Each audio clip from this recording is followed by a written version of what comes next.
Chapter 966. It would seem that aside from fooling myself about Lynn, I have also been getting arrogant. Just when did I start seeing people I don't deal with directly as unimportant? They deserve better from me. But if it wasn't for Athena asking for help, I wouldn't have even noticed.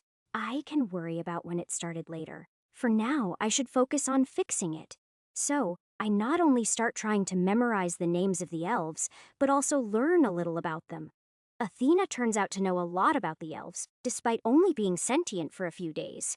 Then again, if she is aware of everything that happens inside the ship, it isn't too surprising. She probably learns a lot just from the idle conversations that she overhears. Just memorizing names and faces is hard, but it gets easier when I know a little about the person.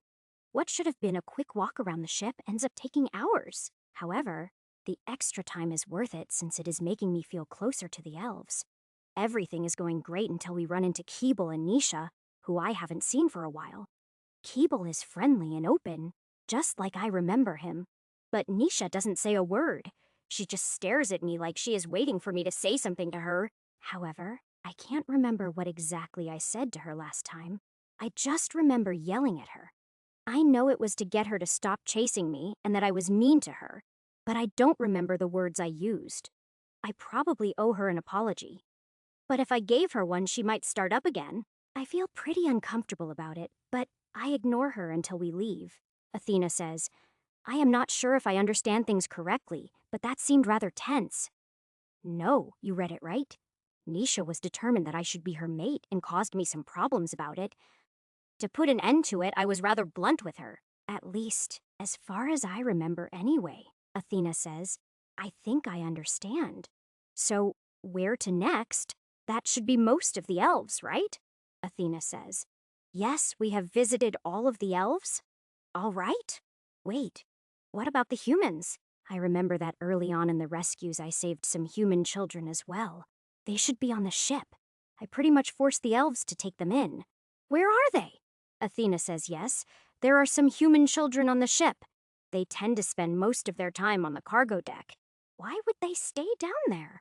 Now I feel bad for not thinking to check on them sooner. Let's go. I want to check on them now. Athena says, all right. With Athena leading the way, we take the main stairs down to the lowest deck of the ship. Then we proceed to the bow of the ship, about the most isolated spot you could find. At least the cargo deck is well lit with blue light from the underwater windows. It would be much worse down here if it was darker, but it still isn't a place for kids. The human kids, 12 of them, are sitting in a circle playing some kind of game. They are not the only ones down here. There are several elves keeping watch through the windows. They are to keep watch for beast attacks, even though Athena should detect any threats. What bothers me the most is the way the elves ignore the children. It tells me the children are here all the time. The children don't seem to be in bad shape. They are clean and well fed. However, being physically healthy doesn't mean they are being taken care of properly. If the kids are spending all their time down here, something is definitely wrong. When the kids finally notice me, they all jump up and rush over to welcome me. They are soon climbing all over me and all trying to talk to me at once, but at least they are not scared. Luckily, as they ramble on, I am able to pick out and learn their names without Athena's help. Eventually, I am able to get them to calm down enough to talk one at a time. From them, I am able to learn that a few of the elven women that were never captured are the ones taking care of them. No one forced them to come down here. They chose to banish themselves. A lot of the elves that I rescued would always give them strange looks. Some were looks of pain, anger, or even hate, and it would happen all the time.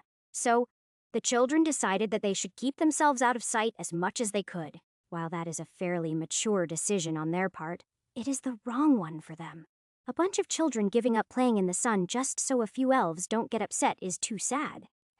Once they are done explaining, I have them all climb onto my back and carry them to the top deck. I play with the kids until one of their caretakers comes to fetch them for lunch. The entire time we are playing, not a single elf dares to even look at the kids. In fact, the way they all avoid looking at the kids makes me sure that they are the problem. The elven woman who comes for the kids seems genuinely fond of them, which is something at least. Once the kids are gone, I tell Athena to take me to Stillwater without asking where he is. She leads me to Silverstream's cabin, opens the door, and widens it so I don't have to shapeshift. When I walk in, Stillwater and Silverstream are sitting on the floor at a low table. They are in the middle of feeding each other slices of fruit when they notice me and freeze. This would be the perfect time to tease them, but I am so angry that I don't even notice. Silverleaf would probably never let them hear the end of it if she saw them like this. Stillwater, do you remember the human children we rescued? Stillwater says yes, of course I do. Why? Is something wrong? Do you remember what I told you about them? Stillwater says. You told me that I should either kill them mercifully or take them in and make sure they are loved. And you chose to take them in. But what have you done since then? Stillwater says. I found a few volunteers from among the elven women that had not been taken as slaves and didn't have children of their own. I left it to them to take care of the kids. Have you checked on the children since then? Stillwater says, not directly, but the women report to me regularly. The kids are well fed and healthy? Is there a problem? Chapter 967. So you know that the kids have basically banished themselves to the furthest reaches of the cargo deck. Silverstream says they realized that all the elves that kept staring at them were uncomfortable because of them. So they decided that the best thing for them to do was to keep themselves out of sight as much as possible. Stillwater says, I had no idea. It wasn't mentioned in the reports. Stillwater, I expect you to fix this immediately. Also, tell those elves that have a problem with the kids that if they hate humans so much, they should stop acting like them. Before Stillwater can even reply to me, I turn and storm out of the room. Athena restores and closes the door behind me, but she doesn't follow me. I am not truly mad at Stillwater, but I am feeling guilty and am mad at myself. As I stomp my way back to my cabin, every elf that sees me hurries to get out of the way. However, as I enter the cabin and see Lynn sitting at the table, I remember why I left. It is too late now. I can't avoid her now that she has seen me without being rude. Lynn says, Oh, there you are. Good. I was worried you freaked out and ran away. Number, Lynn says. The kids and I have already eaten lunch. Are you hungry? Number, Lynn says. You were already gone when I woke up. What was so important? Introducing Athena to the elves. Lynn says, Oh, are you all right? Your ears and tail are drooping. I am fine. Athena, can you watch the kids for me? Athena says, Yes, master. Lynn says, Are we going somewhere? We need to finish testing the choker. Lynn says, Oh, right. I had forgotten. Without saying anything else, I walk over, open the doors, and step out onto the balcony. Then, I put on my saddle and wait for Lynn to mount. But for some reason, she doesn't use the saddle. Instead, she climbs into her old spot at the base of my neck and hugs my neck. I thought you didn't like riding like that, Lynn says. It is only a quick flight, and as long as you don't do any acrobatics, I should be fine. Taking her at her word, I put away the saddle and jump off of the balcony. I don't bother gaining altitude and just stay a little above the tops of the waves. I fly as hard as I can, hoping that burning some energy will help me calm down. Right now, all I want to do is lash out at Lynn, but it isn't her fault that I misunderstood her feelings. Flying at full speed, it only takes about 10 minutes for me to reach the coast. Then a few minutes later, I find a hill with a decent number of trees and land. After I land, I wait for Lynn to climb down, but it feels like she hugs my neck longer than she needs to. It might be my imagination, but it does take her a minute to climb down and she seems stiff. Maybe flying at top speed was a bit more than she was expecting for a short flight. Lynn says, All right, how do these spells work? You just need to think of a target and activate spell name. For now, until you get used to it, it will be easier to point and say it out loud. Lynn points at a tree and says, Activate lightning bolt. As she speaks, a lightning bolt erupts from the choker and hits the base of the tree she is pointing at. It cuts the tree in half, with the top half falling to the ground with a loud crash. Lynn then points at another tree, and without her saying anything, a firebolt flies from the choker. Then, one by one, she triggers the rest of the available spells that the choker has. The spells all work properly, but they are using a little more mana than I expected. The mana gathering formation ramps up as soon as mana is taken from the storage, just as it is supposed to. Lynn says, All right, that should be all of them, right? No, one more to go. Just hold on a second. Can you hear me? Lynn says, Of course I can. I am right next to you. Wait, why didn't I see your mouth move? Because it is telepathy, Lynn says. Telepathy. Can you hear my thoughts? No, it only works one way. The choker acts as the receiver so you don't need to cast the spell. I added it so I can talk to you when playing your mount without blowing my cover. Lynn says, Okay, is that everything now? Yes, we are done. Lynn says, Good. Now we can talk. You avoided me this morning, and then spoke as little as possible when you came back. I want to know what is going on and why you haven't said you love me today. Did last night really freak you out? If so, we can talk about it. Why should I say it again? It is pointless when you don't feel the same way. In fact, we should forget that last night ever happened. I start to turn away from her, planning to take off and fly far away from her. However, before I can even take a step, Lynn jumps up and grabs my ear with both hands. She then lets all of her weight hang from my ear and it hurts. A lot. Lynn says, Don't you dare try to run away after saying something so insane. What do you mean by I don't feel the same way? How could you even think that? Last night, I told you that I loved you for the first time. Actually, a couple of times. All you said in response was to call me an idiot, repeatedly. I can take a hint when I am hit over the head with it. Now, please let go of my ear. I need to go clear my head. You can gate back to the ship, Lynn says. Oh no, you are not going anywhere, you big dumb. Oaf, of course I called you an idiot. Do you have any idea how long I've been dreaming of hearing you say you love me? I had pictured it 1,000 times as this big, beautiful, magical moment. Then you go and ruin it by saying it in the middle of our first real argument. I don't understand. What are you even saying? Lynn twists my ear and uses it to drag my head around until I have to look her in the eyes. Lynn says, I am saying that I love you, you idiot. For a second, I just stare at her blankly. Then out of nowhere, I burst into tears. It surprises her too. But then she does her best to hug my head as I cry. It is kind of awkward, since my head is almost as big as her torso. But that doesn't stop her. It feels good.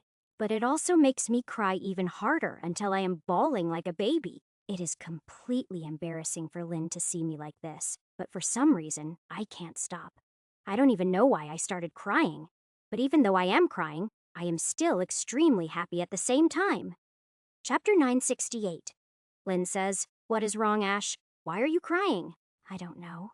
I am really happy, but I just can't seem to stop crying. I love you too, Lynn. Lynn says, Okay.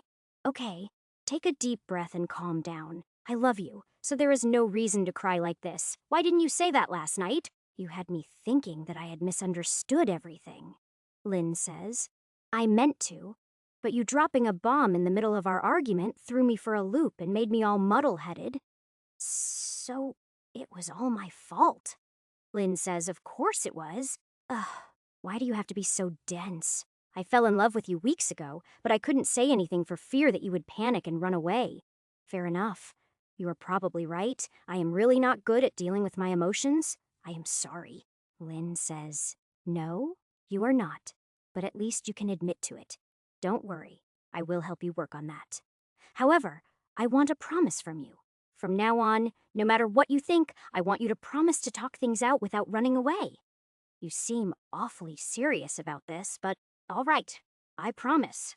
Lynn says, Yes, I am. That is because you are too powerful. If you run away, I would have no chance of catching you or tracking you down. Probably only the goddesses could track you down, and it is unlikely they would take my side over yours. I guess that is true. Although, all you would have to do to get them on your side is convince them that what I am doing is harmful to me. Lynn says, Maybe, but I still think they would ask you if you are ready to be found before they would tell me. You might be right, but I can't really do anything about how they feel about me. Lynn says, It doesn't matter now. You made the promise and I know how seriously you take your promises. From now on, I won't even need to worry about you running away from me. Good. That also means you won't be grabbing my poor ear like that again, right? Lynn says, and I am sorry if I hurt you, but I couldn't let you run away without explaining. Yes, it did hurt. but I can't really blame you. After all, I was trying to run away. Lynn gently pulls my head down lower, and then she kisses her way along my ear. After that, she starts covering my face in kisses until I lick her face in an attempt to kiss her back. As she is laughing and trying to wipe her face off, I shapeshift into human form. Her reaction to being licked is entertaining, but I much prefer being able to kiss her properly, which I promptly do as soon as I am done shapeshifting into human form. The kiss quickly turns serious, and shortly we are lying on a pile of our clothes on the hillside. By the time we are done, we are both exhausted, but I am pretty sure all the stress is gone for both of us. By then the sun is setting, so we quickly dress and gate back to the ship. We just barely managed to make it back in time to have dinner with the kids. Due to all the physical activity and the fact that I skipped breakfast and lunch, I am starving. I end up eating 5 full servings, and then I quickly fall asleep at the table. Luckily, Lynn takes care of the kids and she lets me nap until the kids are put to bed.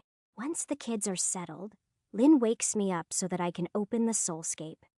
I open the soulscape, make the castle, and then invite everyone from the normal group. Miria walks over as soon as she appears to report about Kachara and Asuna. That didn't cause any disasters, but that is because Yui wouldn't let them leave the tower. They have been told they can't leave until they have mastered moving and human mannerisms. That makes me feel a lot better about the two of them. Another worry I can put to rest. As soon as she is done telling me about it, Lynn drags her off to the side. Kachara and Asuna come over and ask me to create them all again so they can check it out in human form. Once I have created it, they run off to play and surprisingly Brightfire joins them. The rest of the kids are happily playing inside the castle and don't even notice them all this time. After a few minutes, Miria goes running towards the mall with a huge smile on her face. Right before she enters the mall, Miria stops and winks at me, then walks inside. Lynn, what was that about? Lynn says she is just excited to put on another show for you. You told her? Lynn says, sure did, and I was right. She was overjoyed.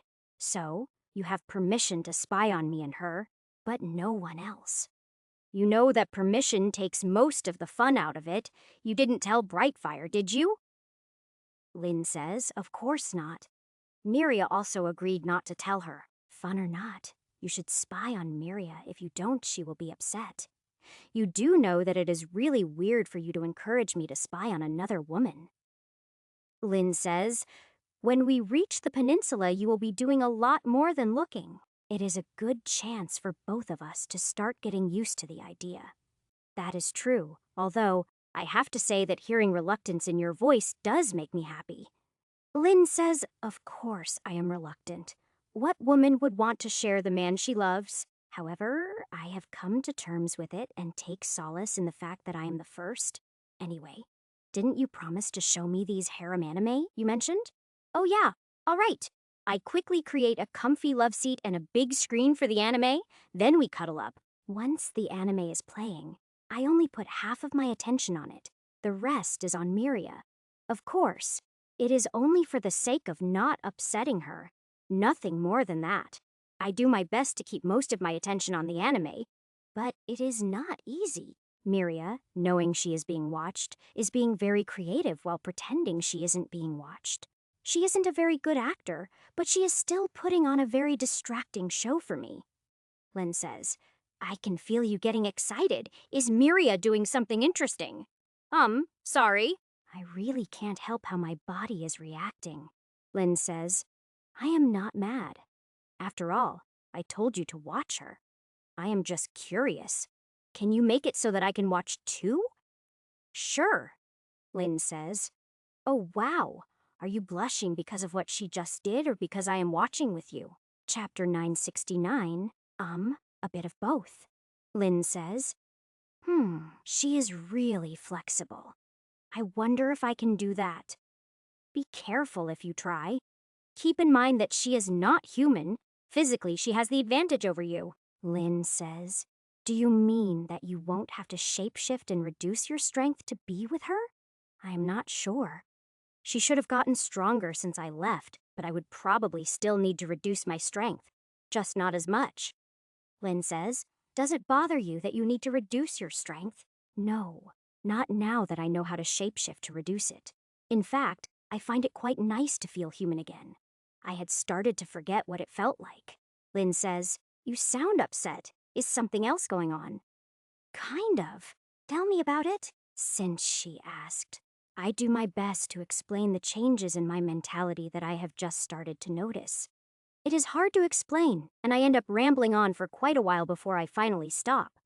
Just talking about it makes me feel a little bit better, even if I am still confused. Lynn says, I have not felt that way myself, but I have heard of something similar happening to some mages. Really? Can you tell me about it, please? Lynn says. Well, with some mages, when they gain magical power, they start to ignore those without magic. This grows worse as their power increases until they see those without magic as ants or worse.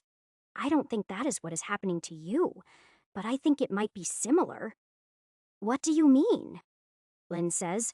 One of the things I have noticed about you is that you rarely, if ever, relax. You are always on guard against sudden attacks. That is true, I guess. But what does that have to do with it? Lynn says. Let me finish. Being on guard all the time means that you constantly assess those around you to determine their threat level. What I think is going on with you is that those you classify as no threat, you ignore from that point on. I don't think I have done that, Lynn says. Not intentionally, but you do it.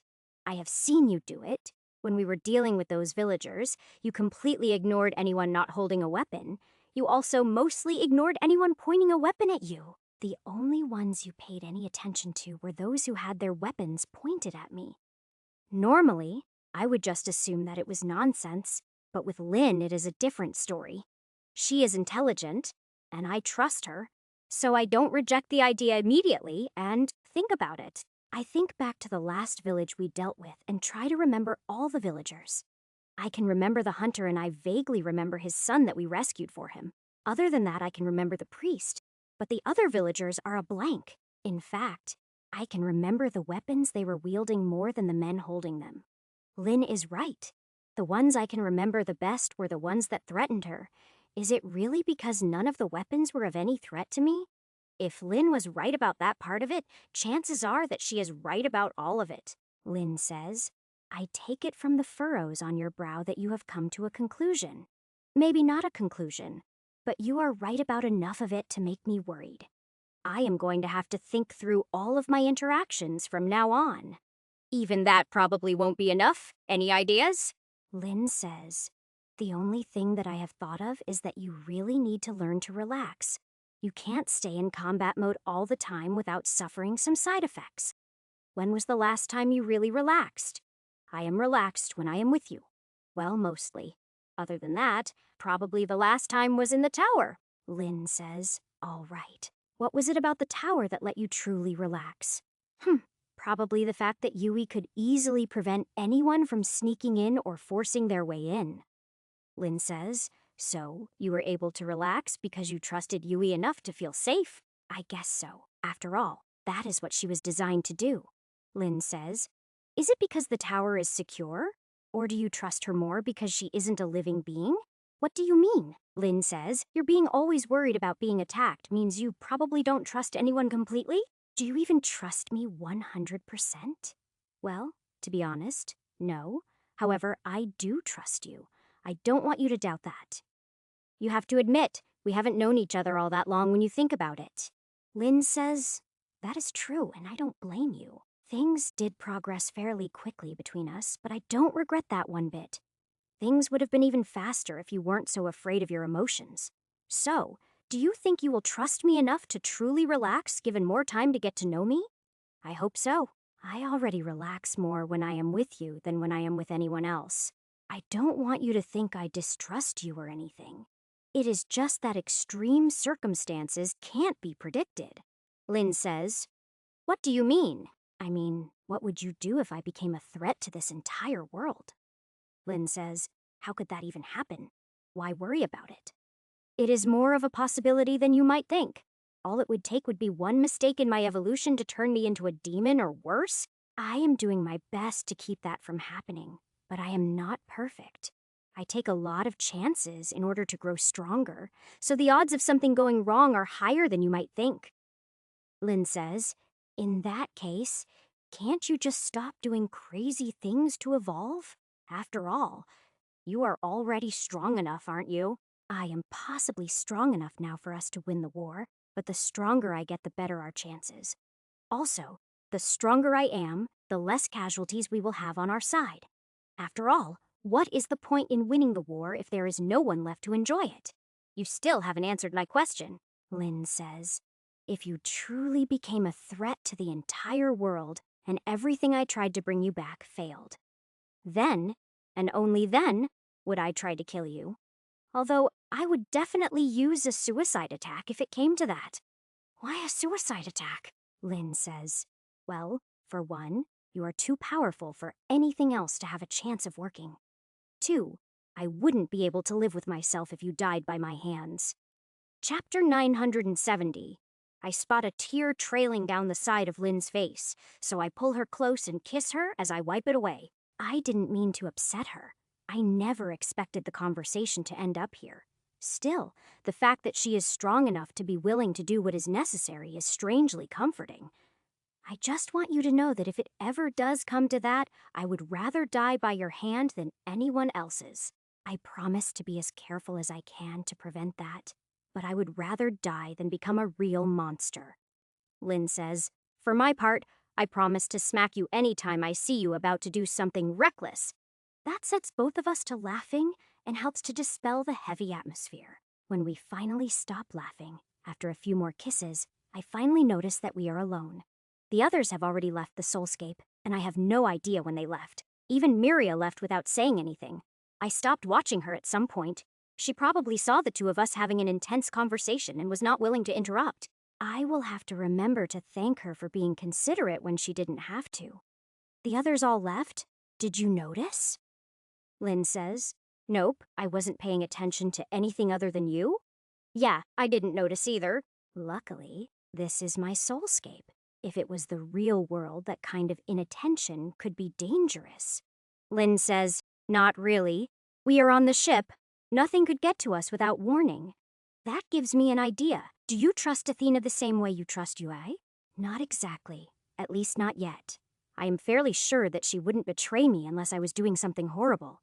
However, she is still new to being a spirit, and it is possible her personality will change. Why? Lynn says. Well, from what you told me about how the tower made you feel safe, I thought we could work on getting the ship to be the same. If you can truly relax on the ship, that would definitely help you. That is probably true, but we will need to wait and see how Athena matures. In the meantime, I will try to let myself relax more. Lynn says, We may not need to wait. If you improve the defenses of the ship, you should feel safer right away. The only way to do that would be to use formations, and I am not allowed to play with formations anymore, Lynn says. Then I guess we just need to create a better language for magic. That will be even more dangerous. Are you sure about this? Lynn says, Yes. I trust you and I will be there to smack you if you try anything too crazy. I get the feeling I am going to get smacked a lot. Wait, there might just be another option, but it could also be dangerous, Lynn says. What are you thinking? Well, there is this dragon I know that is somewhat friendly towards me. He has taught me a lot. I am thinking maybe he would be willing to teach me the dragon's language. Lynn says, You think the dragon's language will have a written form that works for formations? Oh, absolutely.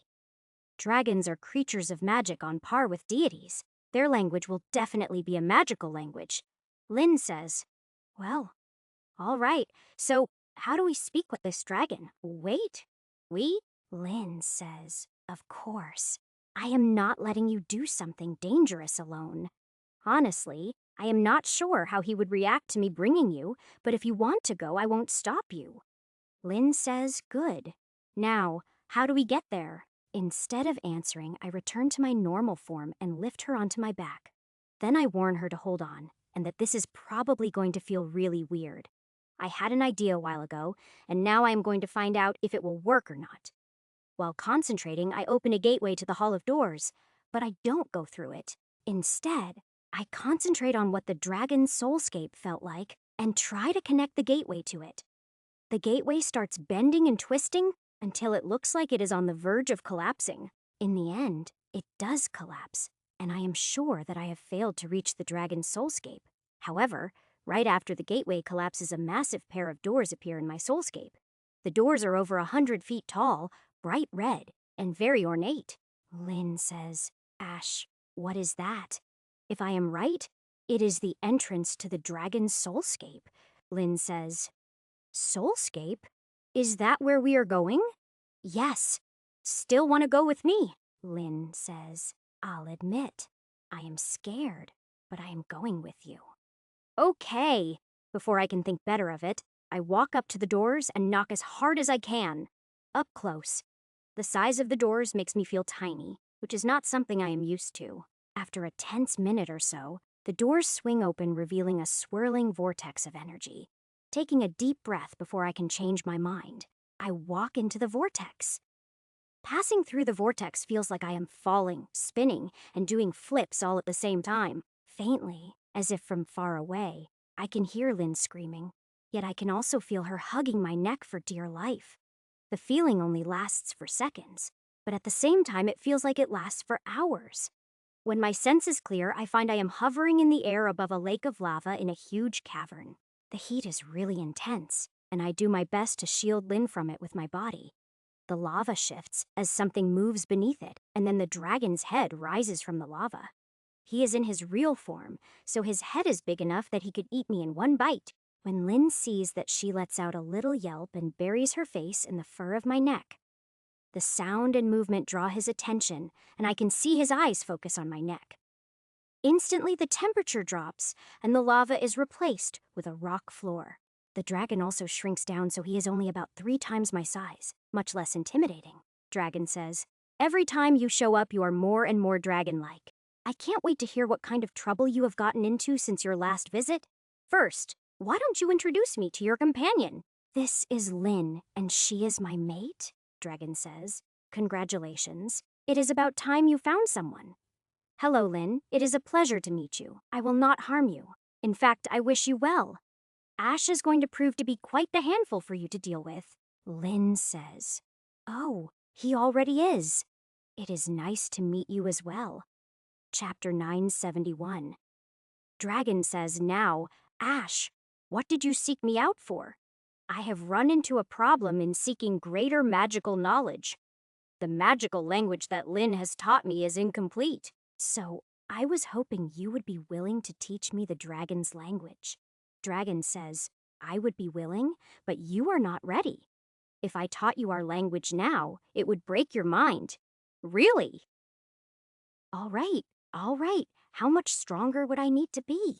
Dragon says, looking at the current you, I would say you need to take at least one more step on your evolutionary path. Also, your mental strength would need to be 2 or 3 times what it currently is. That much? That could take a long time. Is the dragon language really that powerful? Dragon says, yes, it is. Our language can directly command the mana of the world. What that means is we can cast spells simply by speaking without using any mana of our own. Lynn says, that is incredible. Yes, it is. I can see how that would put a lot of stress on the mind of the one speaking it. Dragon says, yes, but it goes beyond that as well. Dragons are tied to magic far more than any other creature. If you and I were transported to your old world, you would adapt and survive without magic. I, on the other hand, would die very quickly. So, is that why you have to sleep except when magic is at its strongest? Dragon says, at least as adults. When magic is weak, we can die if we exert ourselves too much. No offense, but from an evolutionary standpoint, that really doesn't make any sense. Why would you evolve to be stronger than the world can support? Dragon says, we didn't. We are not native to this world any more than the humans are. Also, the magic of this world has been artificially weakened. Oh, are you referring to the temples? Dragon says, that is part of it. Wait, are you saying the ancients made more than just the 4 temples? Dragon says, when you are making something new, do you get it right on the first try? Lynn laughs and says, not that I have seen. No, not normally. Depending on how far I am pushing things, it can take dozens of tries. Dragon says, it was the same way when they were trying to figure out how to build the temples. They had to build dozens of test buildings before they figured out how to do what they wanted to do. And they didn't tear them down when they were done. Dragon says that I don't know about. but for whatever reason, some of them were left standing. Do you know where they are? Dragon says, not exactly. That was before my time. They are somewhere in the center of the main continent? Are you asking me to destroy them? Dragon says yes, but only if you come across them. I am not asking you to go looking for them. However, I am familiar with your penchant for exploring places you shouldn't go. Lynn says, please don't encourage him. I have been trying to convince him not to go to the middle of the continent. Dragon says, oh, sorry. In that case, forget I said anything. If I do go, it will not be anytime soon. Maybe when Bull contacts me, I can get him to destroy them. Dragon says, who is Bull? Lynn says, an ancient one that Ash found and unsealed. Dragon says, a what? Please, tell me more. No, wait. Ash, start from your last visit and tell me everything. Laughing, I start telling the dragon everything that I have been through and done since we last spoke. Several times I have to pause and wait for the dragon to finish laughing. He is really loud. Lynn's occasional comment just makes it even worse. She keeps me honest. However, I get my revenge when I tell the dragon about her becoming my mate. I even manage to make her blush all the way up to her hairline, and it is great. The dragon is obviously highly entertained by our interactions with each other. Dragon says, Ash, your ability to find situations that no one else could ever encounter amazes me. If I found a sealed ancient one, I would leave it alone. Then again, if he turned out to be evil, it wouldn't be the first ancient evil you have unleashed. Releasing the Maker seemed like a good idea at the time. If need be, I will go back and deal with her later. Dragon says, you will probably have to. The gods were unable to handle her last time, so I doubt they will do any better now. So, you know about her. Do you know what happened? Dragon says, it was not something I experienced myself. I am not that old. I was told the story about it, though, if you want to hear it. Yes, please. It might help if I have to deal with her. Dragon says, the Maker, as you call her, was born of a mortal and a god, but was not born of love. Her father was a god of death, and she inherited some of his powers. The story goes that as soon as she was born, she sucked the life force out her mother and the midwife? Lynn says, that is horrible. Dragon says, it gets worse. The life force allowed her to grow, and by the time she had drained the entire village where she was born, she was an adult. She went from newborn to adult the same day she was born. That can't have helped her mental state. Dragon says, I don't know about that. As soon as her father found out, he took her and turned her into a weapon against the other gods. He started an all-out war, using her to wipe out tens of thousands of the followers of the other gods. That is a lot of life force. No wonder she is so powerful. I am glad I never got near enough to her for her to drain me. Dragon says, you also carry the power of the goddess of death. I am not saying it would make you immune, but it should provide some protection against her powers. That is good to know. So, what happened in the end? Dragon says, the other gods struck back and managed to kill her father. However, when they did, she absorbed more of his power. That is when she became able to control the undead and make more like herself. The gods have rules they have to follow when dealing with the mortal world, so they couldn't just hunt her down themselves. Lynn says, I am guessing that they sent their champions and that it didn't end well for them. Dragon says, correct. In the end, it was an ice dragon that tracked her back to her lair and sealed her in ice that should have lasted for eternity. Chapter 972. Lynn says, except the ice dragon didn't account for an over-curious cat to come along and mess everything up. Dragon says, right again. Then again, I doubt anyone could plan properly for someone like Ash. I am right here. Dragon laughs and says, oh, so you are. Well, does any of that help you? Not really. I will just have to stick to my original plan of draining her energy away until she is weak enough to confront. Dragon says, that isn't much of a plan. She isn't stupid. Besides, you should be careful about stealing her energy. I can feel traces of it around you. Too much of it could affect your next evolution, Lynn says. Is that why you are worried about your next evolution? Yes, and it is also why I don't plan to deal with the Maker until later. Wait, is the ice dragon still around? Dragon says, Yes, as far as I know, she is. Is she going to be pissed at me for freeing the Maker? Dragon says probably.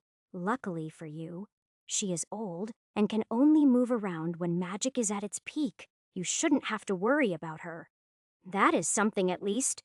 I want to be quite a bit stronger before I think about going back to deal with the Maker. The humans will just have to do their best to keep her at bay until then. Dragon says, caution? From you? Things have certainly changed. Well, before it was just me and I could be as reckless as I wanted. Things are different now. I have someone else to think of. My comment makes Lynn blush again, but she also has a big smile on her face. The look she gives me makes me want to exit the soulscape immediately. However, I don't want to have to come back and annoy the dragon again later. Oh, before I forget, was the way I reached your soulscape correct? Dragon says, not even close. If I hadn't felt you flailing around out there, you never would have found me. Oh, what is the correct way then? Dragon says, each soulscape you create is unique. So looking for a familiar feeling soulscape won't work. What you need to do is search for the feeling of the mind of who you are looking for. That feeling will get you close, if they have an active soulscape, that is. However, you shouldn't try to connect directly to someone else's soulscape. That is rude. All right. What is the polite way? Dragon says. Once you are close, you just send out a pulse of thought. It is the same as a polite knock. Keep the pulse small, though. There are others out there who could hear it as well. Others? What do you mean? Dragon says. Do you remember when I told you where the soulscape takes shape? Yeah, the gooey stuff between the planes. Dragon says, right. Well, that space is shared by all beings. You could open your soulscape next to one created by someone from the other end of creation. For whatever reason, each time a soulscape is created, its relative location is completely random. And some of these others could be hostile. Dragon says, of course. Some could also be friendly. Most of the time, it is better not to take the chance, especially with as weak as your soul is. So, when moving between soulscapes, it is possible to be attacked. Is it safe inside the soulscape? Dragon says yes. Someone could forcefully enter your soulscape, but they would be at a huge disadvantage. Not to mention, you would know about the invasion long before they managed to force their way in. Is there any way to improve the defensive strength of a soulscape? Dragon says, yes. The soulscape is created by your soul. The stronger your soul is, the stronger the soulscape is. Good to know. Dragon says, any other questions? Always. What are soul coins? What are they good for? Dragon says they are currency. If you meant why they exist, no one knows. As for their use, there are several places where they are used as currency. The biggest is a place called the Exchange. It is a city where many beings who use the Hall of Doors gather. Is the Hall of Doors unique to each traveler? Dragon says, number it is shared. You can run into other beings in the hallway. In general, encounters in the hallway and the Exchange are peaceful. However, there are always exceptions. There are a few races that are hostile to all other life and ignore the general rules. They are not welcome in the Exchange, but there is still a small chance of running into them in the hallway if you are unlucky. Lynn says, that means that ash odds are fairly high. I am not that unlucky. Lynn says, maybe unlucky is the wrong term. Trouble magnet would be more accurate. I guess I can't argue that. Dragon says, it is always a good idea not to argue with your mate. Lynn says, oh, he argues with me plenty. He is just smart enough not to argue when he knows I am right. Dragon says he is still young. He will get wiser with age, hopefully. Do the two of you want me to leave so you can talk about me more openly? Dragon says, what fun would that be? Besides, didn't you come to learn a magic language? Yes, but you said I can't learn the dragon's language? Dragon says, did you think that the dragon's language is the only magical language, or the only language that I know? I thought that there might be other languages, but that the dragon's language is the only complete one. Dragon says, no, not even close. In fact, the Ancient One's language is a complete language. It is just that the human mages did not get all of it and made some mistakes in translating it. I can teach you the original language if you want. Yes, please, Lynn says. Can I learn it too? Dragon says, of course, Lynn. After all, you need to be able to understand what Ash is doing so that you know when to smack him, with a proper understanding of the language. Nothing I will be doing will be all that dangerous. Lynn says, I would have believed that before you showed me those anime. Dragon says, anime? What is this anime you speak of? Lynn immediately starts explaining what anime is, basically repeating everything that I told her. The dragon is obviously interested and soon demands that I show him an anime. I am not about to argue with him, so I create a screen and start thinking of what anime to show him. Chapter 973. My first thought is to show him the same one I showed Lynn first, but she asks for something she hasn't seen. So I decide to show the both of them one of my old favorites, Dragon Drive. My plan was to just show them the first episode, but the both of them demand more. Since they are not going to let me stop until they have seen it all, I change to human form so I can cuddle with Lynn. However, when the anime ends, the dragon immediately asks to see another one. Not wanting to be here for days, I suggest that he let me transfer the memories to him. The dragon quickly agrees to trade my memories of anime for the full language of the ancient ones. Luckily, he knows how to transfer memories, and I don't have to try and figure it out. The hard part is that I need to separate out my memories of anime so the dragon doesn't get more than he bargained for. My main concern is that I don't want to have to try and explain hentai to him. That would be embarrassing, especially with Lynn here, and I want to avoid it if I can. I haven't even told Lynn about the hentai I have tucked away in my memory. That isn't something that I want to talk to her about just yet. Some things should be kept private. I may tell her about it one day, after she has had time to explore her own kinks. My main worry is that I don't want to overwhelm her and scare her off from exploring. Luckily, I think of anime and hentai as completely different, so it isn't too hard to keep them separate. Although, there are quite a few anime that are fairly borderline. I include those with the anime. The dragon shouldn't really care, just as long as he doesn't mention it to Lynn. Besides, even for the dragon, it will take quite a while to sort through all the anime I handed over. Him taking my memories is quick and painless, but him giving me the language is the opposite. As soon as he dumps the knowledge into my head, it gives me a massive headache. It is so painful that I am convinced my head is actually splitting in half. I quickly warn Lynn, but it doesn't seem that her headache is anywhere near as bad as mine. It makes me wonder if the dragon was gentler with her because she is female. It does seem to take him longer to give the language to her than it did with me. Maybe he gave it to her slower because that was the most that she could handle? There could be any number of reasons, but I don't plan to ask. I might not like the answer. As soon as he is done, the dragon recreates a movie theater scaled to his current size. I didn't realize that had been mixed in with the memories, but I did see a few anime movies on the big screen. He is obviously going to start watching anime, and I need to get Lynn out of here before she gets sucked in. Okay, we should go before you start watching anything. If it is okay, I will visit a little more often. Dragon says, sure, but be sure to bring your mate with you. Lynn says, thank you. It is not like I could stop her. Lynn and I return to my soulscape. I can hear the dragon laughing as we disappear. Once we are back, Lynn leaves. Then I close the soulscape and follow her to bed. It ended up being a much busier day than I expected, and I am emotionally exhausted. But we still don't go straight to sleep. When the kids wake me up in the morning, it feels like I have only had a short nap. The sun is up, though, so I get up and go have breakfast with the kids. Once we are done eating, I let them go play, and I go climb back into bed to get some more sleep. However, it feels like it is only a few minutes later that Lynn starts stirring. I would rather go without sleep and spend time with Lynn, so I open my eyes.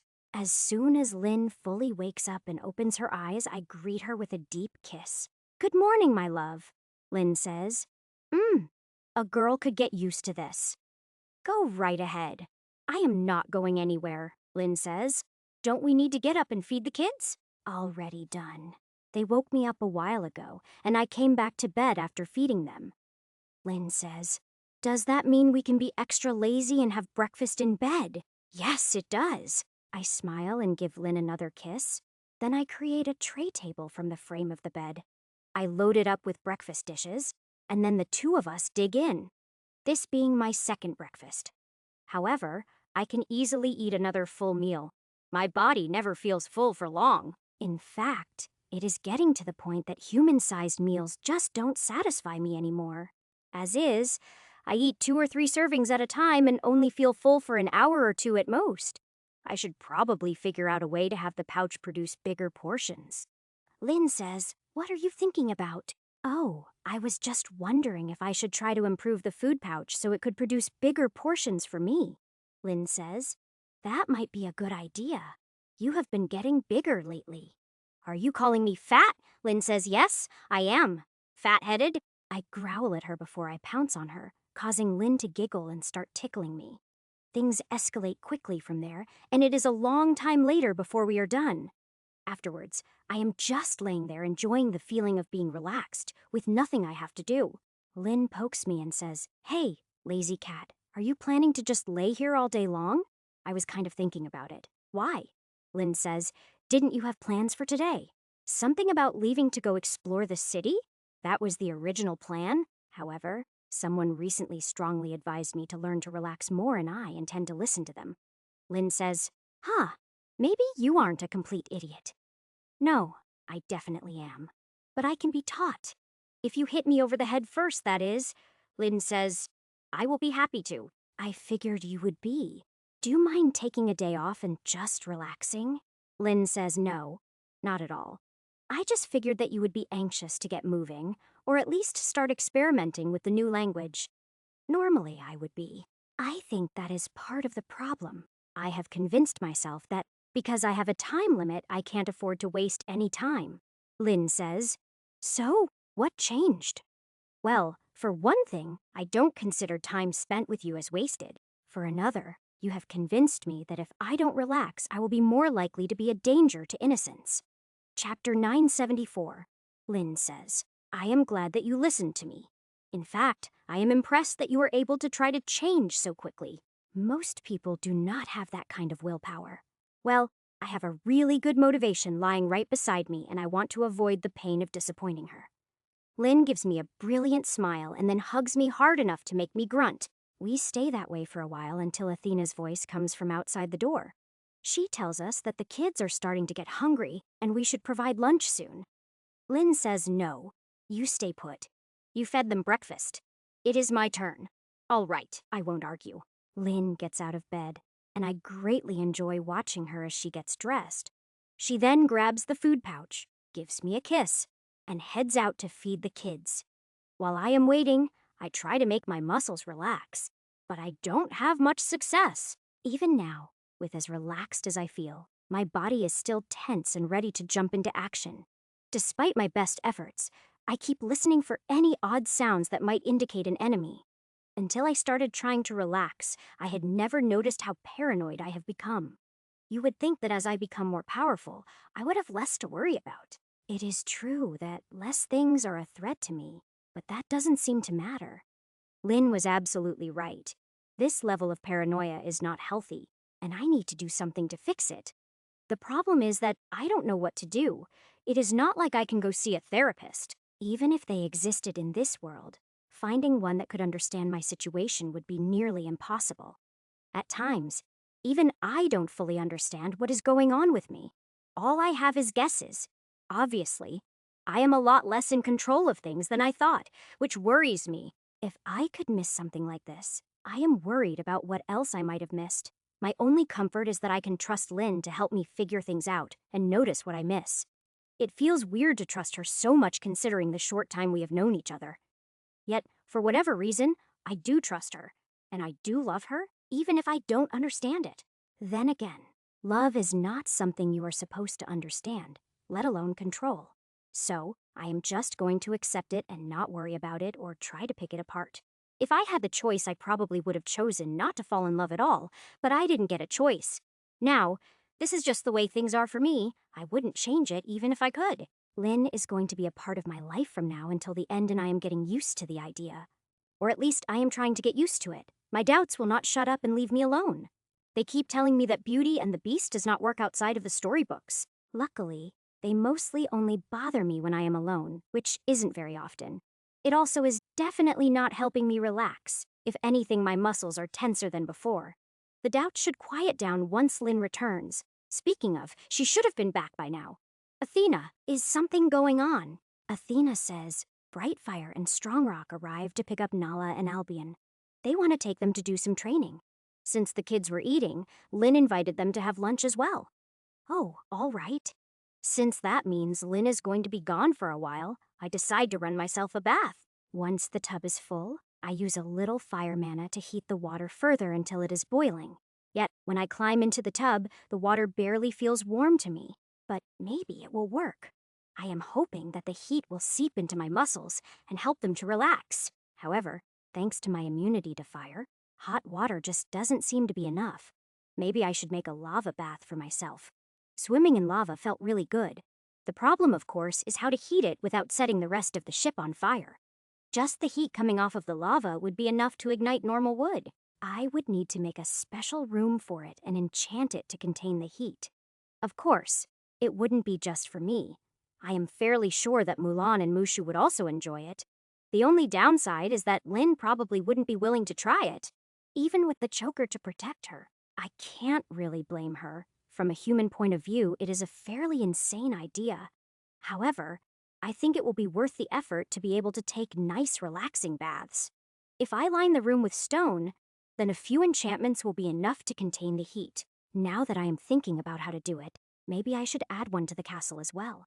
Adding one to the castle will be much easier since it is already made of stone.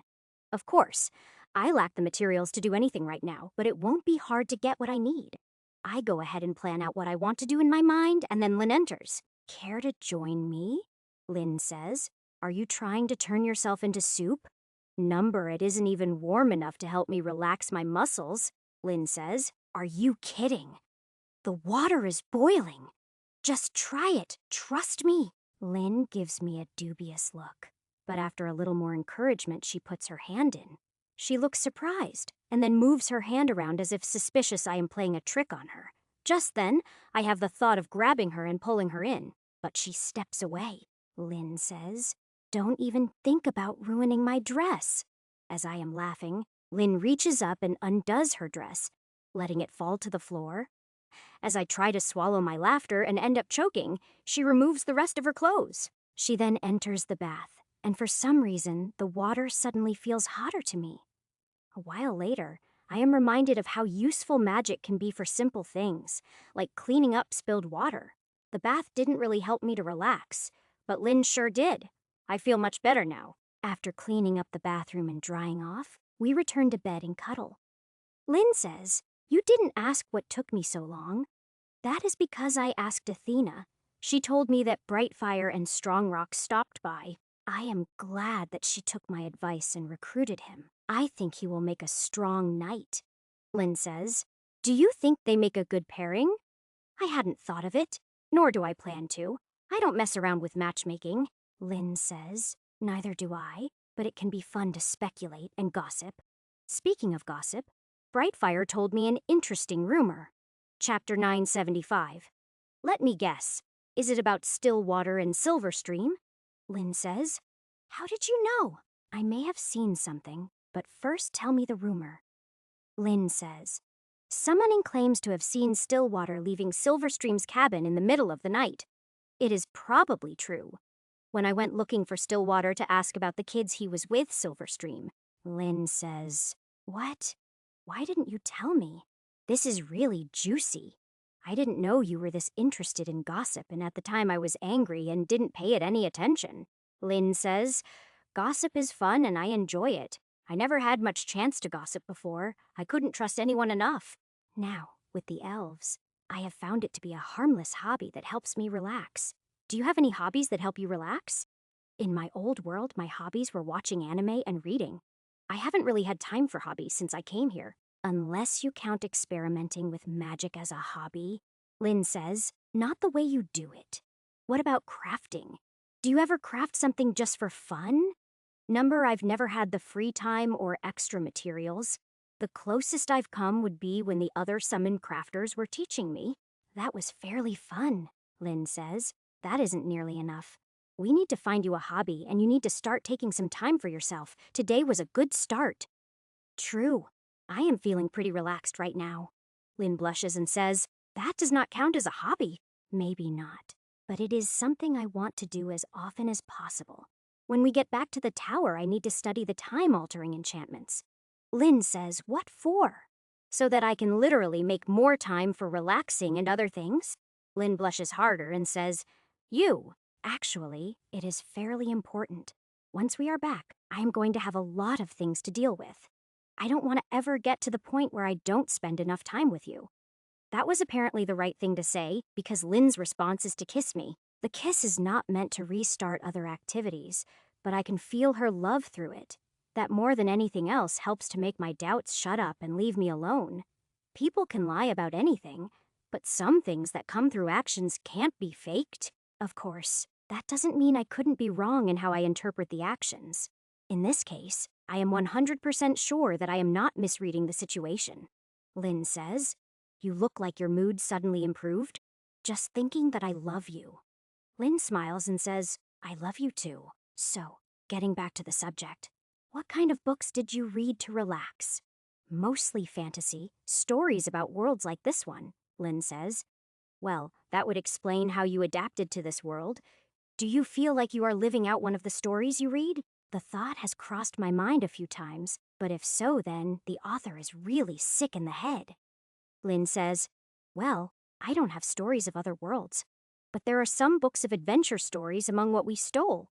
Maybe reading them would be a good way for you to relax. Sure, I am willing to give it a try. Are they true stories? Lynn says. Some might be. It is hard to tell if it is a true story that has been embellished or one that is made up. It is one of those books that I have been using to read to the kids when they can't settle down. Well, we still have some time until dinner. Let's give it a shot. Lynn smiles as she waves her hand towards the bookcases and 2 books come floating over. She hands one of them to me, then curls up against my side and opens the other. I open the book she handed me and start reading. Before I know it, Athena is telling us the kids are hungry. Lynn says, we will be right there, Athena. How do you feel, Ash? Pretty good, Lynn says. I thought so. I could feel your muscles relaxing as I lay against you. As I get out of bed and stretch, I realize that Lynn is right. My body feels much more relaxed. I hadn't realized just how much I had missed reading for pleasure. I can't help but smile at Lynn in gratitude as we get dressed and go to join the kids. Albion, Nala, how was training? Albion says, a little odd, but with some good results. Nala says, oh, okay. Oh, you learned to talk. That is great. Does that mean you ranked up? Nala says, yee? Don't worry. Speaking gets easier the more you do it. As Lynn sets out dinner, Albion tells us about the training with Nala, occasionally adding a word. When no one makes fun of her struggles, she relaxes and starts talking more. Soon she is saying complete sentences and only having trouble with some words. Nala says, is it okay for me to call you Dad? Of course it is. Nala says, and can I call you Mom? Lynn says, I would like that. After we are done eating, I spend some time playing with the kids while Lynn copies books. Since I can recreate anime and movies in the Soulscape, I can probably do books as well. However, that wouldn't work as well since it takes longer to read a book. So, I walk over to Lynn, take human form, and take one of the chunks of wood she uses for copies.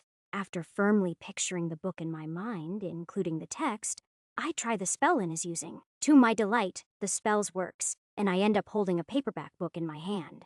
Lynn says, did you just recreate a book from memory? Yes.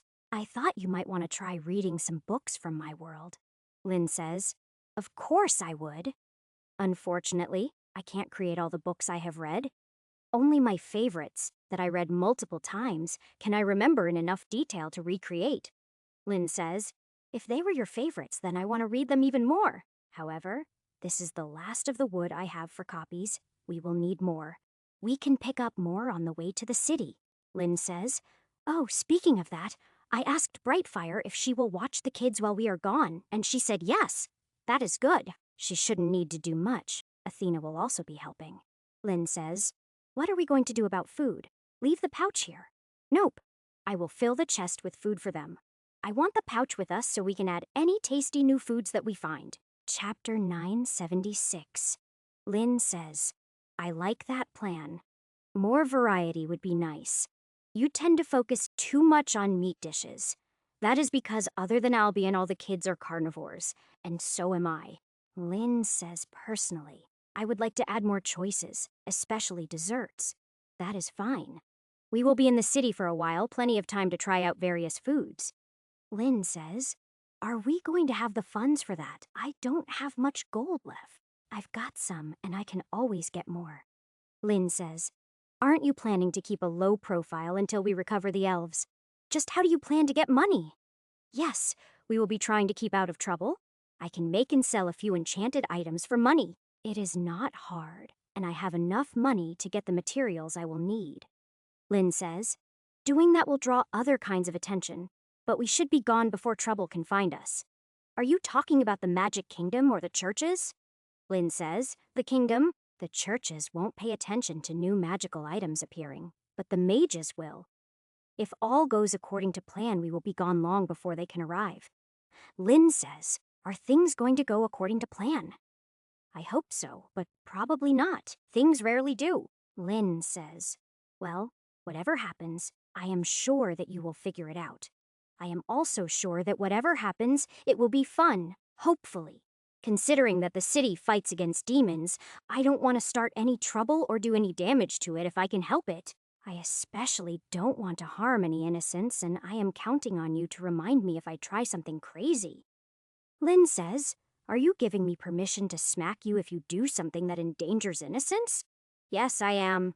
It is obvious that my judgment hasn't been the best lately. I trust you to help me when I don't realize it is bad. Lynn says, I am glad that you trust me so much, but I would prefer it if we focused on helping you recover. I plan to keep working on it, with your help, but in the meantime, I don't really trust my own judgment anymore. Lynn says, all right, I understand. I will support you as much as I possibly can. Just remember your promise not to run away from me. Don't worry, I won't forget. Oh, Lynn says, what? What is wrong? I think I just figured out how to make those zippers. Lynn says, you scared me just for that. Sorry, the idea just popped into my head. While Lynn watches, I quickly take out the materials and try out my idea before it disappears. The result is rather crude, but it is a working zipper, and that is the important part. Now that I have figured it out, I can work on improving the design so it is less crude. Lynn says, how does this even work? Are you sure it isn't magic? It isn't magic, but it is kind of hard to explain. That is why it took me so long to figure out how to make one. Lynn says, now that you have figured it out, you can make more, right? After seeing it, I want to replace the laces on all of my dresses. Haha, yes, I can make as many as you want. Lynn says, great. 50 or so should do it. I will ask for more when I run out. With a sigh and a smile, I sit down at the table with her and start making zippers. I only stop when I notice that the kids have all fallen asleep. Then I hand over the completed ones. Before opening the Soulscape, I use up my mana making underwear and drop them into my pouch. Lynn says, what are you doing? Shouldn't you be handing those to me as well? I had planned on giving them to you when I was done making them. Lynn says, no, I don't want to wait to be comfortable. Hand them over. With a laugh, I take all the ones I have made out of my pouch and hand them over. Then I close my eyes, open the Soulscape, and invite all the usual people. Lynn is normally the first one to enter, but for some reason this time she is the last. What kept you? Lynn says. I was getting changed. Oh. Immediately my mind wanders off, but I force it back on track and create the castle. Then I create a movie theater and start showing an anime, Knights and Magic. Brightfire joins us in watching the anime, probably because it has knights in it. Miria plays with the kids for a while, then comes over to join us in the theater. She sits next to me, opposite of Lynn, and without thinking I put an arm around her. She immediately copies Lynn and snuggles in against my side, but it doesn't bother me. Now that I am starting to get used to the idea, having both of them in my arms feels good. Of course, my feelings for Lynn are still stronger, but I am starting to see Miria that way too. It helps that she has toned things down and isn't as aggressive as she used to be. If she can stay this way, then this whole thing might actually work out all right. The only problem is that with the way she is sitting, the tips of her ears are near my face. It makes me really want to play with them, but that would be rude since this is just the Soulscape. Actually, I realize that I don't know if her ears are sensitive. That is something from anime.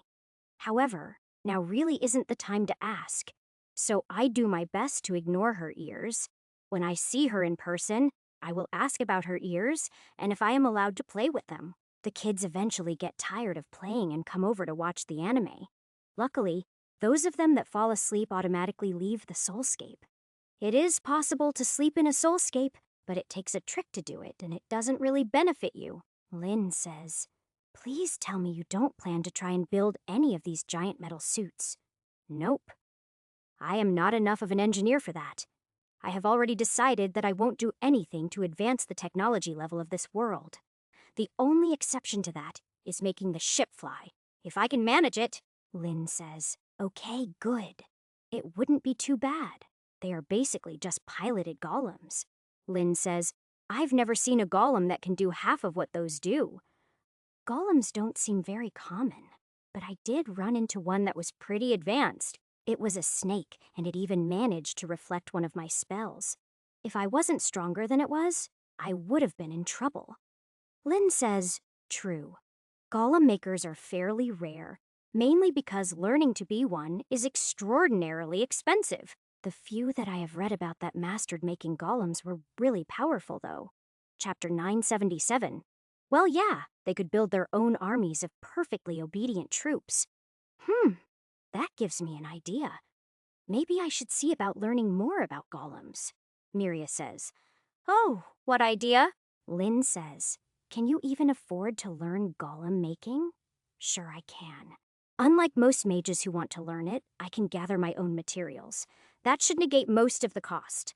Besides, I am pretty sure we already have most of the books I will need.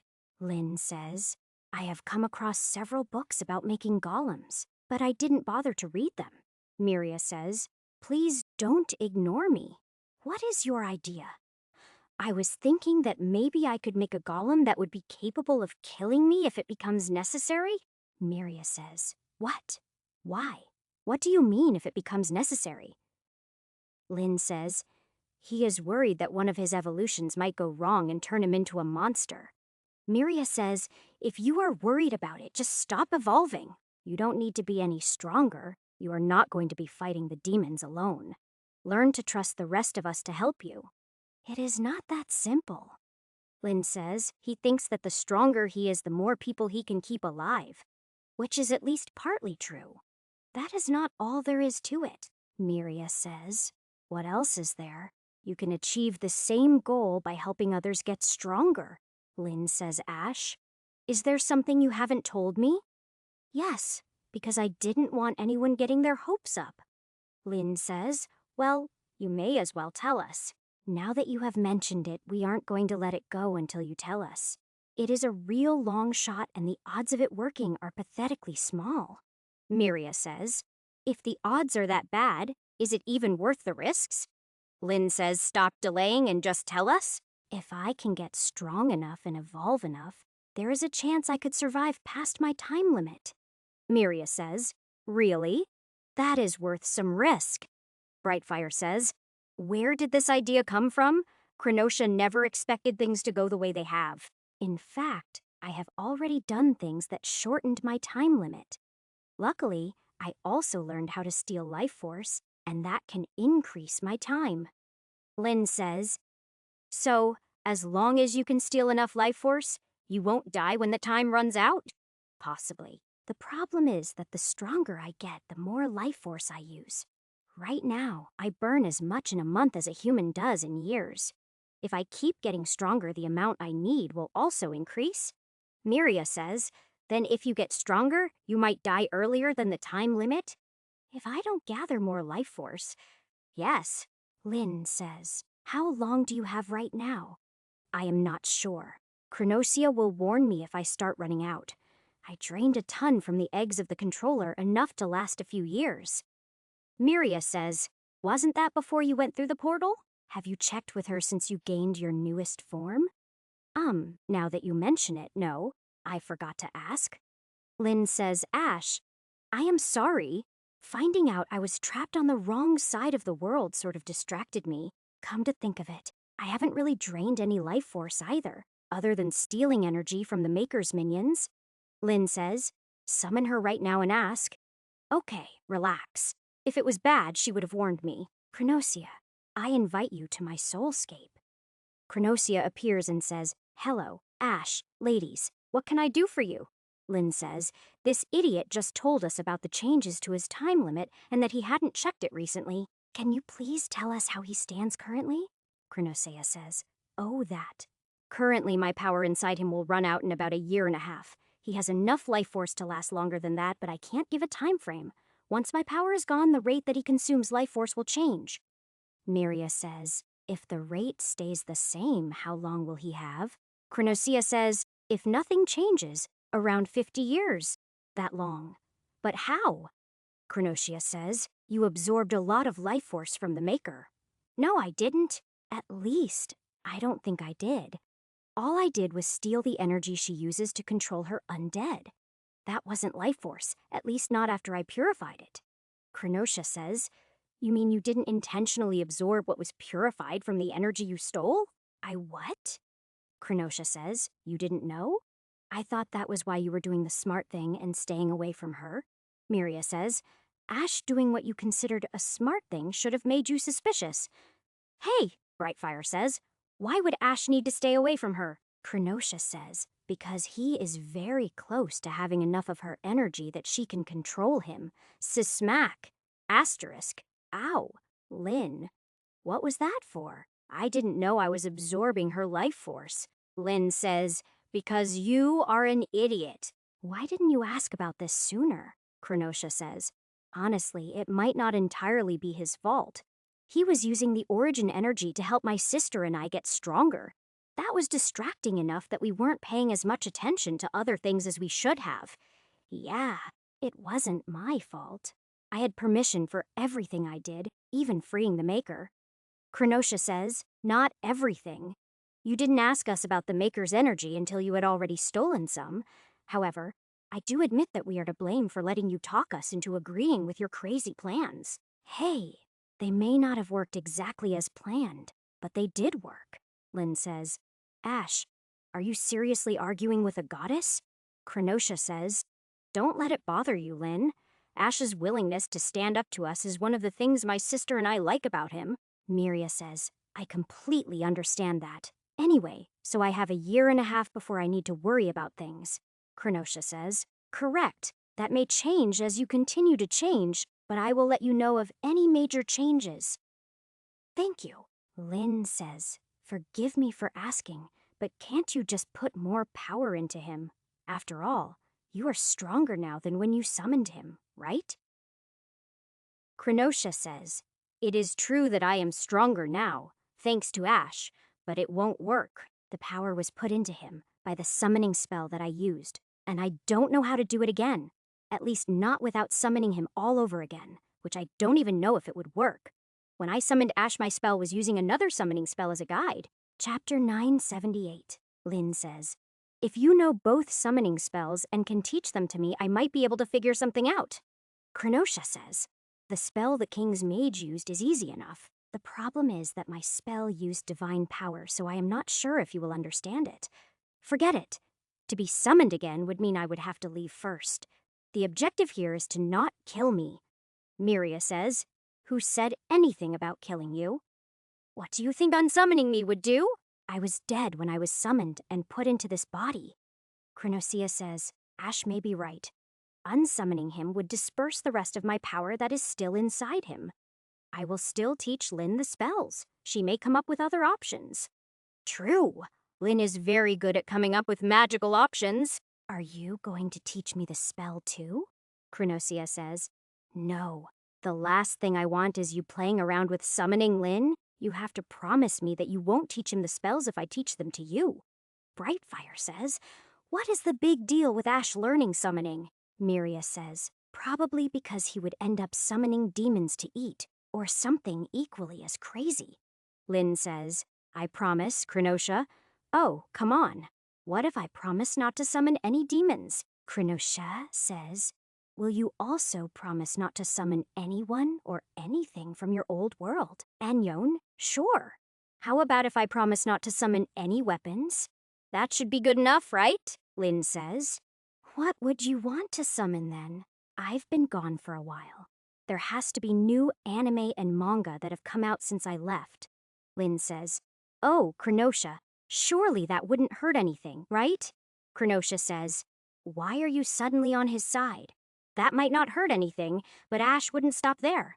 Eventually, he would summon some monstrosity that couldn't be controlled, Miria says. She is right. Ash never knows when enough is enough. Krenosha says, arguing about it is pointless. The answer is no, and it will remain a no. All right, fine. Although, it isn't summoning that you should worry about. It is the opposite. Honestly, I would summon anime if I could, but my main goal would be to reverse the spell. Krenosha says, To what purpose? To send back those of the summon that want to return. I would also probably want to send monsters and magic back to my world to shake things up a bit. Lynn says, Would reversing the spell even be possible? It should be.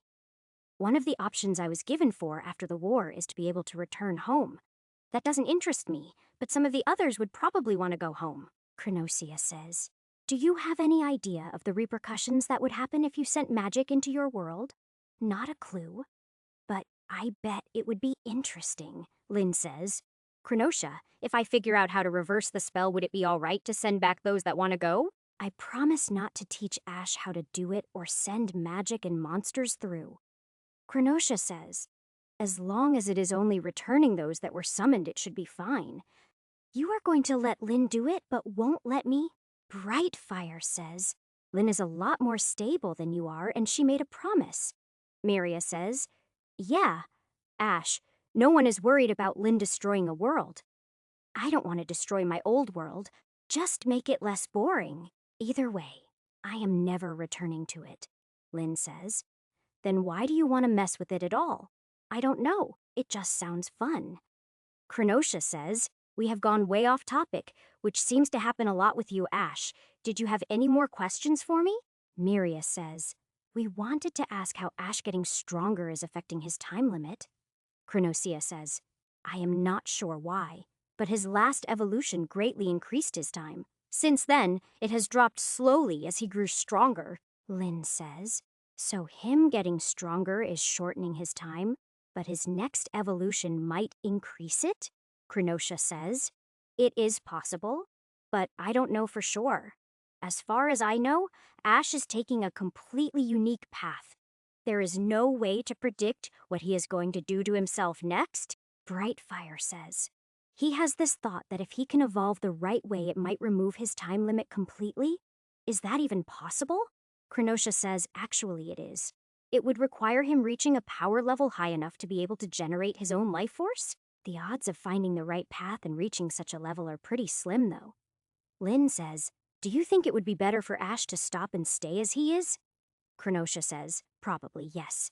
However, I very much doubt that Ash will listen to any of us on that score.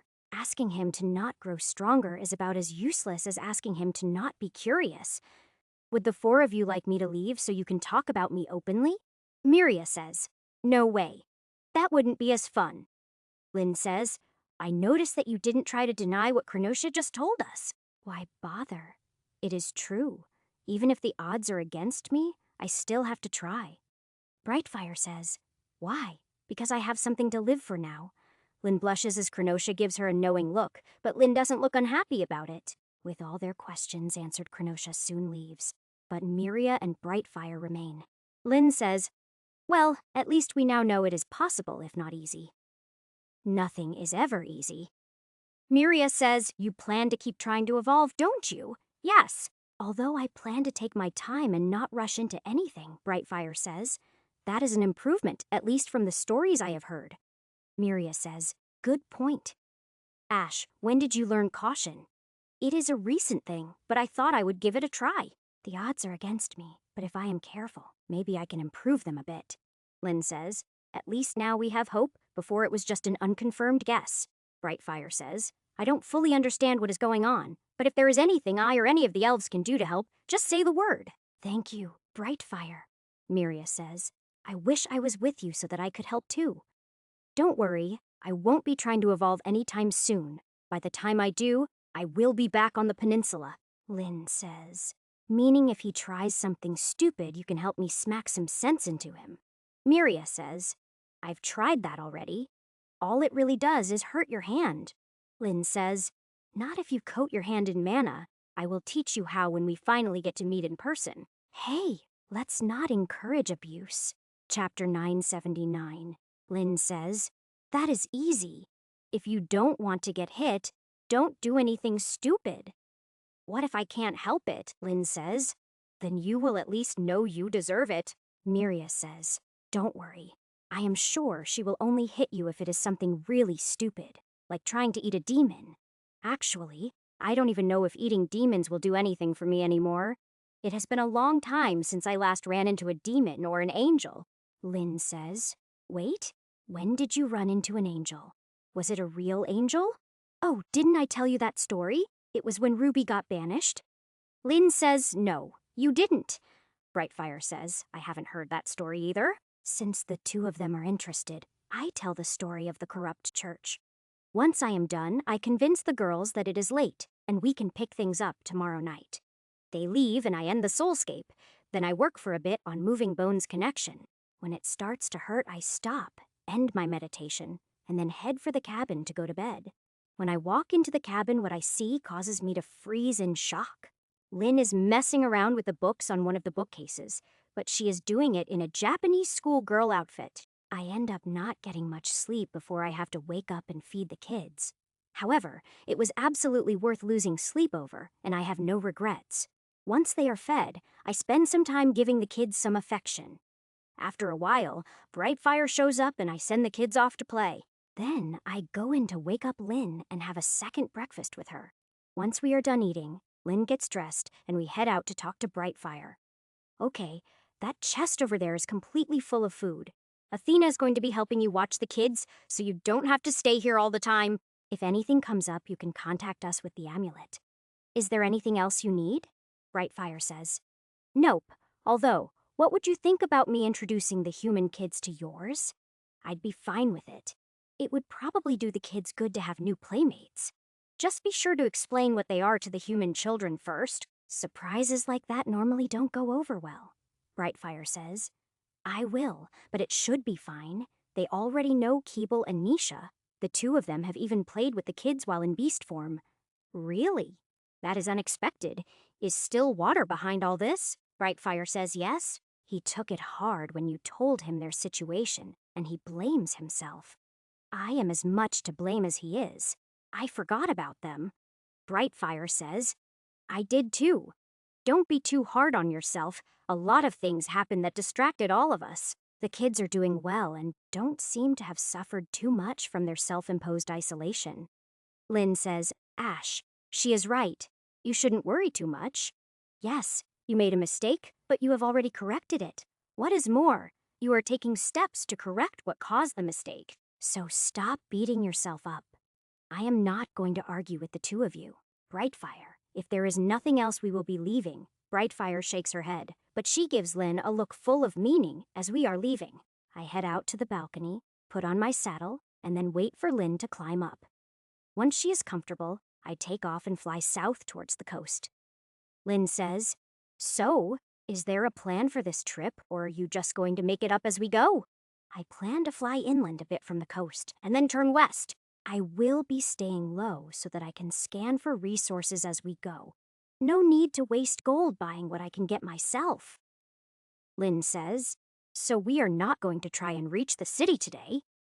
No, we will probably reach it tomorrow, Lynn says, assuming we don't find any random adventures. If we do, that is fine. We are not in a rush or on a timetable. Lynn says, That means we will be using the castle. That is good. I can finally put more of my books away. Yeah, one of the materials I will be collecting is more wood for us to use in creating copies. Lynn says, Great.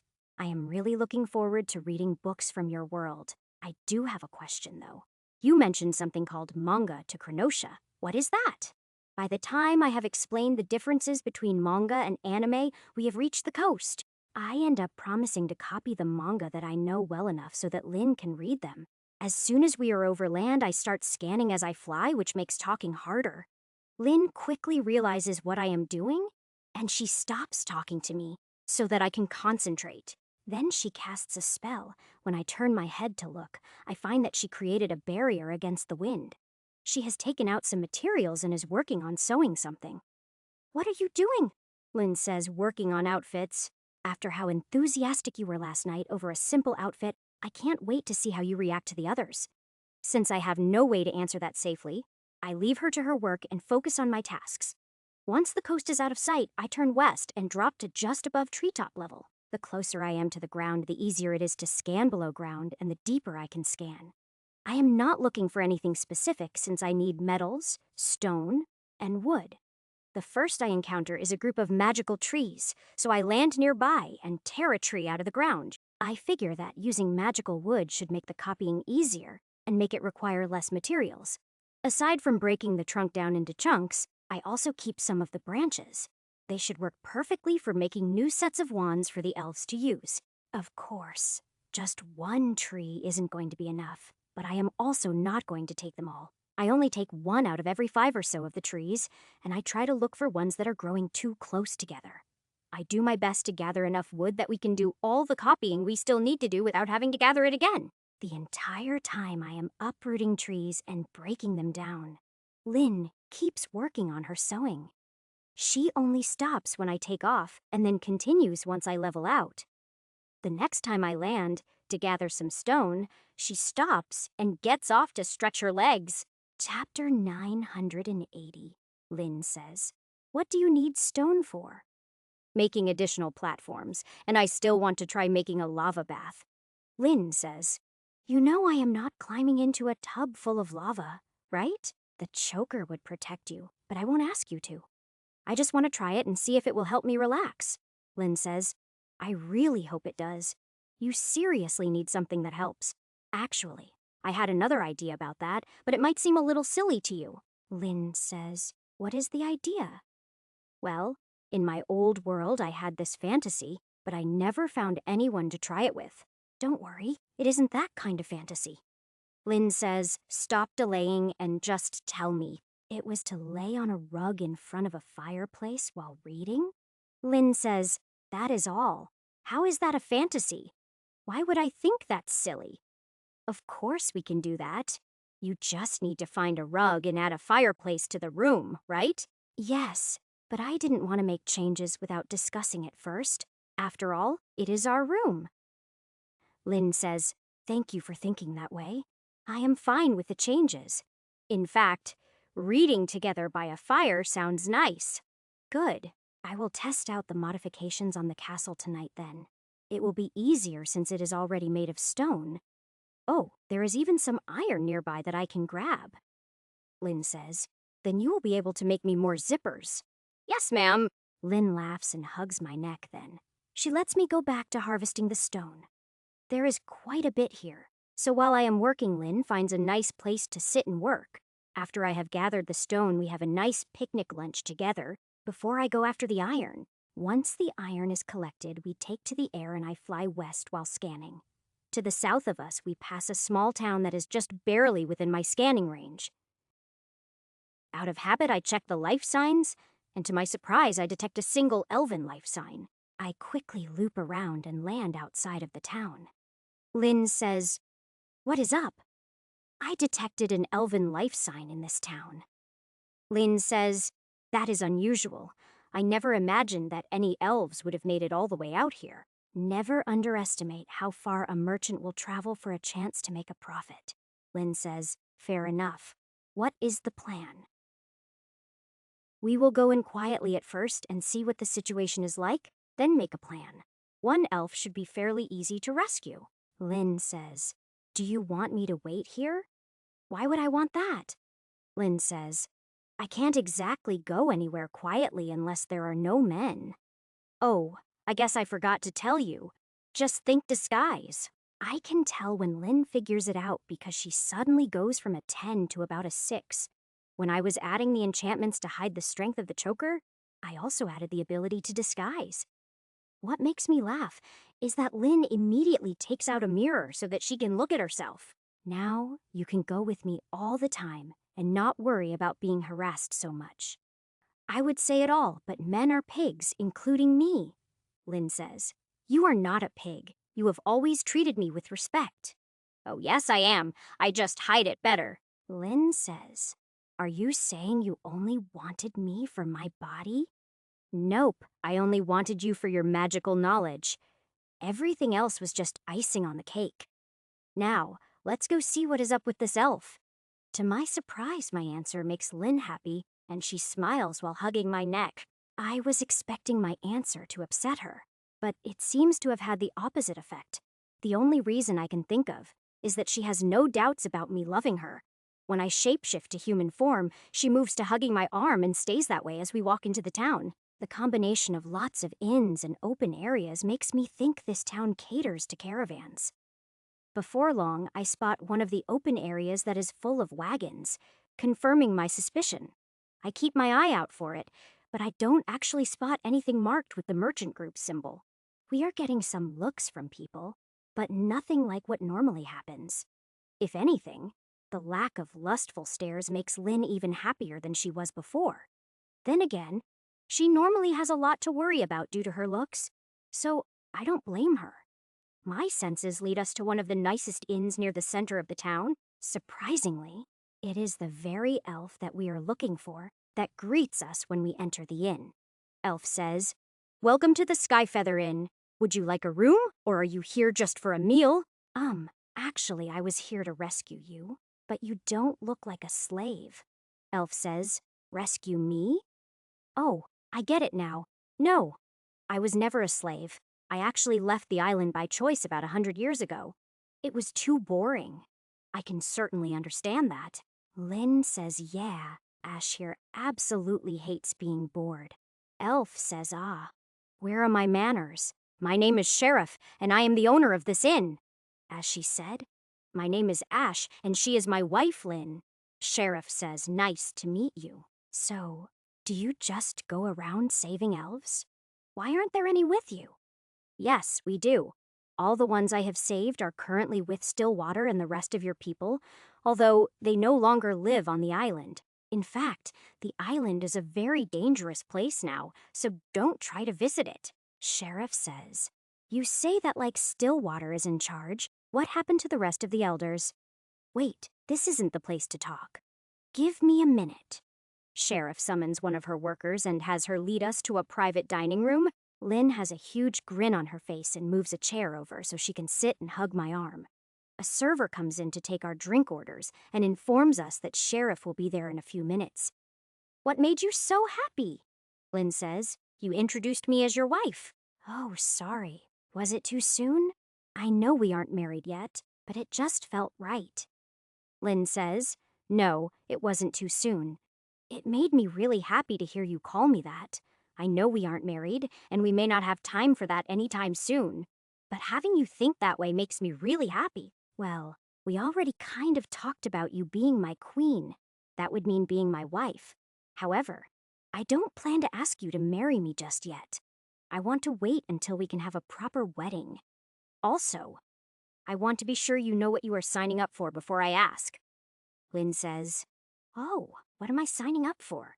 Chapter 981. All of my craziness, moodiness, and my insane ideas. Not to mention that I have a time limit and 8 kids that would be yours to take care of after I am gone. There is also the issue of if I become a king and you are my queen. You would have to rule once I was gone, both of which mean you would have to live on after I am gone. That is a lot to commit to. Lynn says, "I will admit that there are some things I haven't thought about in that list. What worries me is the fact that you are implying that I haven't already seen the full extent of your moodiness. That makes me laugh, and once I am done laughing, I move to kiss Lynn deeply. She eagerly returns the kiss. But what makes me happy is that she didn't just dismiss my point. I want her to fully consider what marrying me would entail before it is too late. If she decides she doesn't want to marry me, I would be fine with that. I would be fine with things staying as they are now, just as long as she is with me. However, if she decides she is okay with all my faults and the responsibilities, I will marry her. Not only do I think she will make a good queen, but I also think she will continue my work. The biggest problem I face in turning the Beastmen into a kingdom is my death. Without me around, they are highly likely to fall apart again immediately. I am pulled from my thoughts by the server returning with our drinks, which she sets on the table. I pick mine up but stop at a strange smell and quickly reach out to stop Lynn from drinking. Taking her drink, I sniff it and find the same smell coming from it. The server watches me nervously. Lynn says, "What is wrong, Ash? These drinks are poisoned." Lynn says, "What?" She quickly casts a spell on the 2 cups while I stare intently at the server. Lynn says, "You are right. They are poisoned, and it is a fairly nasty one." Sheriff opens the door and walks in, causing the server to sigh in relief. From that, I can tell that she was ordered to poison us and not acting on her own. So, I turn my gaze to Sheriff, who is looking at the untouched cups nervously. "So? Mind telling me why you ordered your people to poison us?" Lynn says, "Ash, stay calm. There are innocents in this inn. Don't worry. I am calm. The poison isn't magical, so it couldn't really hurt either of us. Even if it did affect us, I have spells to counter poison. Her explanation will determine if I stay calm or not. Now, Sheriff, tell me why you tried to kill us." Sheriff says, "At first I thought you were just trying to lure me out to be enslaved, that I was willing to let pass. After all, I am used to dealing with humans and their darker natures. However, then you went and mentioned my nephew, a name you shouldn't know. That told me you were specifically targeting me, and I couldn't let that pass. Your nephew," Sheriff says, "Stillwater." I take out my communication amulet and call Stillwater, but I change how it works. Basically, I put it on speakerphone so that everyone can hear the conversation. Stillwater says, "Ash, is something wrong? Do you know someone named Sheriff?" Stillwater says, "No, I can't say that I have ever heard that name before." "Why?" Sheriff says. "Sheriff is the name I took when I started living among the humans. My elven name is Raging Water." Stillwater says, "Aunt, is that really you? What is going on? You are supposed to be dead?" Sheriff says, "Hi, kiddo. Is that what you were told?" "No, I am not dead. I chose to leave the island to avoid the marriage your dad was trying to force me into." That aside for the moment, what is going on? Stillwater says. "Good question, Ash. I needed you to verify her identity before I decided what to do about her trying to poison Lynn and I." Stillwater says, "What? Are you all right?" "We are fine, which is why she is still alive. Since she is your relative, what do you think we should do with her?" Stillwater says, "I haven't seen her since I was a child, but the few stories I heard about her make me think she would be useful. If possible, I would ask you to spare her and let her join us on the ship." Sheriff says, "Ship." "Nephew, what is going on? Why are you acting subservient to this human?" Stillwater says, "That is too long of a story to tell right now. The short of it is that Ash is not a human. He has saved our entire race, and he is currently taking all of us to a new home." Sheriff says, "Saved our race? What happened after I left?" Stillwater, this isn't working. You are just giving her more questions. Head to our cabin. I will open the gate so you can come through and explain it to her. However, I will be providing the food." Stillwater says, "All right, give me a minute to grab Brightfire."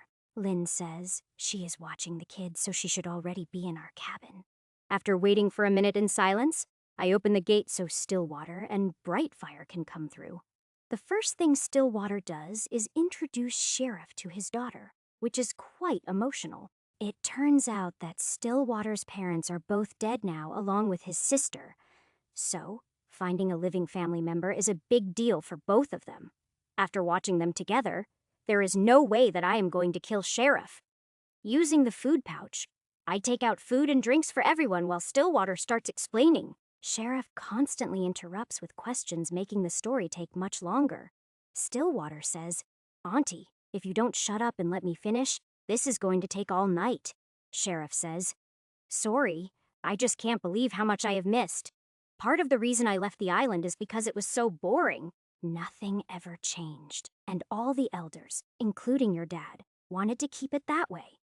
So, that is where Brightfire gets it from. Brightfire glares and says, "Shush, you!"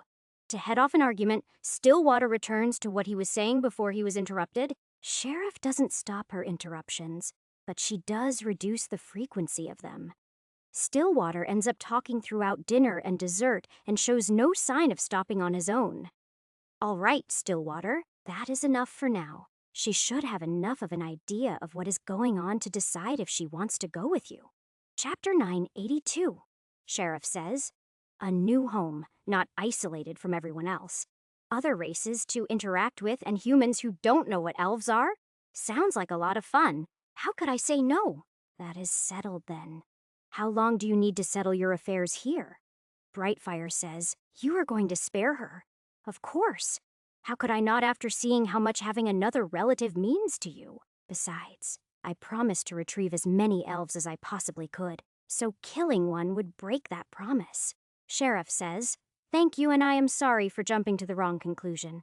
I can hand over the inn and be ready to go in an hour or so. The only problem is I have saved up more gold than I can carry. Stillwater says, give any that you don't need to Ash. Not only has he bought the freedom of some of our people, but he also has been buying us supplies and materials. That isn't necessary, Stillwater. Lynn says, Ash, honey, hush. We are heading to a city where we will need gold, and if she can't carry it, then we may as well take it. Sheriff gives Lynn a smile, and then she leaves the room to prepare to leave. As an elf living among humans, she has probably long been prepared to leave quickly if needed. That is part of why I was willing to forgive her so easily. I can understand her caution. Lynn says, Brightfire, can you do me a favor? Brightfire says, sure, what is it? Lynn says, can you record Stillwater introducing Sheriff to Silverstream for me? Or at least tell me about it afterwards. Brightfire laughs while Stillwater's face turns bright red, making Lynn laugh as well. Stillwater starts trying to deny that anything is going on, but his face and stuttering give him away. Brightfire says, sure, I can tell you about it. I don't know what you mean by record it, Lynn says. Ash, can you make something that will record images? A magical version of a camera? I don't know any enchantments that work that way, so it would take a while and some experimenting, Lynn says. Well, that won't work for this time then, but you should work on it when you can.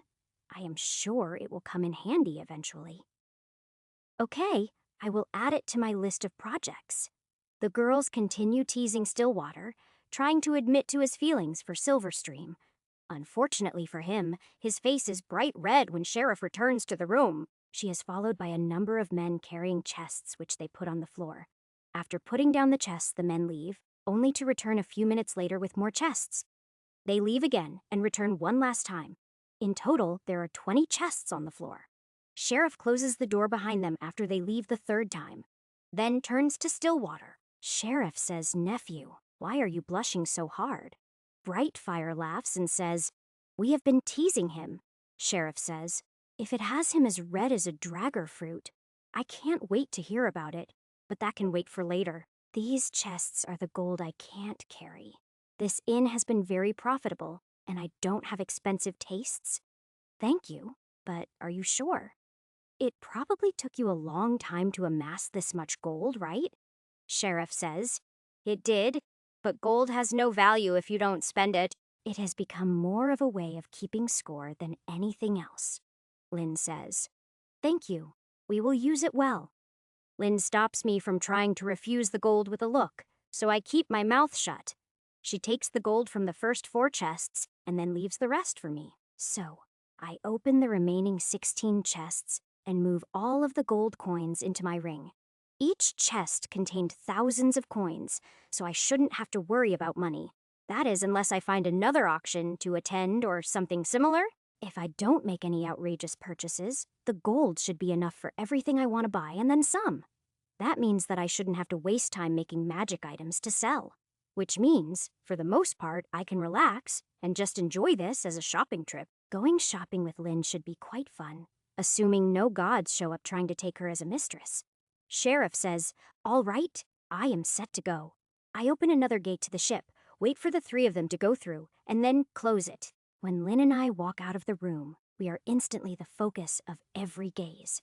Be it employees or patrons, they are all staring at us and continue to as we walk out of the room. Since our arrival triggered Sheriff leaving, everyone in town is probably curious about us. In a small town like this, her leaving is big news, and everyone has probably heard about it by now. When we exit the inn, everyone on the street stops to look at us as well. Instead of turning to leave the town, I take Lynn and head towards the shops. I send my mana sense to scan through the shops until I find what I am looking for. Then I take Lynn and head for a shop that deals in decorative housewares. I want to buy 2 rugs, but if you see anything you like, we will get it as well. Just please, no more pink. Lynn says, "Why don't you like pink?" Wait, is that why none of the underwear you made me is pink? Yes, it is my least favorite color. Although, if you want pink underwear, that I am okay with. Lynn laughs at me as we walk into the store, but she quickly becomes distracted. The store is on the higher end, with a lot of interesting or beautiful things. From the way Lynn's eyes light up, I already know I am not getting out of here with just the 2 rugs. I have already picked out the 2 rugs I want, both made of beast fur with extra cushioning sewn into the bottom. So, I follow Lynn around to look at everything else first, and keep my mouth shut. Lynn picks out a dozen or so, things that she wants for our rooms on the ship and in the castle. The shop owner's eyes light up as she starts pointing out things that she wants. Most of them are purely decorative with no practical use whatsoever, but I am smart enough not to say that. Finally, I point out the 2 rugs, and after she feels how soft the fur is, she agrees with my choices. The total for everything comes to over 2,000 gold, but I pay it without haggling. If it makes Lynn happy, then I couldn't care less about how much it costs. To my relief, nothing she chose is pink, although she did look at some pink stuff just to tease me. Chapter 983. After paying, I put everything into my pouch and then follow Lynn as she looks in a few more stores. There is nothing else that I need, so I just walk with her and keep my senses on those following us. From what I can tell, they are just locals who are curious or watching us for someone else. None of them pose a threat, and I don't sense any hostile intent, so I don't pay them much mind. However, their presence does keep me from relaxing and enjoying myself. Lynn is having no such problem. She is enjoying shopping even though she doesn't buy much. The exception to that is when we enter a store that carries nothing but cloth of varying types. Lynn finds a number of fabrics that she likes, and we buy the store out of them. Once we have hit all the stores, we head out of town with the people still following us. As we get further from town, the followers drop off one by one until none are left. Once the last one gives up and returns to town, I drop my shapeshift. Lynn climbs into the saddle and I fly for about 10 minutes before landing again. After a quick scan of the ground to make sure nothing is living there, I set up the castle. Before Lynn can run off to her library, I fill the table with dinner dishes. After we are done eating, she heads into her tower while I start modifying our room. First, I put in the fireplace, which is fairly easy, but I don't want to have to constantly fetch wood. My answer to that is to enchant some logs of the magical wood to generate flames and heat without burning. It just means that when I want a fire, I will have to feed a little mana into the logs. That also turns out to be fairly simple, and I don't even need to experiment much. Once that is done, I lay out one of the rugs in front of it and then move on to adding the new room. In order for the room to be big enough, I decide to put it into the foundation beneath our room. This will weaken the structure slightly, but there isn't any other place I can put it safely. After shaping the room and making stairs down to it, I go down and make the bathtub. This is the reason for putting it down here. I am making the tub big enough for my normal form. I can't put something this big in the ship or above any of the existing rooms of the castle. If magic wasn't available, I would be working on a way to make this heat the castle.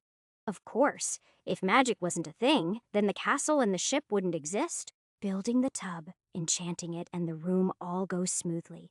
But now I need lava. Sending my senses straight down, I find some. But it is far too deep to dig to. Not that that would be a good idea. I don't want to create a new volcano. After thinking for a minute, I decide that gating the lava in is probably the best bet. Making a gate that goes to the lava is easy enough, but I didn't account for the pressure the lava is under. When the gate opens, the lava explodes out with much more force than I expected. Luckily, I put an enchantment in place to keep the lava from being splashed out of the tub. The only problem is that by the time I close the gate, the tub is overfilled. There is about a foot of lava above the top of the tub, and the enchantment is struggling to contain it. I can't think of a better idea at the moment, so I suck the excess lava into my ring. My ring will keep it in stasis, so I can always use it when I make the smaller tub on the ship. Thinking about it, that would be a good weapon in an emergency. It should even work in a null magic zone. Other than getting more lava than planned, everything else worked out, and the tub is ready. So I drop shapeshift and climb in. The heat immediately soaks into me and I can feel my muscles relaxing. It feels great. So I stretch out, close my eyes, and just lay there enjoying it. Lynn says, "Ash, are you awake?" Yes, I am awake. What is up? Lynn says. Aren't you going to open a soulscape? Oh, yeah. Sorry. This feels so good that I forgot. Lynn says. Is it the lava bath or being in your natural form? But I think. Don't get me wrong. I love being in my human form when I am with you, but my normal form feels more comfortable. Lynn says, is it still comfortable if you shrink down? Yes, it is. Why? Lynn says, you can control the size you shrink to, right? Yeah, I can. Why? Lynn says, I am not making any promises, but later if you shrink to humanish size, I am willing to try a few things. Really? Are you sure? Lynn says, like I said, no promises. But yes, I am sure. I knew you weren't human when I fell in love with you. I don't only love you when you are in human form. I know that. I know you love me for who I am, not what I am, and I love you the same way. I didn't want to suggest doing anything outside of human form because I wasn't sure how you would react. Lynn says, it would be best if we take things slow and let me get used to it, but I am willing to try. Thank you. Even if you end up not liking it, the fact you are willing to try means a lot to me. Lynn says anyway, are you going to open a soulscape tonight? Yeah, I will open it right now, Lynn says. Aren't you going to get out first? Nope, I am perfectly comfortable right here. Besides, the heat can continue soaking into my muscles while we are in the soulscape. Lynn says all right. I close my eyes, easily slip in a meditative state, open the soulscape, and invite everyone. Everyone but Brightfire shows up. She is probably still with her dad and great aunt. Instead of recreating the castle for the kids, I make a huge field full of interconnected cat trees. Then, I sit down with Lynn and Miria to continue the anime we started last night. No one mentions last night's conversation. Lynn and Miria just cuddle against me and watch the anime. By the time the anime is done, the kid have long since worn themselves out and left. So, I give Miria a goodnight kiss, which makes her ecstatic, and end the soulscape. When I open my eyes, Lynn is still standing just outside the tub, and my entire body feels limp. It is something of a struggle to make myself get out of the bath. I haven't felt this relaxed in ages. However, my desire to follow Lynn upstairs is greater than my desire to be lazy. Chapter 984. When I wake up in the morning, I am still in my normal form and human-sized. Normally, I would let Lynn sleep in, but we can't waste too much time. So I start licking her face until she wakes up giggling. As soon as she wakes up, she hugs me and buries her face in my fur. Lynn says, I am still tired. I don't want to get up. All right, we can have breakfast in bed, but then we need to get up. Lynn says, what is the rush? Why can't we be lazy? There is no rush, but you know how I feel about wasted time. Once we get to the city and get settled in, we can be a bit more lazy. Besides, how tired you are is completely your own fault. I was perfectly willing to take the experimenting slowly. Lynn blushes and says, we are not talking about that. I laugh at her reaction as I set up the tray and fill it with breakfast dishes. She complains of being too tired, so I play along and feed her breakfast to her. Of course, there is quite a bit of teasing involved, but it is all in good fun, and we both have a good time. When we are done eating, Lynn tries to go back to sleep, but I keep pestering her until she gets up. Once she is dressed, I pick her up and carry her outside so that I can put the castle away. Then I return to normal size, put my saddle on, and help Lynn get into it. Using a little mana, I add a seatbelt to the saddle and make it so that the saddle is more of a recliner. That way Lynn can nap while I am flying around scanning for resources. Not too surprisingly, she falls asleep pretty soon after I take off, and I try not to jostle her around too much. Despite me landing a couple of times to collect medals, Lynn manages to sleep until lunchtime. I find a nice scenic spot to land for us to have lunch, and then we continue our journey. After lunch, Lynn doesn't go back to sleep, instead going back to working on her crafting. Is sewing your relaxing hobby? Lynn says yes. I really enjoy it, and it is nice to be able to make my own outfits. Especially after watching your anime, it has given me a ton of ideas that I want to try out. There are anime that focus a lot more on outfits, but those aren't ones that I watched. Sorry, Lynn says. It is fine. I already have enough ideas to keep me busy for weeks, and you still have more anime to show me. I can also show you movies. They will give you plenty of ideas. Lynn says, sounds good, but let me work through the ideas I already have first. Otherwise, I will end up forgetting the ideas I already have in favor of new ones. Sure. We have plenty of time for that stuff. Detecting another metal I can make use of. I turn and land where I can extract it from. I have figured out how to extract metals without having to dig, but it costs more mana. Using mana, I create a small hole leading to the metal, then liquefy it and pull it out. It is a lot faster than digging, so the mana spent is worth it in my opinion. Besides, it is good practice in mana control, which will affect all the other magic that I use. It also means I am not moving around as much, which lets Lynn keep sewing. About the only time she has to pause her work is as I am taking off or landing.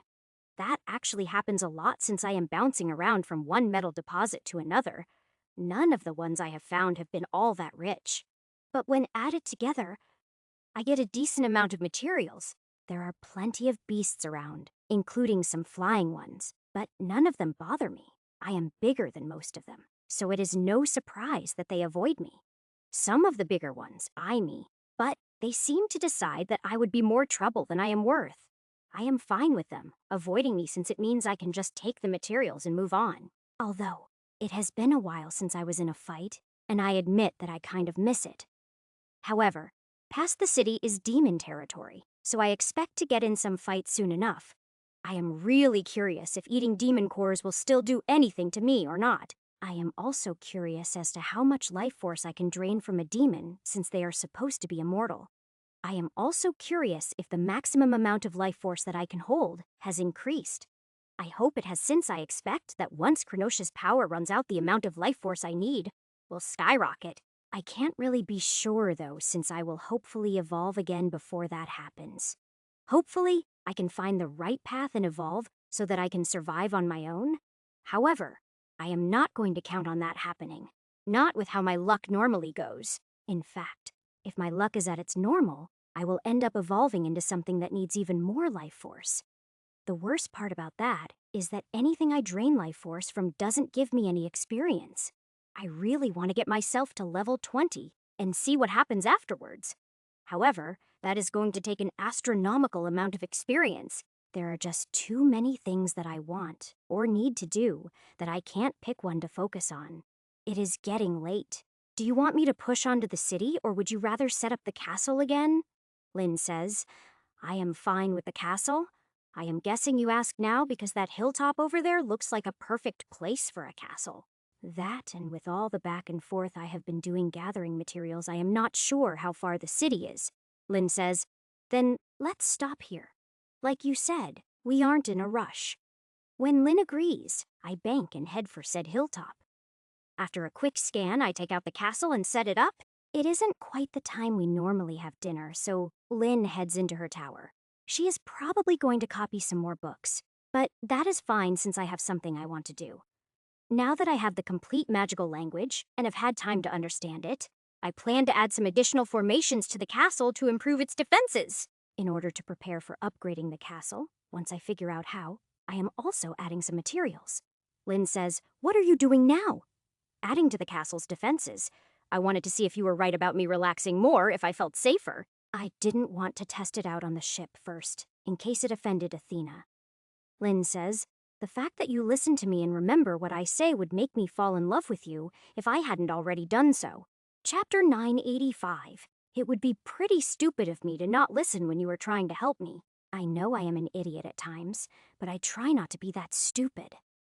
Lynn says, you aren't stupid and you are only an idiot when it comes to emotions. So, are you almost done? I am getting hungry. All right, let me just finish this formation. I finish the formation, then head inside with Lynn and have dinner with her. Over dinner, I talk with Lynn about the modifications I am making and get her advice. She still has a much broader understanding and knowledge of magic than I do. She manages to give me a few more ideas and suggestions to improve the defenses. Thinking about the ideas she has given me also spawns a few more ideas of my own. However, if I put all of them in place, then the castle will be better defended than the ship. Lynn, do you think I am going overboard with the defenses? Lynn says, considering that your enemies include demons and all the gods you have pissed off? No, I don't. In fact, with enemies like those, I don't think there is such a thing as overboard. The idea is to do whatever it takes for you to feel safe enough that you can relax. I am just worried that I am being paranoid, Lynn says. You aren't being paranoid. You have enemies that are after you. Now that you mention it, I wonder how well mana-based defenses will work against avatars. Lynn says, I don't know. You should probably ask the goddesses. Good idea. Saronia, do you have a minute? Saronia appears and says, I always have time for you, Ash. Hello, Lynn. So, what is up? Lynn says, hello, Saronia. It is nice to see you. Would you like to join us for dinner? Ash has some questions about avatars. Saronia says, sure, thank you. What do you want to know, Ash? Lynn has convinced me that some of my recent mental problems are from me not relaxing enough. In an attempt to feel safe enough to relax, I am upgrading the defenses of the castle. The problem is, I don't know how effective they will be against avatars. Saronia says, with how many gods you pissed off, that is a valid concern. Mana-based defenses will work against avatars. They are just less effective than normal. I would say they lose around 20% of their power against normal avatars. The avatars of a god of magic would be able to pretty much ignore them. That is not what I was hoping to hear. Is there a way to make the defenses more effective? Or better yet, is there a language for using divine power in formations? Saronia says, there is a divine language that has a written form. I don't know that it has ever been used in formations, but it should work. However, I am not going to teach it to you unless you make me a promise.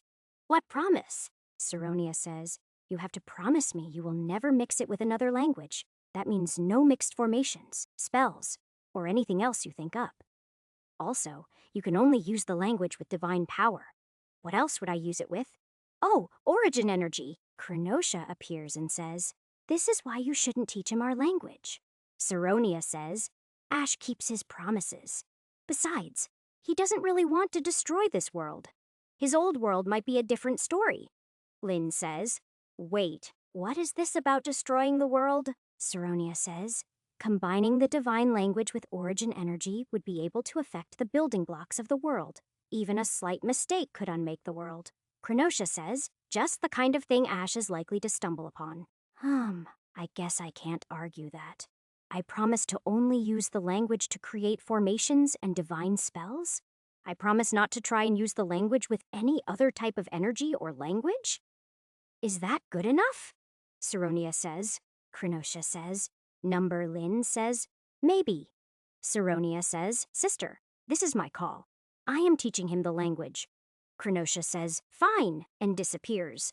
Lynn says, this isn't something I can be a part of, right? Saronia says, Number, I am sorry, but you don't have divine power which is required to learn the language. Lynn says, all right. Ash, I will be in the room. Okay. Lynn gets up and heads into our room, leaving me alone with Saronia, who looks torn. To me, it looks like she is having second thoughts about teaching me the language. Then again, if the language is that powerful, I would hesitate to teach it to me too. You don't have to do this. I can probably figure out something else that will handle the avatars, Saronia says. Number, the only other thing that would work would be mixing divine energy and mana. You already know how bad of an idea that is. The main reason I am willing to teach you this is because of just how many deities you have angered. Besides, divine energy is especially useful against demons. Even just speaking the language can hurt them. That could definitely come in handy. Are you sure about this? Saronia says. Number, not even close, but I am going to do it anyway. Before I can say anything else, or she can reconsider, Saronia leans over and kisses me. That in itself isn't surprising, but the pain that comes with it is another story. It hurts way more than when the dragon taught me the magical language. Hearing me screaming in pain, Lynn comes running, only to find me curled up on the floor clutching my head. Saronia quickly reassures her that I will be fine once I am done absorbing the language. For me, it feels like the language is burning its way into my brain word by word. Hiding, congratulations. Skill Pain Resist has progressed to level 9. Pain Resist level 9. You feel 90% less pain. Physical damage reduced by 9%. The skill leveling up helps out quite a bit, but I'd hate to try this without the skill. Just 20% of the pain was enough to make me cry like a baby.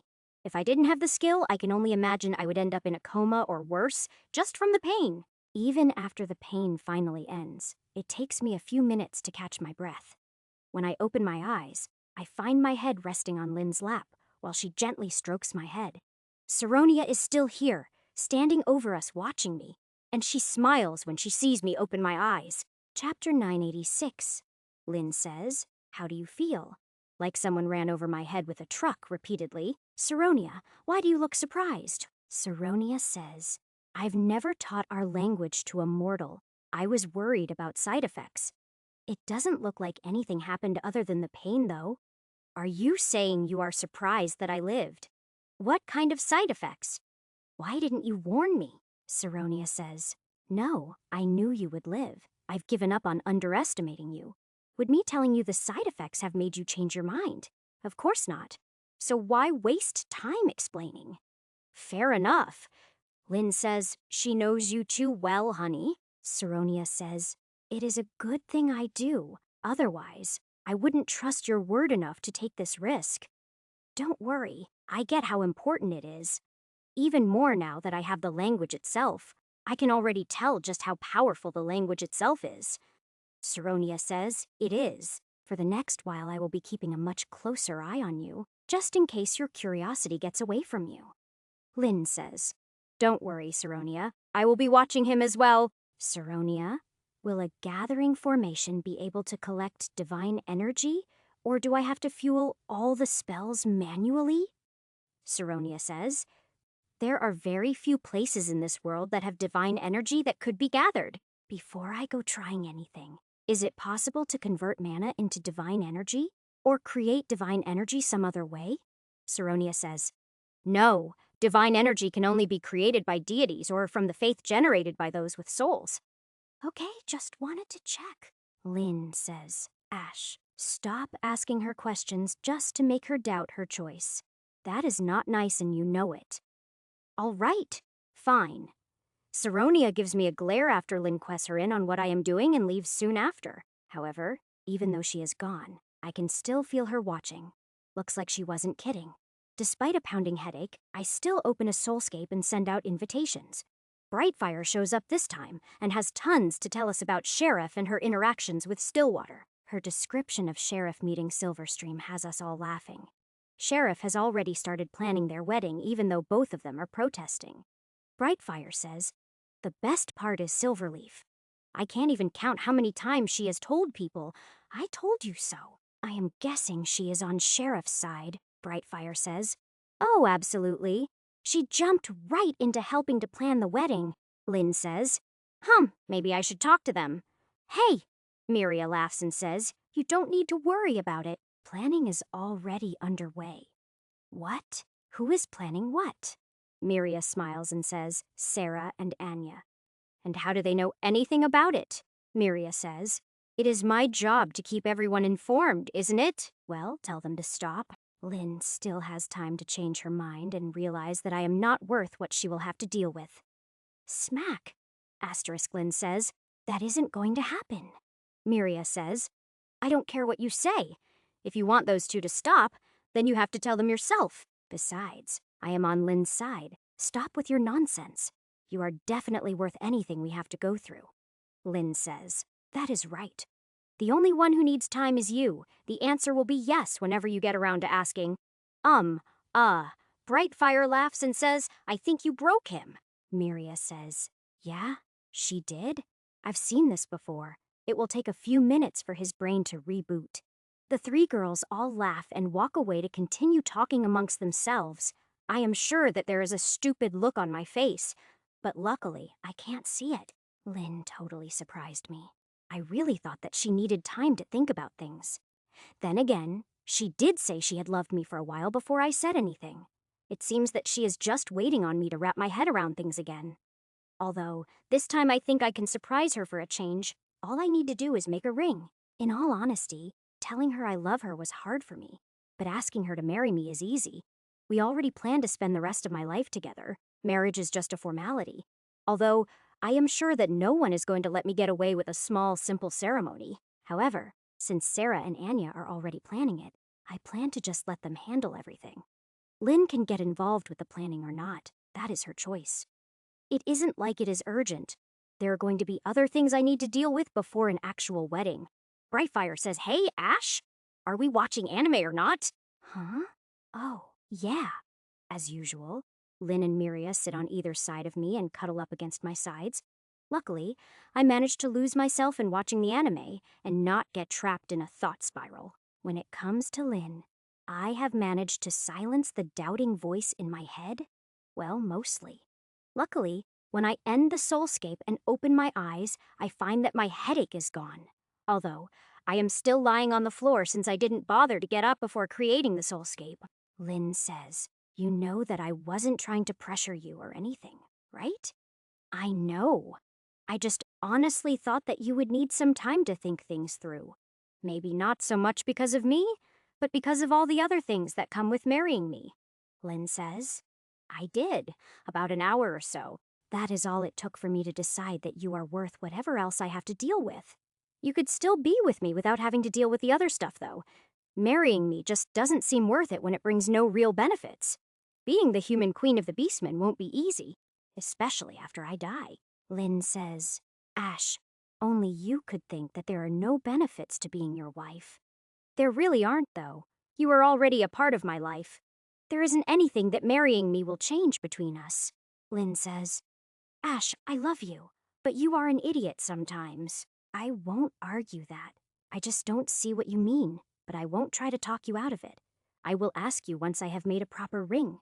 Lynn says, "All right. It is still early. Do you want to take a bath before bed? Or lay in front of the fire and read together?" "Oh, let's read together."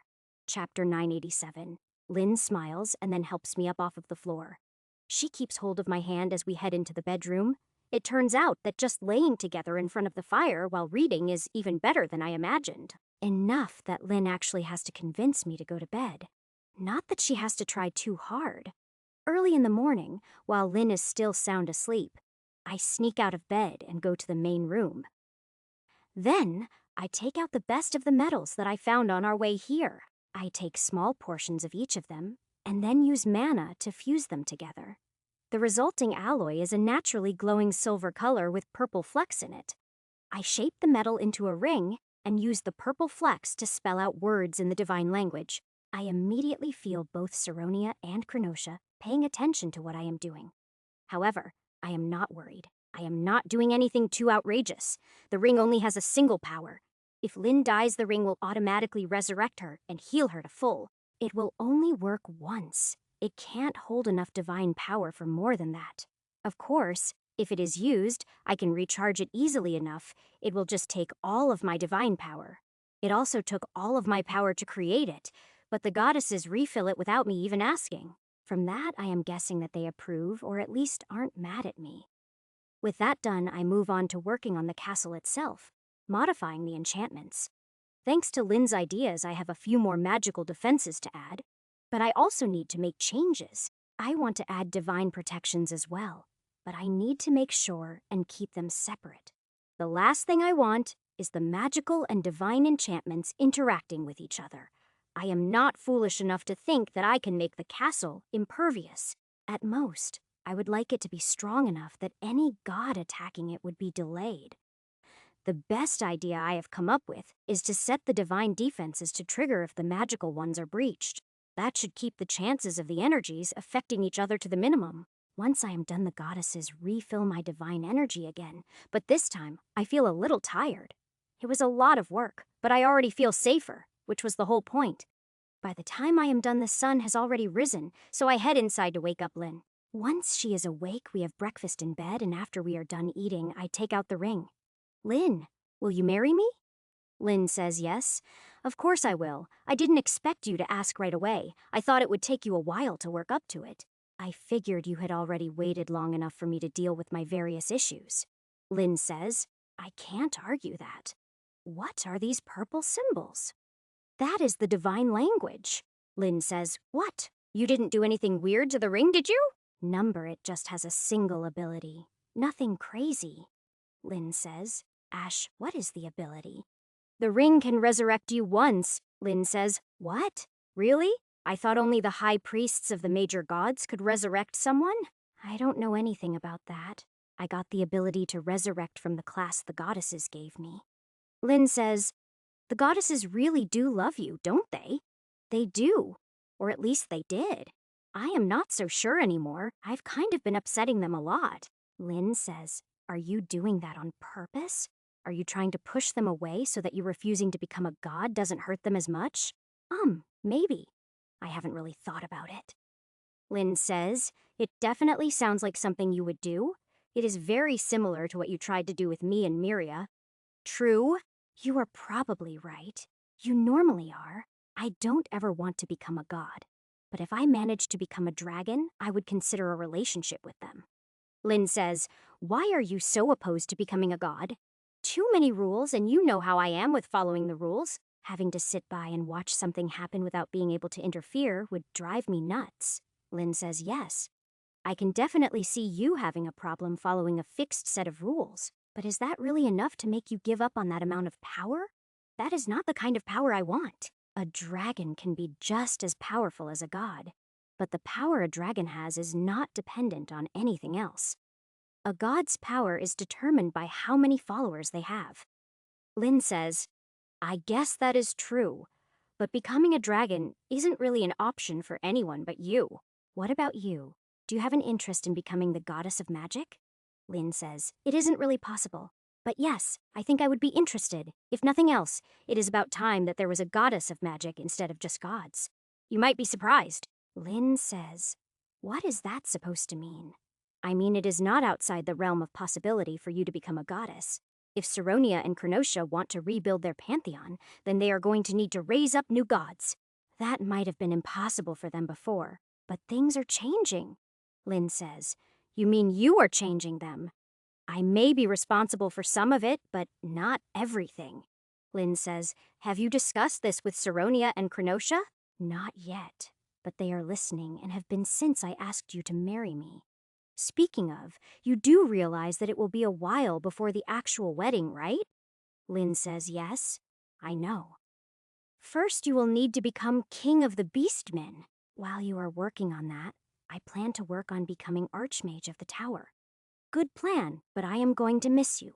Lynn says, I will miss you too, but it is only fair that Miria gets some time alone with you as well. Just remember that you are not allowed to add anyone else without Miria and myself approving them. I don't plan to add anyone else. In fact, I would prefer it if it was just you and me, but that has already been decided. Lynn says, it has, and I wish it was just us as well. However, I like Miria, and she deserves to at least have a chance. I know she loves you, and I am pretty sure that you like her, if not love her. I do like her, a lot more than I used to. For a while, she was far too aggressive and pushy. Since she has calmed down and started respecting boundaries, I like her a lot more. I don't know yet if my feelings go beyond that, or if they even can. Chapter 988. Lynn says, while I am in the mage trials will be the perfect time for you to figure that out. You know, this is a really strange conversation to be having right after I asked you to marry me. Lynn says, yes, it is. Pretty much everything to do with you is strange. At the same time, I am glad that we can talk openly and honestly like this. It is much better than having to worry about you doing things behind my back. Yeah, that is something you never have to worry about. But I bring a lot of other worries with me, sorry. Lynn says, I am not worried. I feel like we can face anything as long as we are together. That is, as long as you don't try to hide things from me so that you can deal with them yourself. I do have a habit of doing that. You are getting to know me a little too well. I will try my best not to hide anything from you. Lynn says, you can hide some things from me. I do like surprises. Just don't hide anything important, like changes to your time limit or crazy ideas that pop into your head. All right, I can handle that. We should get up and get moving. We still have a city to find today. Lynn says, what do you mean find? Ash, are we lost? Not exactly. But I did make my map a part of the ship. I know generally where the city is. We just have to follow the coast. Lynn says, so, we're only a little lost then? In response, I just grumble, and Lynn continues to tease me as we get ready to leave. I put the castle away and then take off. Once in the air, I fly north until I spot the coast, and then turn west. I fly high enough to keep the coast in sight while still being low enough to scan as I go. As we proceed west, I continue to zig back and forth collecting materials. Lynn stays in my saddle working on her sewing, until we stop for lunch. Not long after we continue traveling, we come across a fairly significant road. It goes towards the southeast and northwest. It also appears to be fairly heavily traveled. Assuming it will lead us to the city, I start following it until I spot movement ahead of us. I quickly land, and once Lynn climbs down, I shapeshift into my human form. We start walking along the road, and soon we are passed by a line of wagons heading the other direction.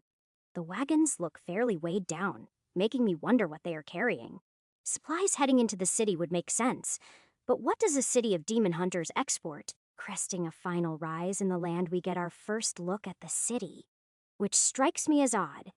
The north side of the city is docks, the west and south sides are walled, but the east side is completely open.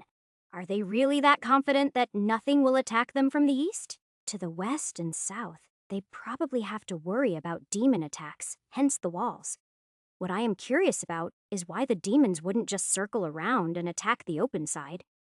Lesser demons might be stupid, but they are normally commanded by higher ranked demons that are anything but stupid.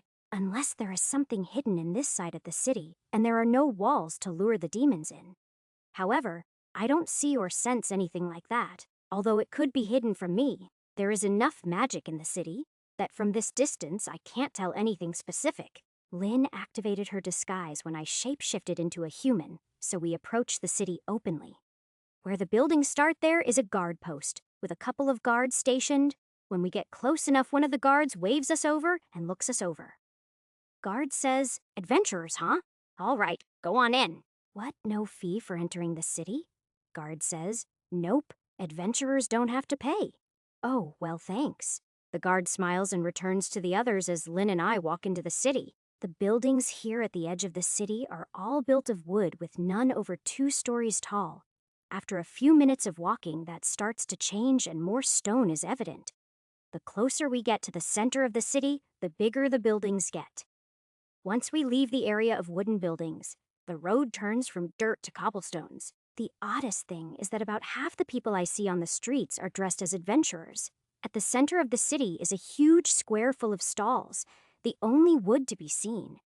The square is surrounded by large stone buildings, the biggest being on the west side. It covers the entire side of the square, but surprisingly, it isn't what I was expecting. From the location, I figured it would be the government building for the city. Instead, according to the sign out front, it is the Adventurers Association. However, I don't plan to enter just now. I want to understand more about the city first. After asking a guy running a stall, we head to a building on the south side of the square. According to the guy, this is the best inn in the city, and the most expensive. When we walk in, I can see why. The lobby is what I would expect from a 5-star hotel. Clerk says, welcome, how can I help you? Hi, I want the best room you have, and I will need it for at least a week. Clerk says, our best room would be the Diamond Suite, but it is 200 gold per night.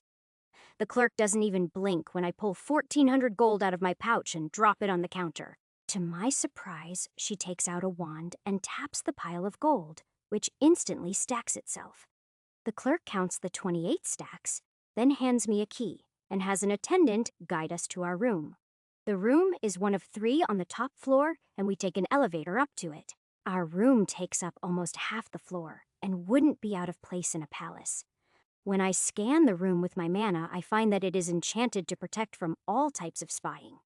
This place is protected from spying, so it should be safe enough to talk. Lynn says, That is good. This room is nice. So, what is the plan? We can relax tonight. Tomorrow, I want to find the merchant group. They should be able to answer my questions.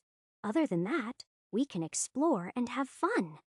Lynn says, All right, sounds good. Are we eating dinner from the pouch? No. This place has a restaurant. We can try it out. Lynn says, Yay, let's go! Chapter 989.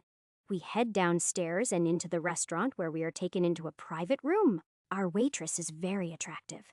She gives me a smile and a wink where Lynn can't see it. I just shake my head and take the menu from her. Lynn and I order drinks and a dozen dishes for dinner. The waitress looks surprised, but doesn't say anything as she leaves to fetch our drinks. The food is great, and we eat everything the waitress brings us, then order another set as well as 2 of every dessert. The extra set of food goes into the pouch as well as 1 of each dessert that we like. In the end, the meal costs over 100 gold, plus tip, but I feel that it is worth it. After all, adding a bunch more delicious dishes to the pouch is far more useful than some gold. When we are done eating, I pay for the meal, then Lynn and I head back up to our room. After we return, I open a Soulscape. Then I watch anime with the girls while the kids play. After closing the Soulscape, I spend some time moving Bones' connection out of my soul. It only moves a little bit each time I work on it, but it is slowly moving closer to the edge of my soul. I still don't know what exactly will happen when I free Bones, but I guess I will find out. When I end my meditation and open my eyes, I find that Lynn has been busy. Our suite has a fireplace, but no rug, so she has taken the quilt from the bed. She is lying on the quilt in front of the fire and is currently reading, but she is naked. I quickly join her and we read together for a while before moving on to other things. After a while, we move to the bed and then later we actually go to sleep. In the morning, we both sleep in quite late, but it is all right since we aren't in a rush. When we finally wake up, we get dressed and head down to the restaurant for a leisurely breakfast. After breakfast, a single question to the clerk on duty gets me the location of the merchant group's building. It is on a side street just off of the main square and only takes us a few minutes to find. It is a big, fancy stone building. Standing at 6 stories, it is almost as big as the hotel we are staying at. When we walk in, the inside is like a supermarket with aisles full of cases of materials. It looks like about half of the store is for demon materials, which makes sense. Demon hide, bones, horns, weapons, and even cores are available for sale. However, my confidence in having enough money vanishes as I see some of the price tags. Considering this city is the source of materials, I don't even want to know how expensive they are once exported. Although, if they sell well, that probably makes enough money to support the whole city. That would also explain why there are so many adventurers in this city. Demon hunting must be good money. One thing that makes me curious, though, is that I haven't seen any products made from demon materials, not even in the Magic Kingdom, which logically should be the best place to export them to. Aside from that, it should mean that if I need more money, I can just hunt demons. That is something I wanted to do anyway, so now I just have a valid reason to do so. Although Lynn will probably know it is just an excuse, but she will probably go along with it. First, I need more information. So I take out my VIP card and go looking for a clerk.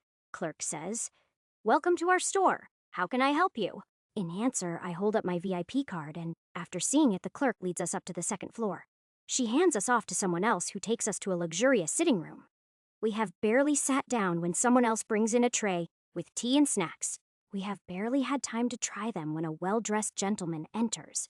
He is tall, about 6 feet, with dark, well-groomed hair and a clean-shaven face showing signs of age. He looks to me like he is in his late 50s, but he has taken really good care of himself.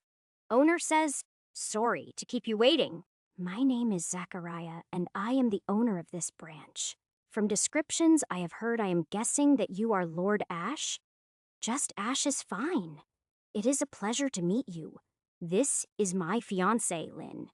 Zachariah says, "It is my pleasure to meet you both. I feel it is safe to assume that you are here about the job you gave Henrietta? Among other things. Yes. Can you update me on the status?" Zachariah says, "The caravan bringing them here is due in a week and a half to 2 weeks. I also took the liberty of purchasing 15 elves that were here in the city. I am surprised that many elves were brought this far. Zachariah says they were not brought here to be sold. They were brought by people who purchased them elsewhere. That was probably more expensive. Are we still within budget, or do I owe you more money?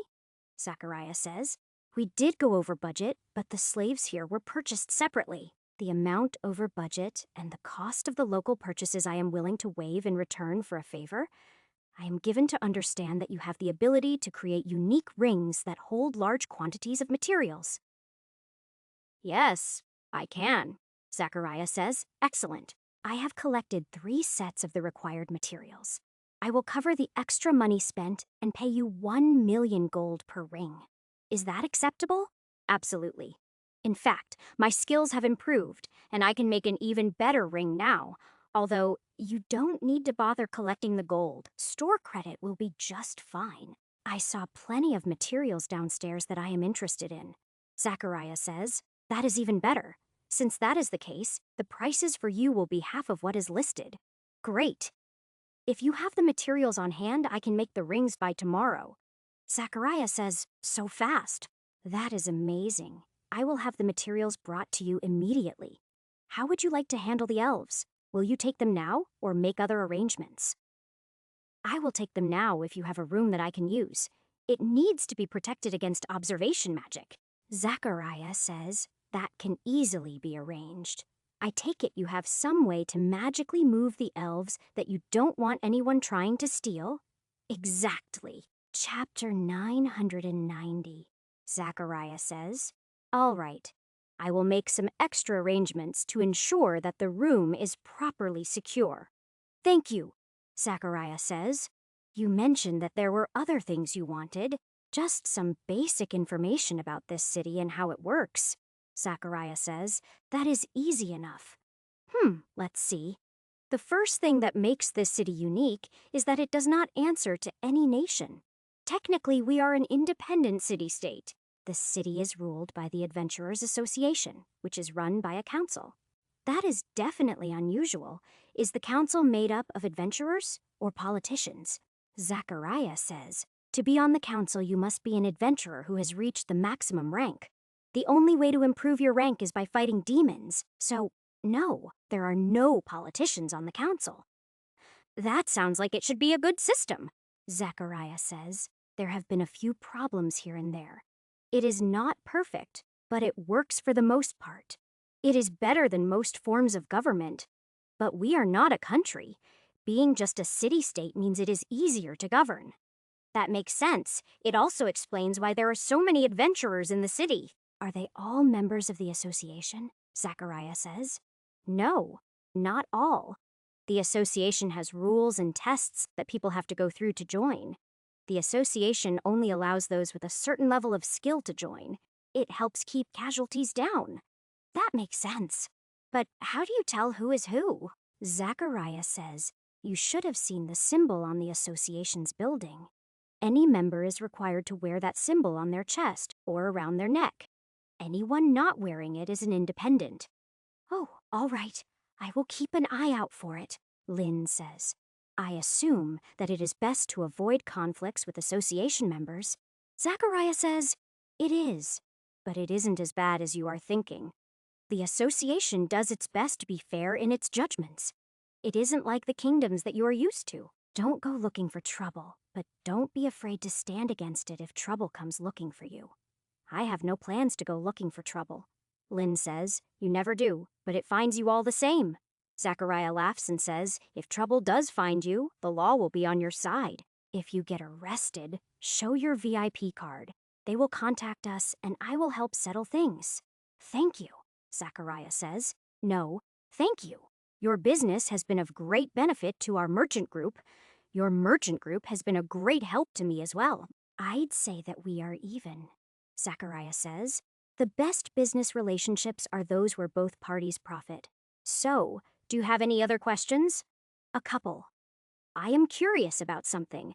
I assume that this city exports demon materials, but in my travels I haven't come across any products made from them. Not even in the Magic Kingdom, which I would expect to be a major purchaser of such materials. Zachariah says, We do export demon materials, quite a lot of them. However, all of them are bought by the two empires. They are also the ones who hire the majority of our hunters to guard their borders. In fact, this city used to be a part of the Northern Empire. Lynn says, "What happened?" Zachariah laughs and says, "Politics." Originally, this city was nothing more than a military outpost. The emperor of the time was quite the fool, and the military ended up rebelling against him. The general in charge here refused to rejoin the rest of the empire when a new emperor was chosen. History says it was for the sake of his men, but I don't know that I trust that. The history here was probably written by that general. I bet the empire tells a completely different story. Zachariah says, most likely. I have never been curious enough to check. Anyway, the general was able to hold off the empire's forces that were sent to retake the fort. As the fort remained free, many people that were unhappy with the empire came here and settled down. Eventually, it grew into the city you see now. That makes me even more curious as to why there are no walls on the east side of the city. Zachariah says there used to be. When this city became independent was not the only time the empire tried to reclaim it by force. In fact, it happened at least a dozen times.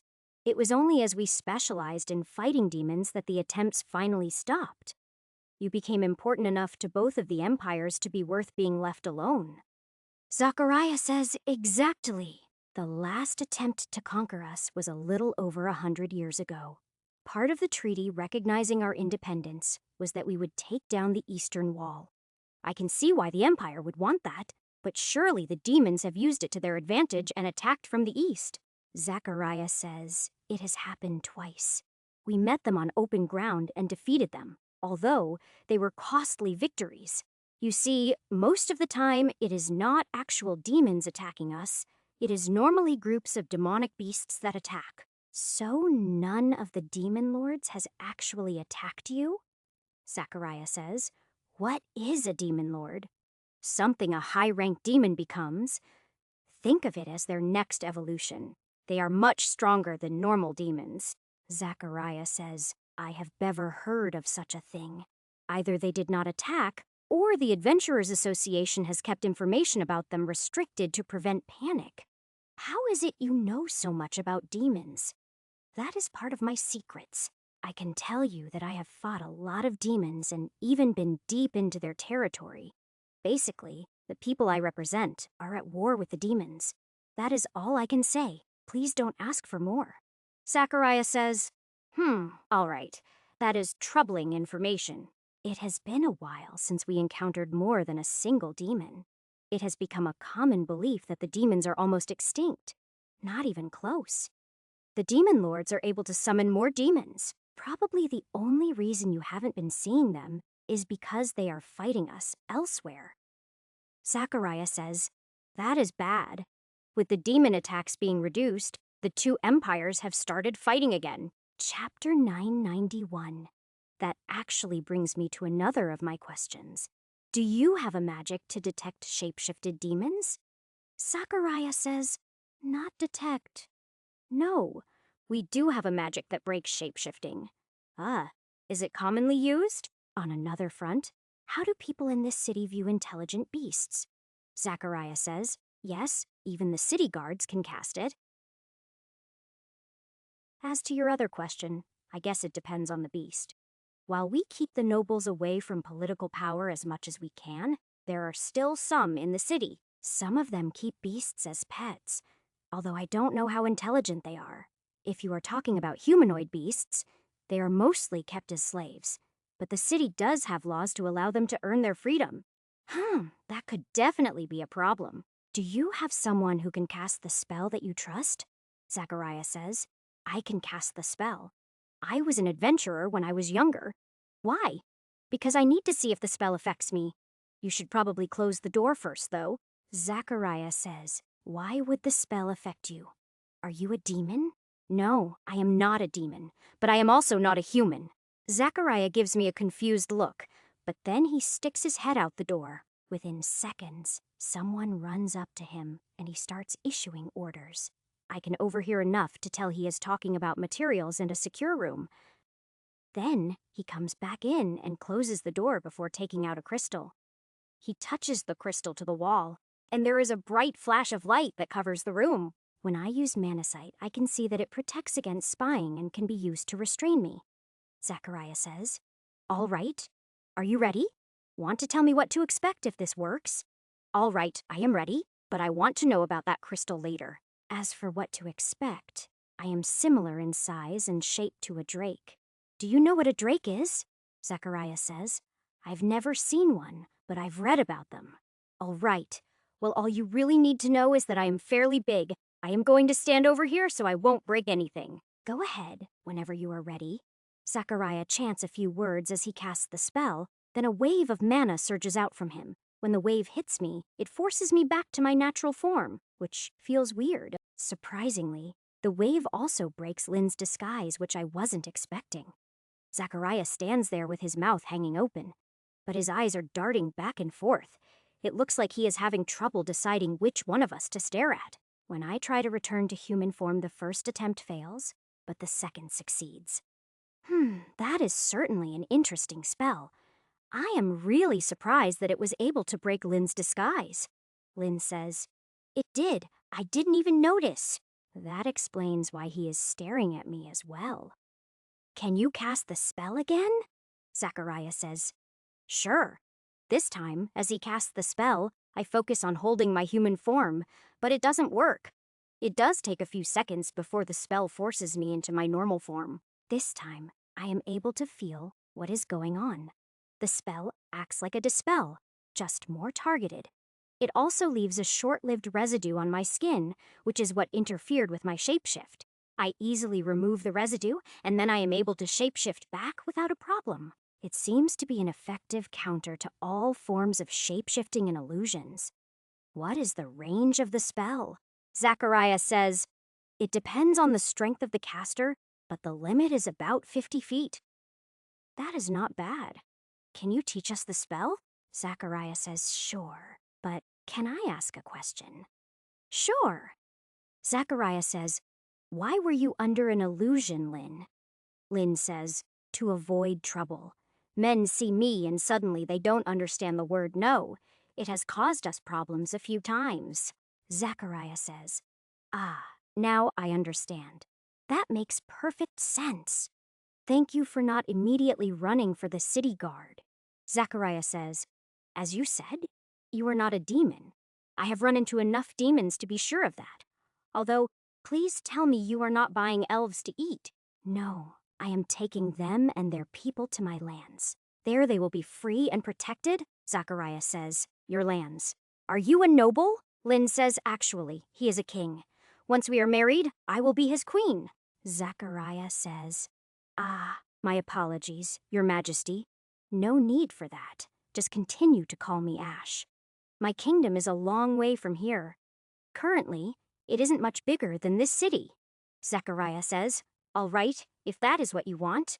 Although, you could potentially have diplomatic status within the city. You would just need to reveal yourself to the Adventurers Association. While I am sure there would be benefits to that, it would also probably be more hassle than I want to deal with." Lynn says, "Ash is rather adverse to pomp and politics." Zachariah says, "I completely understand. However, if you trust me, I have a friend in the association. We should be able to introduce you and keep things quiet. Although, you would probably need to tell us where your kingdom is." Lynn says, "Ash, I think you should do it. You mentioned you wanted to set up a trade route to here after we return. It would help if we set the foundations now. Other than the spell you showed us, does the association keep other magic related to demons?" Zachariah says, "Yes. All knowledge and magic relating to demons is kept in the association. Then I would need to deal with the association anyway." "All right. I will speak with your friend." Zachariah says, "All right, I will send him a message and set up a meeting. In the meantime, the secure room should be prepared by now." "Sounds good." Zachariah touches his crystal to the wall, which removes the spell from the room. Then he opens the door and instructs the person waiting outside to guide us to the room. The person turns out to be a woman carrying a tray with 3 sets of materials on it. She offers me the tray. but I just take the materials straight into my own ring.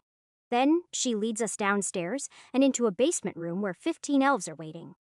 They look to be in pretty good shape, but they give me suspicious looks when I enter. Chapter 992. Stillwater. In a minute, a gate will be opening in my room. I need someone to come through and convince some elves that I am on their side, Stillwater says. Then, ignoring the elves for the moment, I close the door and take a look at the room. As promised, it is heavily warded against all types of spying, and as far as I can tell, there aren't any problems. I was sort of expecting them to try and sneak in something to record what I was going to do. It seems that I was wrong, and Zachariah is playing straight with me, which is good. Maybe telling him and his friend about the peninsula won't be so bad after all. For now, I open the gate and wait as Stillwater and Sheriff come through. As soon as the elves see Stillwater, they perk up and all start talking at once. Now that they aren't paying attention, I use my mana to unlock their restraints and collars. Then it is simply a matter of waiting for Stillwater to calm them down and get them through the gate. Sheriff says, Your Majesty, I want to apologize again for trying to poison you. I had no idea who you were and how important to my people you had become. It is fine, and just call me Ash. I take it you have been filled in on everything, Sheriff says. Oh yes, I've been hearing all sorts of interesting things about you. Would you like some fruit? What? No, thank you, Lynn says. Back off, Sheriff. He is mine.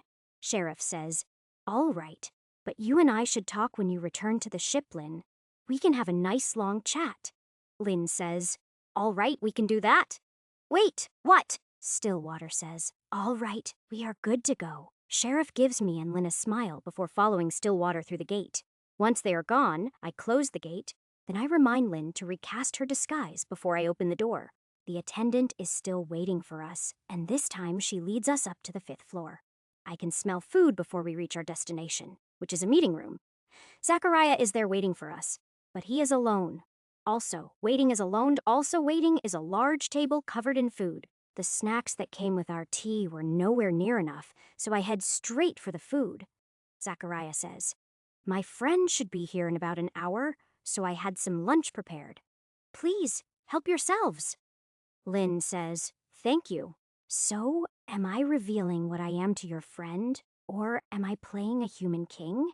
Zachariah says, I would suggest you reveal yourself to him. That way, if something happens and you get revealed, you have some protection. All right, I will trust your judgment. After that, things are quiet for a while as Lynn and I eat our fill of the delicious food. From the food, it is obvious that Zachariah keeps a high-quality chef on staff. Luckily, there is ample food. This layout was probably meant to feed a dozen people at least. My compliments to your chef. Do you mind if I take some of the extra food?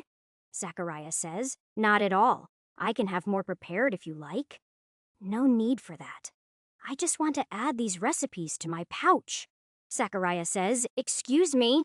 This pouch can recreate foods that are put into it. Zachariah says, That is amazing. Can you make more of those? They would sell for a fortune to adventurers. Sorry, no. It was a gift from my goddesses. Zachariah says, That is too bad. Since his friend hasn't arrived yet, I take out the materials for the rings. Zachariah looks over curiously when he sees me taking out the materials. With him watching, I use my mana to pick up the materials and start merging them. It is actually easy enough that I do all 3 sets of materials at the same time. I am not good enough to enchant all 3 at once, but making the actual rings is easy. In fact, I can fuse the materials together much better this way than by forging. Zachariah says, How are you doing that without any tools? Lynn says, He is using mana to manipulate the materials directly. However, it takes a decent amount of concentration, especially when he is trying to show off by doing 3 at once.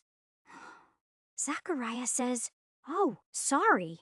Lynn's comment makes me smile and almost makes me make a mistake. However, I manage to catch it and fix it, so it isn't a big deal and I finish the rings. I pick up one of the rings and start etching the formation on the inside of the ring. After the formation is in place, the rest of the enchantments are easy enough. Not only have I done them before, but I have had a lot of practice since then. Thanks to Lynn, I also have a much better understanding of magic and enchantments. When I finish the first ring, it can hold about 3 times as much as the others I made. It can hold more than my current ring, but I still prefer mine due to the other effects. Although, I could probably make a better version now if I got the right materials. However, it is fine for now. It is not like I am really short on storage space. Once the enchantments are finished, I toss the ring to Zachariah and start working on the next one. He examines the ring, and after a second, he gets a huge smile on his face. Zachariah says, "This is way better than I was told to expect. With 3 of these, I won't ever need to use a caravan again." Being in the middle of enchanting the second ring, I can't spare the attention to respond. It is actually going much faster and easier than I was expecting it to. It has been a while since I remade something I already knew how to make. That is why it is so surprising how much my skills have actually improved. Normally, I am just experimenting and trying to make new things. It is pretty gratifying for me to see how much my skills have improved. When I finish the second ring and throw it to Zachariah, I realize someone else is in the room. I was too focused on the enchanting and my thoughts that I didn't notice him enter. He actually looks enough like Zachariah that I am wondering if they are related. Zachariah says, "Ash, this is Almort. Almort, this is Ash." "Hello," Almort says. "It is a pleasure to meet you. I have to say that I have never seen anyone who can match you in enchanting." "Oh, thank you. So, you work for the Adventurers Association?" Chapter 993, Almort says. "Yes, I do." "Is that why I am here?" Zachariah didn't give me any explanation. He just asked me to come here. "Are you looking to join? Or maybe sell your enchanted items to us?" Zachariah says.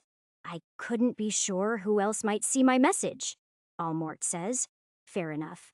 So, are you saying there is another reason that you called me here? Because introducing me to the greatest enchanter I have ever seen seems like a good enough reason to invite me." Zachariah says. "Actually, when I sent the message, I knew that Ash could make unique items, but I didn't know just how skilled he was. I invited you here because there are some political issues involved. Ash is the king of a small nation that is far from here. He is also not human, but he is not a demon either." Almort says, "That raises all sorts of questions in my mind. I guess the biggest of which is, what are you then?" "Here, it is easier if I just show you." Standing up, I move over to the emptiest part of the room and drop shapeshift. As soon as he sees me, Almort starts casting a spell, but Zachariah stops him from finishing it. Zachariah manages to calm him down as I resume human form and retake my seat. Almort says, "My apologies for my overreaction. Are you a drake?" "I am something similar. Yes. If I can keep evolving, then chances are that I will become an actual drake at some point." Almort says, "And this kingdom of yours, is it made up of similar beings?" Number it is populated by beastmen, intelligent beasts, and a few humans. The elves will become part of the population when I return. Almort says, "That is something of a relief. No offense, but a large number of beings like you would be rather scary." "None taken." Almort says, "And you, ma'am? Are you the same?" Lynn says, "No, I am human." Almort says, "All right. Next question. Where is this kingdom, and do you have any proof of what you are saying?" In answer, I tap the table and create an illusionary map on top of it showing the continent. On the map, I color the demon territory red and then highlight the peninsula in blue. I mark Demon Hunter City and the Sacred Mountain with yellow dots. "This yellow dot over here is my kingdom," Almort says. "I never knew there was anything that far west. What is the red area?" "That is the territory controlled by the demons." Almort says, "What? That big of an area? I thought the demons were almost extinct." "No, not even close. In fact, they are currently gathering their forces in order to invade the peninsula." Almort says, "That is very worrying. Do you have any idea of their numbers?" "I know there are currently 5 demon lords. As for the normal demons, they probably have thousands, if not more." Almort says, "How could our information be so wrong?" "Probably because the demons want it to be. They have probably been slowly pulling back so that you would lower your guard." "Do you send hunters to cast the revealing spell in the empires?" Almort says, "We do, but only to verify the top officials." then chances are that the demons have infiltrated the lower levels and are feeding false information to the upper levels. It is one of the reasons I am so interested in the spell. Zachariah says, what would be the point of doing all that? Probably to keep the empires from attacking to get more land while the demons are busy with the peninsula. Also, to make it easier for them when they return and attack the empires in force. Allmort says, that would make sense, but this is all speculation. It is not anything that I can take to the Association Council. Do you have any proof of any of this? Unfortunately, no, Allmort says. In that case, the most I can do on my own authority is have someone check the lower ranks of the empires. If I can prove that demons have infiltrated, maybe the council will listen about the other stuff, Zachariah says. That would at least prove that they aren't extinct. Allmort says true. Now, getting back to the original subject, do you have anything to prove you are a king? No, not really. I have been keeping my identity secret while I have been traveling. Zachariah convinced me to tell you who I am because I plan to establish a trade route to this city at some point, Allmort says. That is a shame. While I personally don't think an amazing enchanter like you would need to lie, others won't just take my word for it. Lynn says, Ash, what about your crown? Well, I do have it with me, but anyone can put on a crown, Lynn says. From what Miria told me, it is not just a normal crown. That is true, but it still wouldn't count as proof. Allmort says, that depends on the crown. Could I see it? With a shrug, I take the crown out of my pouch and put it on, but I didn't account for something. The last time I put it on, it was just the city recognizing me. There were no elves. Now, even though they aren't with me, there are hundreds of elves who recognize me as the king. When I place the crown on my head, it lights up and fills the room with a rainbow of colors.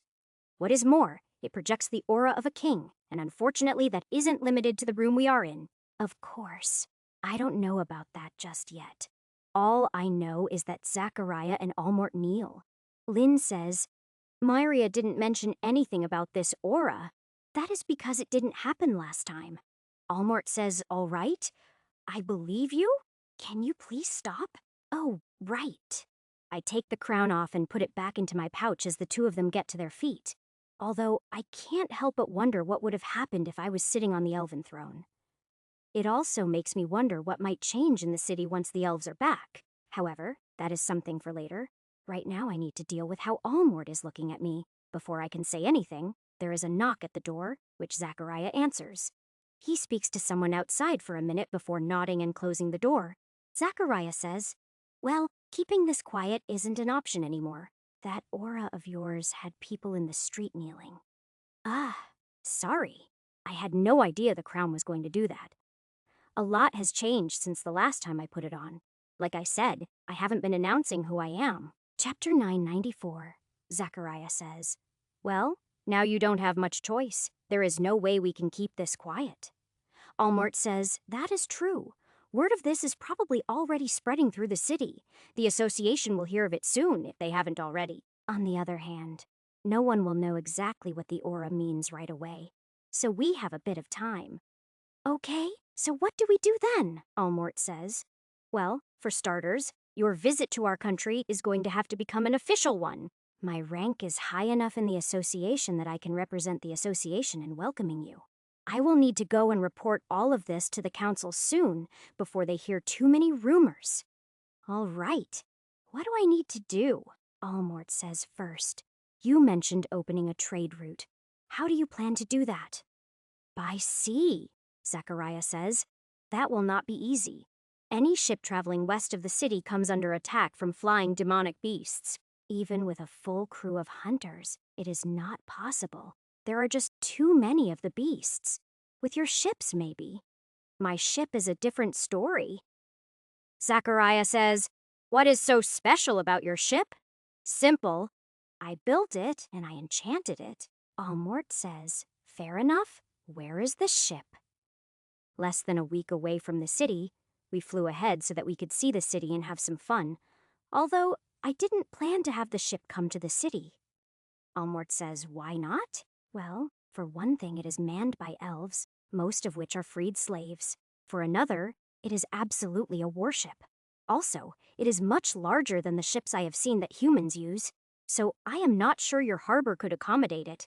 Zachariah says, how much bigger is it? How many crew and how much cargo can it carry?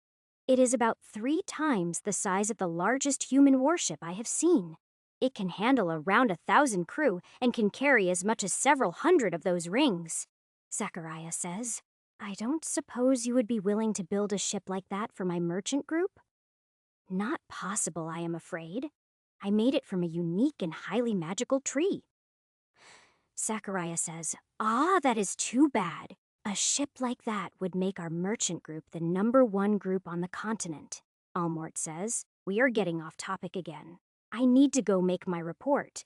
King Ash, what is the name of your kingdom? Lynn says, don't tell me you haven't come up with a name yet. Not really. Originally, I planned to use the Beastlands, but that was before the elves. Now it doesn't really seem fitting. Lynn whispers, just steal something from an anime. Isn't that what you normally do? Yeah, all right, the name of our country is Britannia. Almort says, all right. I will go report to the council, then come back and discuss the next steps. Okay, thank you. Lynn whispers, I don't recognize that. What anime is it from? Code Geass. I will show it to you later. Lynn says, okay. Zachariah says, I am sorry. Things didn't turn out the way I had planned. It is all right. It was my fault things went sideways. Almort leaves, and since we have to wait for him to come back, I go ahead and finish the 3rd ring. It is probably going to take Almort an hour. Maybe 2, since he has to deal with politics. Then again, maybe it will be faster since this place is run by adventurers. Zachariah says, thank you for these. We probably have a while before Almort returns. Would you like to do some shopping while you wait? Sure. Sounds good. Zachariah says, all right. Give me just a minute. I will go get Clarette. She is my manager for the sales floor and have her show you around. Zachariah leaves and returns a minute later with a beautiful young blonde woman. She is almost as beautiful as Lynn, which makes me wonder if they have a relationship. Not that I really care. It was just a momentary curiosity, not enough for me to ask. Clarette says, if you will follow me, we can start with the VIP area. Sure. She takes us down to the 2nd floor, but to a different part than where the meeting room was. We enter a large room with racks of materials, several of which immediately catch my eye. However, there is one that I immediately want. It is the mana-rich silver. How much of this do you have in stock? Clarette says, a little under 1,000 pounds. How much for all of it? Clarette says, with your discount, it would be just under 1.5 million. I will take all of it. Clarette says, of course, out of curiosity. Why do you want it? If you don't mind me asking, it is one of the best materials I have found for enchanting. Clarette says, understood. Thank you for satisfying my curiosity. Lynn laughs and says, if there is one thing that Ash empathizes with, it is curiosity. Have you found anything you want? Lynn says, yes, this silk would make a beautiful dress. After getting Lynn some silk, I pick out a few other materials that I want. I end up spending all 3 million gold without ever leaving the VIP room. Once we are done, Clarette takes us to a basement storage area to pick up everything we picked out. Lynn takes the silk, and I put everything else into my ring. Then we head back upstairs. We return to the 5th floor meeting room and sit down to wait for Almort to return. I am really hoping that I don't have to deal with too much pomp and ceremony. Clarette serves us some tea, and then leaves us alone in the room to wait. Zachariah left while we were gone, probably to deal with business matters. Either that, or he wanted to put the rings to use right away, or it could be both. After a while, Zachariah returns, and since Almort isn't back yet, he teaches us the spell to counter shapeshifting. Lynn learns it straight away, but it takes me a little bit longer. As soon as I have learned it, I start dismantling it and looking for a way to counter it. At the same time, I am also trying to understand it better and figure out how to use it on a large scale. Ideally, I want to be able to cast the spell and have it cover the entire peninsula. I would also like to improve the residue so that it prevents shapeshifting for longer. Chapter 995. However, if possible, I would prefer not to have it affect me or my kids. I really want to discuss it with Lynn, but not in front of Zachariah, so I will have to wait. Luckily, Allmort returns before I drive myself insane with frustration from playing with the spell. Allmort says, "All right! The council has accepted you as a visiting king and recognizes you as a diplomatic entity." "Okay, what is the bad news?" Allmort says. Surprisingly, there isn't any.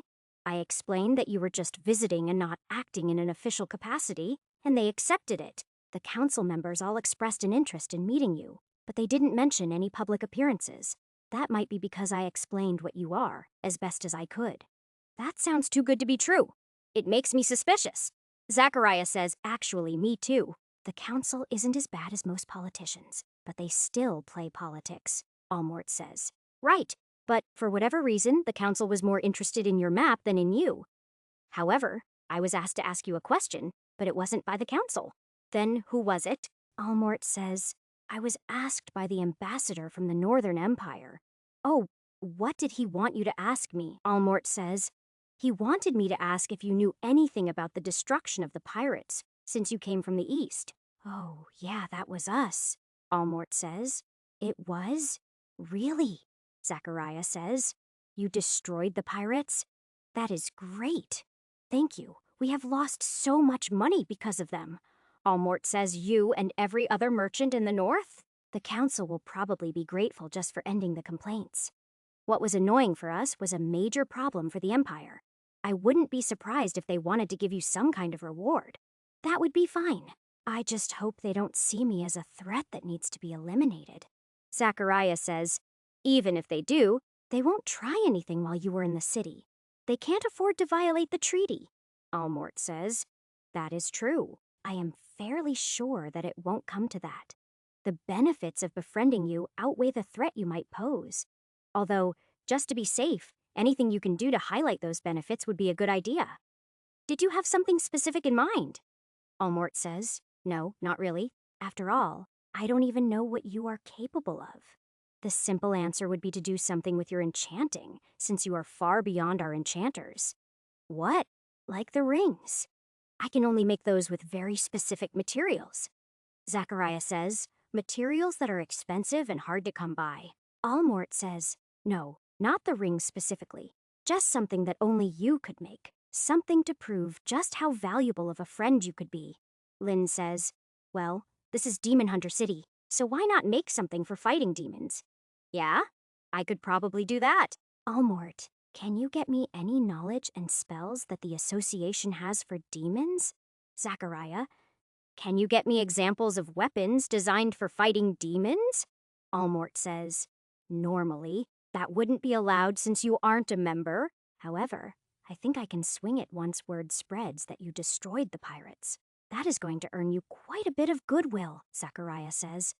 The weapons are easy. We have some in stock. That should allow me to make something better. The question is, would that be enough to discourage people from wanting to dispose of me?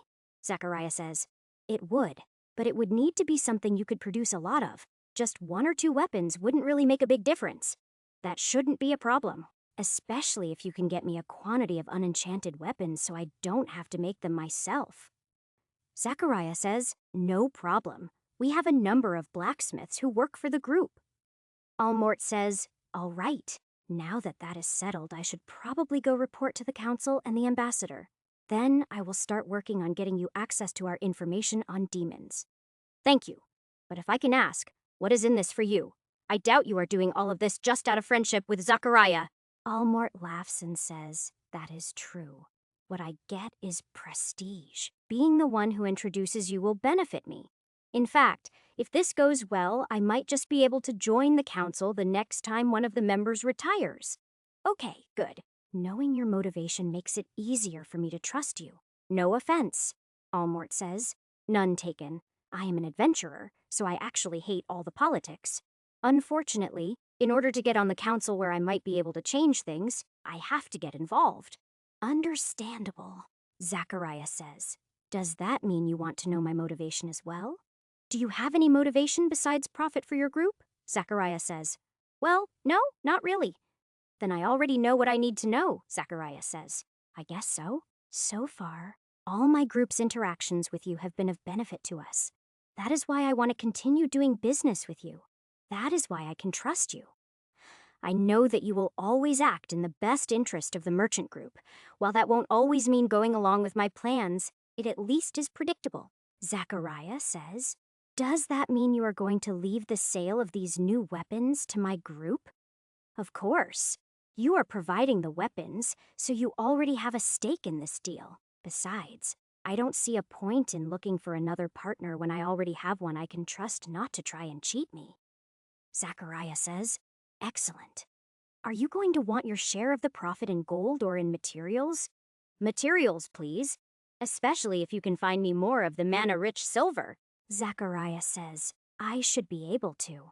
Clarette told me that it was useful to you, so I already instructed her to look for more. Good, thank you, Zachariah says. Of course, you are an important client.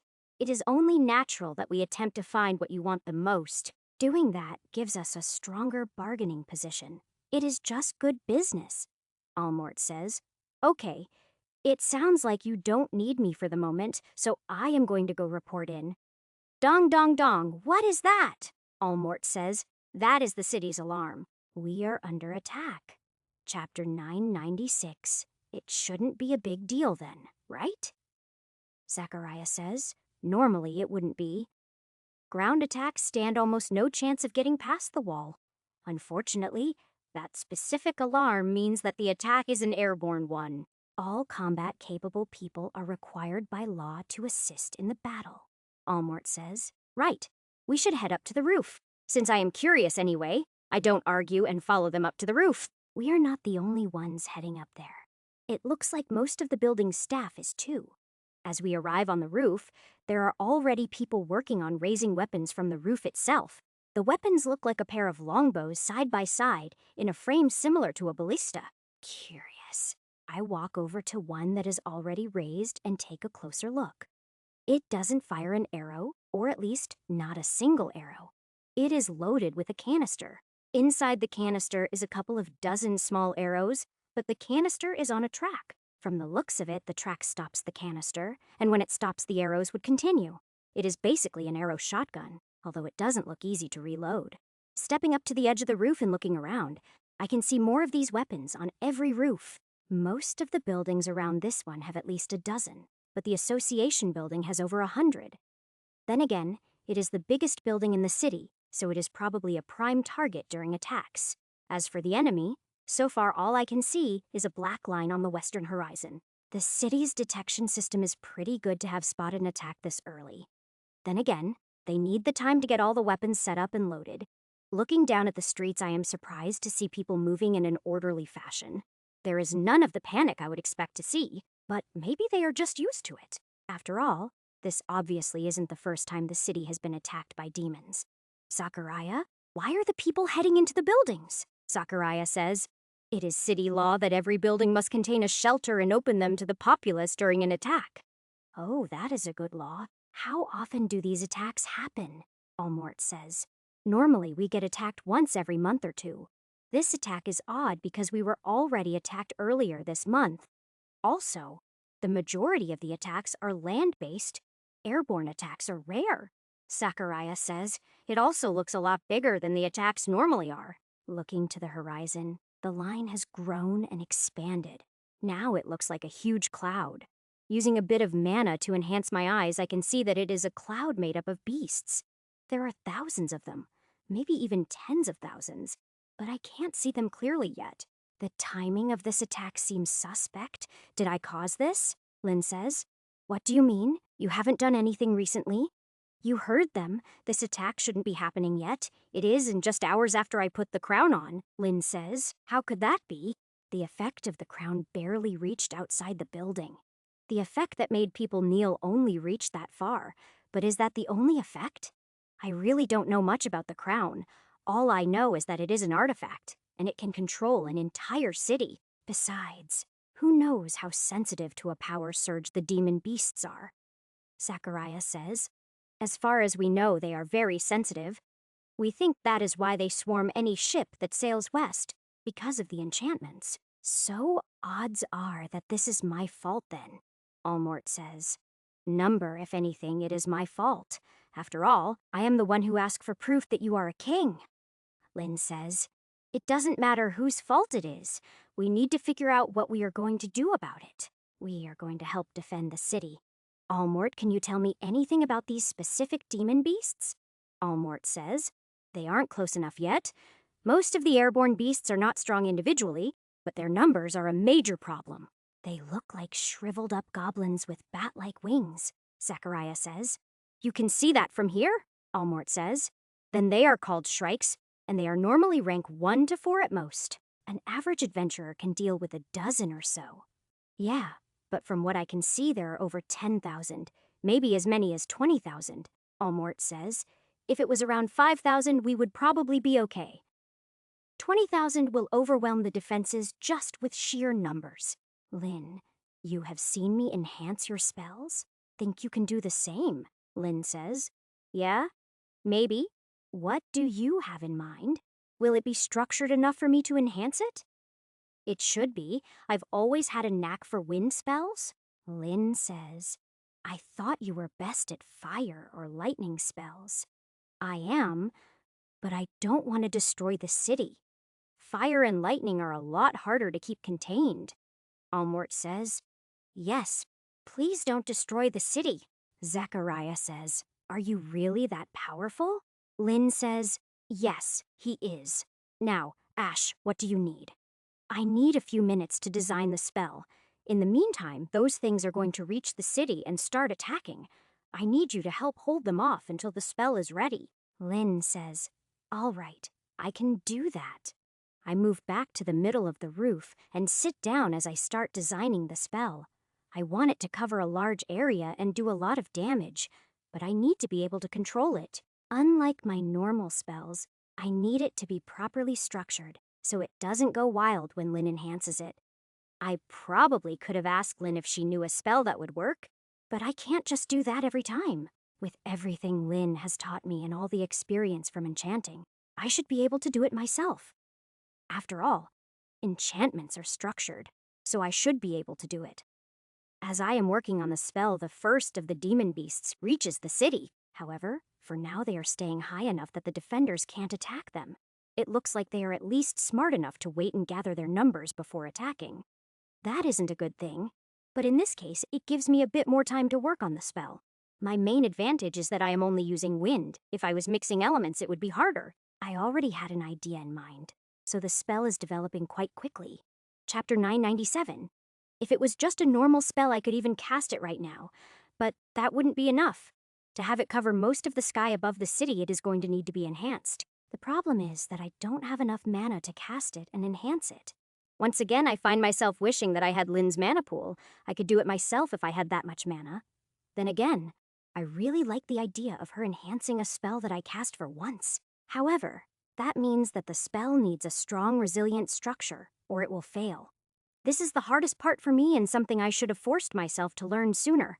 The way I normally cast spells is faster and easier, but it also has its drawbacks. As I am designing the structure of the spell, the main mass of the beasts arrives above the city. The flock, or maybe it is a swarm, covers the sky and blocks out the sun over the city. The very air and the roof I am sitting on are vibrating from all the wings beating. It looks like, if anything, that I underestimated their numbers by a lot. The city defenses won't hold up against these kinds of numbers for long. I admit, after seeing that, I take a few shortcuts when it comes to the structure of my spell. Even as I try to speed up the creation of the spell, the first 1,000 shrikes descend. What is odd is that there are only 1,000 of them. The rest of the swarm doesn't move. The 1,000 swoop down, and arrows rise from the rooftops to meet them. The shrikes are obliterated instantly, but the second they are, more dive down. The first 1,000 were sacrifices. They used themselves to get the defenders to use the weapons. Now, 5,000 more shrikes are diving down to attack before the weapons can be reloaded. Unfortunately, the strategy works perfectly, and the second wave of shrikes reaches the rooftops. Adventurers on the various rooftops start attacking the shrikes as they come into range. With a couple of spells, Lynn eliminates all the shrikes that were heading for outposition. Unfortunately, the forces on the other buildings don't have as much luck. Only about half the wave of shrikes actually reach the rooftops. But those that do attack the weapons. As the third wave is attacking the weapons, another 2 waves head down. The first group of a few thousand heads to join in the attack on the roofs. The second group of about 6,000 heads straight down towards street level. Again, Lynn wipes out the shrikes heading for our roof with a couple of spells. Then she steps to the edge of the roof to target those that got past her spells. This is the first time I have seen how she fights on her own, and I am impressed. Her spells are accurate and perfectly targeted. She doesn't waste any energy. Any shrike that comes within her range gets wiped out, and she looks damn sexy as she does it. Now that I see her in action, I feel pretty stupid for trying to protect her all this time. Her casting is fast and smooth, enough that I doubt I would be quick enough to interrupt her. She is doing it all with pure mana. I had no idea that she had gotten so good at using it. At this point, her skill at using pure mana is probably already better than mine. It is definitely an eye-opener for me, and at the same time, it excites me. I wish I could pay more attention and watch longer, but I have my own task to complete. The other rooftops that don't have someone like Lynn are not doing so well. A quick glance around shows a lot of the weapons on the surrounding buildings have been destroyed. It costs the Shrikes a lot of numbers to accomplish, but they can afford the losses. Even with the waves that have attacked so far, the swarm above doesn't seem to have shrunk. What worries me more than their numbers is the tactics that they are using. The level of intelligence implied by their tactics is a lot higher than I would expect from beasts. That is, unless they are a hive mind, meaning the more they number, the smarter they get. I would love to ask Zachariah or Almort, but talking would break my concentration. As it is, if I wasn't paying attention to what is going on, I would probably have finished already. Even though Lynn is capable of defending herself and has the choker to protect her, I can't make myself concentrate. I am too worried that something will happen to her while I am focused on the spell. Even the resurrection ring isn't enough to make me stop worrying about her. About the best that I can manage is to put 90% of my focus on the spell. The other 10% is on Lynn and what the swarm is doing. Mainly because if the entire swarm descends, I will have to modify the spell.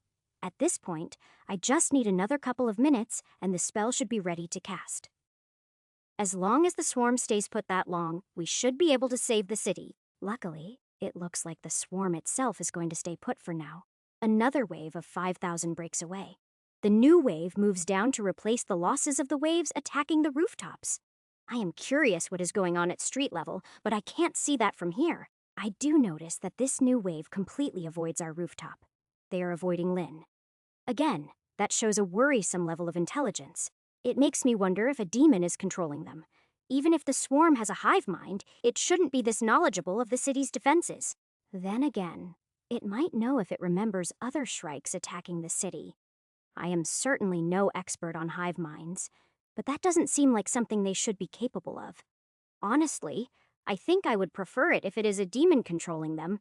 It would be less disturbing. I would much rather deal with a demon than have intelligent demon beasts to worry about. Those kinds of thoughts can wait for later. For now, I need to focus on the last few pieces of the spell. The shortcuts I have taken worry me a little, but I don't have the time to redo them. I am just going to have to hope that the spell holds up as is and that I didn't make a huge mistake. Lynn, the spell is ready. Are you? Lynn says. Yeah, go ahead. Should I use all of my mana? Chapter 998. Not all of it, save a little just in case. Lynn says. Got it? Just how insane is this spell going to be? We'll see in a minute, Lynn says. That doesn't exactly inspire confidence. I stand up, raise my arms, take a deep breath, and start casting the spell. Lynn moves over to stand behind me, places her hands on my shoulders, and feeds her mana into me. I can feel her mana flowing up my arms and into the spell as it is taking form. First, the spell reaches out dozens of miles in every direction and pulls the wind to me. The spell only pulls the wind, although some clouds get dragged along with it. As the wind converges above me, it starts spinning and forms a vortex. At first, the vortex is pretty much invisible, but then it starts drawing in shrikes. The vortex isn't made of wind anymore. The spell has turned the wind into millions of small wind blades. The shrikes that get sucked in are quickly reduced to chunks, which are then shredded into mist. The vortex slowly turns red as it absorbs the mist from the killed shrikes. However, this isn't what was supposed to happen. The spell was supposed to create multiple tornadoes. Instead, It is making one huge tornado, and I am already struggling to control it. The vortex is stationary above us, but it is trying to reach for the ground. My concern is keeping the tail of the tornado from reaching the ground or any of the buildings. The other problem is that the shrikes can just stay away from the vortex. So instead of stopping the tail from forming, I let it form and just direct it towards the swarm. It is hard to control, but it is fun watching the shrikes get sucked into it. It is like attaching a vacuum to a blender and sucking in bugs to watch them get shredded. For the first time, the swarm as a whole moves as it tries to avoid the funnel of the tornado. Of course, there are far too many shrikes for all of them to avoid the funnel. Soon the entire tornado is red from all the shrikes that have been sucked in and torn apart. Lynn says, "Ash, what is wrong? I don't think I have ever seen you sweat before." "I made some mistakes with the spell. It is really hard to keep it under control," Lynn says. "Can I help you control it?" "I don't know. Maybe?" I can feel it when Lindswell touches the spell and starts looking for a way in. After a minute of fumbling around, she finds a way in, and I am able to hand off control of the core to her. That means that I only need to focus on controlling the funnel and tail of the tornado. That makes my job much easier and enables me to control the tail better. Better control allows me to move the tail around faster and suck up a lot more shrikes. Of course, that means I am doing my best to get the tail to hit the center of the swarm. When I get the tail close to the center, the entire swarm tries to shift away from it. The tail cuts a gash through the swarm and reveals a winged humanoid figure in the center. The swarm quickly closes around him to protect him, but I saw enough to know it is a demon. That answers that question, and of course I try to suck him into the tornado. Unfortunately, he is fast enough to avoid the tail and he just abandons the shrikes. When I chase him out of the swarm, I see him point at me and the swarm moves. The entire swarm starts flying straight towards our rooftop, and there are still thousands of them. I already know the demon is too fast, so I turn the tail on the swarm and try to get as many as I can. After a minute or so, I feel Lynn return control of the spell's core to me as she pulls her will back. Lynn says, "I will protect you." Lynn moves to stand in front of me to face the swarm and prepares her spells. Unfortunately, controlling the entire spell means I cannot move it fast enough to catch up to the swarm. In fact, at this point, I can barely keep the spell from going out of control and reaching the ground. So, before the swarm can get out of range, I end the spell and detonate the tornado. I have just enough control of the detonation to send the wind blades from the tail towards the swarm. The rest just fly off into the air until they fade away. But the ones from the tail shred the back half of the swarm. With the spell finally over, I collapse to my knees and pant to catch my breath. My mana is completely spent, and I feel like I have just run a marathon. Unfortunately, I can't rest yet. There are still at least a few thousand shrikes left. Luckily, thanks to Lynn, all the weapons on our rooftop are undamaged and ready to fire. She lets the weapons fire first at the shrikes leading the swarm. Then, when the main mass of the swarm comes in range, she unleashes her spells. Against the densely packed shrikes, her spells are just as effective as the tornado was. If she had full mana, then I am sure that she could have wiped out what is left of the swarm. As it is, her spells kill at least 1,000 of the shrikes heading for us. Lynn says, "That is it. I am completely out of mana." "Then I guess it is my turn." Lynn says, "You still have mana." "Nope." Lynn looks confused. "That is until I drop shapeshift and return to my normal form." She moves out of the way as I step forward and take a really deep breath. I hold it until the shrikes are almost within arm's reach, and then I breathe out. A cone of fire and lightning blasts out of my mouth, destroys everything in front of me. I turn my head from side to side to get as many of the shrikes as I can before my breath runs out. It may just be my imagination, but my breath weapon seems stronger than the last time I used it.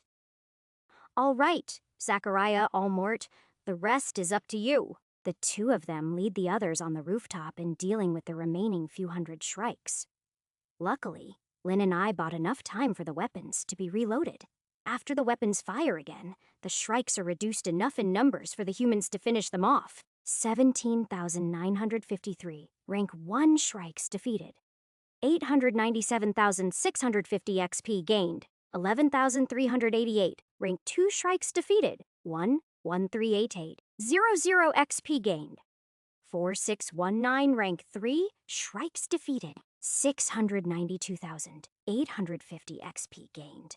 1198. Rank 4 Shrikes defeated. 239,600 XP gained.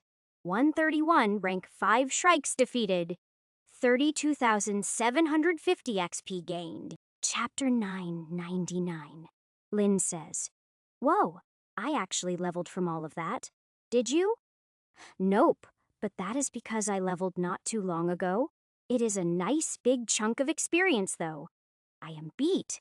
I think I am going to just lay here for a bit." Almort says, "If you will excuse me, I need to go report to the council right away."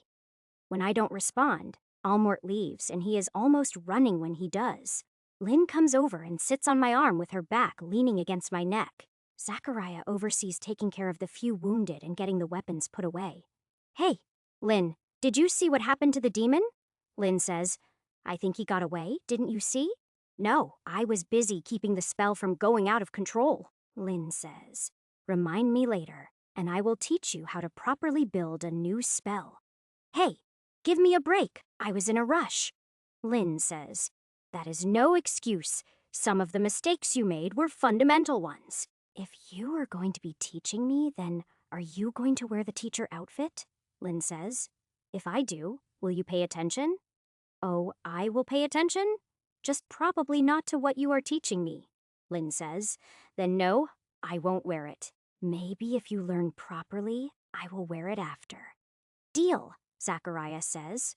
"Ahem, would you like to move downstairs where you can be more comfortable?" "Honestly, right now I don't even have the mana to assume human form." Lynn says. "I am not leaving him." Zachariah says, "Ah, all right. Then can I get you anything? Maybe have some food sent up." "Oh, yes, please." Zachariah says, "All right. It will take a bit, so please be patient." "We are not going anywhere." "Oh, did you see what happened to the demon?" Zachariah says, "It flew away to the west with a few hundred shrikes. That is too bad. If I wasn't so exhausted, I would chase it down and finish the job. At least the demon was spotted. That should prove they aren't extinct." Zachariah says, "That is true. I just hope it doesn't come back with another swarm of shrikes. It would probably take it quite a while to gather another swarm." Zachariah nods and then heads down into the building to arrange some food. He probably has other things he needs to take care of to deal with the aftermath. I close my eyes and meditate while keeping my senses active. This would be a bad time to get attacked. I am not worried about Zachariah or his people, but others in the city are a different story. After seeing what I am capable of, there are probably some in the city who want me gone. After all, people with power tend to hate anything that they can't control. Hopefully, the council will prove me wrong, but I am not going to count on it. Besides, I am sure that there are other people besides the council who could cause us problems. Although they probably aren't ready to deal with me yet. They may not have heard about me yet. After today they will. Everyone in the city probably will. I doubt the council will keep things quiet. Even if they wanted to, today's events were too big to hide for long, especially since there were a bunch of witnesses here on the roof. I doubt they will keep quiet. It won't take much for rumors to start, and once they do, there will be no stopping them. At that point, it might be better to tell the truth than let the rumors go wild. Then again, that is the council's problem more than it is mine, so I won't worry too much. By the time food arrives, I have recovered a decent amount of my mana. Enough that I could shapeshift, but I don't for the time being so I can eat a lot. Luckily, Zachariah seems to have given the proper orders. They bring me a small mountain of food. It ends up being a good thing that they did. I eat almost all of it before I feel full. When I am done eating, I feel much better, but now I want to go to sleep. The food was great, and the best part is there was no poison, which I was a little worried about. I don't think Zachariah would try to kill me, but I am fairly sure there are spies in his organization. This deal we came up with earlier is going to make a lot of money for his group. That is why he won't want me dead, but his competitors probably would. Although, the chances that they have found out about the deal already are fairly low. I am probably just being paranoid. For all I know, our entire time here could be peaceful. That would be nice, but I just can't make myself believe it will happen. Zachariah says, "Was the food satisfactory?" "Yes, very. Thank you." Zachariah says, "Number, thank you for protecting my building. Thanks to the two of you, we only had injuries, no casualties. I doubt anyone else in the city was that lucky." Lynn says, "You are welcome." Zachariah says, "Should I arrange anything else for you?" "Number, it has been a busy day. I think we will return to our hotel for now. We can meet again tomorrow," Zachariah says. With that, I shapeshift. Then Lynn and I head downstairs and walk back to our hotel. There are people on the street, but a lot less than there were previously. There are Shrike bodies that still haven't been cleaned up yet, but not too many. Luckily, while our hotel did suffer some damage, our suite wasn't damaged. Lynn says, "We aren't going straight to sleep, are we?" "No. I was fairly tired after eating, but the walk back here helped." Lynn says, "Good. Come sit down. Now, the most important part of a spell's structure is the framework." Lynn proceeds to give me a very thorough lesson on how spells are built. Then we go through what I did for the Windblade tornado, and she shows me what I did wrong. After that, she makes me start from scratch and design the spell properly. "Dine Tinding, congratulations. You have created a new spell, Windblade Storm. Windblade Storm level. 1 MP cost, 5,000 damage. Int X5 duration, 1 minute area of effect, 50-foot circumference. My system seems to agree with you. It just registered this as a new spell that I created. It normally doesn't do that when I am just casting things normally." Lynn says, "See, I told you the structure matters. When you just throw a spell together on the spot, it costs you way more mana to cast it. That is fine for small spells, but big ones like this need to be made properly." "Fine, you are right. From now on, if I need a big spell, I will create it properly. Which reminds me, I want your help with something else." Chapter 1000. Lynn says, "Oh, what is it? Should I go change first?" "No, not yet. I want your help breaking down the detection spell. We have 2 goals with it. 1, to make it affect a large area and keep them from shapeshifting for longer. 2, to make my shapeshifting and your disguise immune to the spell." Lynn says, "The detection spell shouldn't be hard to modify. It is well built and has obviously been refined a lot. The disguise you will have to figure out. I don't know anything about the enchantments on my choker. The hardest part is going to be the shapeshifting. No offense, but it is a pretty shoddy spell." That is true. It was a crappy spell that I found and modified to do what I needed at the time. It might be best to scrap it and recreate it from scratch. Lynn says, "That would probably be best, but that will take some time. What do you say we leave it for tomorrow? We did have a fairly busy day." "Fair enough. I guess there is no rush." Lynn says, "Great. I am going to get changed. Be right back." As promised, when Lynn comes back, she is dressed as a sexy teacher, and I forget all about modifying spells. Hours later, after Lynn falls asleep, I enter into meditation and start working on my core. Lately, I have been sleeping too much and putting off getting stronger. During the day, there is always something going on to distract me from working on things. However, I don't want to give up on most of the things that have been distracting me. So, the best alternative I can think of is to give up some sleep instead. Between the meditation and my physical stats, I figure I should be fine if I only sleep every 3rd day. I might feel a little tired from time to time, but that isn't really a big deal. Besides, I am really curious what will happen once I rank up enough, and I don't want to wait anymore. Core upgrade progress. 30%. It seems that I have already done all the simple quick core upgrades, and will have to work harder now. That is all right. As long as I am getting stronger, then it will be worth it. It will probably be a long time before I can evolve again. So this is my only way to get stronger. While I could make myself some artifacts, like the choker, that isn't real strength. Depending on equipment never works out well in the end, although that doesn't apply to Lynn. She isn't actively using the items I made for her. They are more like contingencies. Whatever the case, I don't think I could stand to not have her protected. Even now, with all the items protecting her, I can't stop worrying about her. I really shouldn't considering what I saw earlier, but I just can't help myself. She is protected enough now that I only worry a little. I don't feel the urge to make more items. Honestly, As long as she doesn't run out of mana, she can protect herself just fine. However, I can't stop worrying because of the crazy situations that I normally end up in. Core upgrade progress, 77%. My progress and random thoughts are interrupted when someone knocks on the door. A glance outside shows the sky is just barely starting to light up, and Lynn is fast asleep. So, I get up to answer the door and find Almort waiting on the other side. "What are you doing here?" "It is way too early for politics," Almort says. "Sorry if I woke you, but I am just following orders." "It is all right, but keep your voice down. Lynn is still asleep." "Now, what do you want?" Almort says. "The council has decided that their best bet is going to be honest with the people, meaning they want to announce who you are and that you are the one that saved the city." "Does that include what I am?" Almort says. "Number, that will be kept quiet. As far as anyone else is concerned, you are human." "What is the point of all this?" Almort says. "The size of the attack and the fact that a demon was spotted has left people nervous.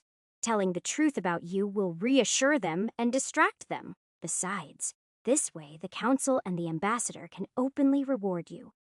"All right, I suppose I can agree. But this could have waited a few hours," Almort says. "Not really. The longer an announcement is delayed, the more people will think we are covering something up. The council wants to announce things this morning, but didn't want to without your permission." "I am guessing they want me to do something," Almort says. "Yes, they want you to come to the association an hour before noon. However, they want you to look more like a mage if possible. Right now, you don't exactly look like someone who can cast a spell that can destroy a city. It is a hassle, but I guess I can do that." Almort says, "On the plus side, the association has suites for royal guests, and you will be able to use one for the rest of your stay." "Okay, anything else?" Almort says. "No, that is it for now. Anything else will be discussed with the council once you reach the association." After closing the door, I return to meditating on the bed. Lynn would not appreciate being woken up this early. Besides, I want to try and reach my next rank up before I have to deal with the day. I am not looking forward to having to deal with the council and their politics. So, for now I just focus on working on my core and let Lynn get some more sleep. When she wakes up, I will ask her to make me some robes or something. That is about the extent that I am willing to play dress up for the association. Although, with how I have been asking her to dress up for me, Lynn might have other ideas. If she does, then I will go along with whatever she wants. It is only fair. That is as long as she doesn't try to put me in pink or a pointy hat. Core upgrade progress, 98%. Unfortunately, I run out of time and have to end my meditation before ranking up. On the plus side, I get to enjoy waking Lynn up, and then we have breakfast together. Once we are done eating, I ask her to make me something to make me look like a mage. Lynn says, "Are we talking about a full outfit, or just robes to go over normal clothes?" "Just a robe should be fine. It doesn't need to be anything too fancy." Lynn says, "Ah, that is no fun. If I finally get to dress you up, then I want to do it properly. If you really want to, but we do have a time limit." Lynn says, "Yay, I better get to work." Chapter 10:01. Lynn makes me stand up with my arms held out to my side so that she can take my measurements. She has some fun while taking them, and I certainly don't mind, but she doesn't follow through. Once she has all my measurements, she sits down, pulls out some cloth, and starts sewing. While she is working on that, I decide to make a staff to go with my outfit. I have plenty of wood, and it doesn't take me long to shape some into a staff. Then I put some basic enchantments on it, and I reverse the concealment enchantment. That way, it will make the staff look a lot more magical than it actually is. After all, it only needs to look good. I will never actually use it for anything. I think the same way about the outfit, but Lynn seems to be enjoying, making it so I keep my mouth shut. Despite having limited time, Lynn manages to make me an entire outfit. Tight black pants, a white shirt with ruffles, and a black robe with white runic designs. She also, somehow, managed to make me a rakish, brimmed hat with a feather stuck in one side of it. I keep my mouth shut and enchant them the same way that I did the staff. Lynn puts on her own robes and takes out her staff. She also has a hat that matches mine. I have to admit, once I am in the outfit and take a look in the mirror, it actually looks pretty good. Lynn hugs me and says, "I like it. In fact, I want you to wear it for me later." Anything you say, darling. Lynn happily links arms with me as we leave the hotel to head for the association. As soon as we exit the hotel, I notice people stopping to gawk at us. At first, I am confused. The outfits shouldn't draw that much attention. But then I hear the whispers. The reason everyone is stopping to stare at us is because Lynn isn't using her disguise. She is the one attracting all of this attention, but I am fine with that. The council wanted us to make a spectacle of ourselves, so this should work out fine. Besides, if anyone decides to cause us some trouble, I will happily blow them up. However, it doesn't happen. No one gets in our way as we walk across the square. Just before we reach the association, the doors open and 2 lines of guards file out. They lined either side of the stairs, draw their swords, and hold them at an angle above their heads. As Lynn and I walk up the stairs, the swords form an arch above our heads. It is obvious that it is a sign of respect, and not a prelude to an attack. This has drawn even more attention from the people in the square, and more people are joining them. As we near the top of the stairs, Almort comes out, but he is dressed more formally. It looks like ceremonial robes, so at least I am not the only one being forced to dress up. Almort says, "Welcome, your majesties. It is my honor to welcome you to the Adventurers Association. The council is waiting to meet you. If you would please follow me."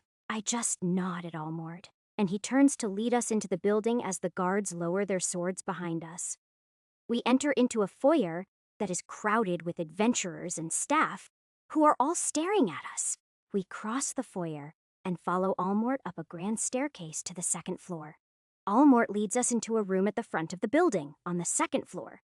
It is a meeting room with doors that lead out onto a massive balcony above the building's entrance. There are 10 people there waiting to meet us, the 9 council members and the Northern Empire's ambassador. After meeting all of them and answering a number of questions, we move out onto the balcony. A massive crowd has gathered, filling most of the square as they wait for the announcement. One of the council members steps forward to make a speech to the waiting crowd. He announces who Lynn and I are, then explains that it was our spell that wiped out the demon beasts. He also tells the people that we are the ones who destroyed the pirates. The people cheer, and all I can do is stand there waving while feeling like an idiot. It is embarrassing to have all these people staring at me, and I can't wait until it is over. The speech lasts for 20 minutes or so, but it feels like a lot longer. At least they didn't ask me to say anything. That would have been even more horrible. It gets even worse when the council member announces that Lynn and I are being named heroes of the city. That surprises me since it was not mentioned earlier. But I guess it is all right. Finally, the speech ends, and we go back inside as the crowd breaks up. Before I can ask about the hero of the city thing, the ambassador asks me a question. He asks me if there is anything I want as a reward for dealing with the pirates. So, I tell him that I want any elves that the merchant group might have missed.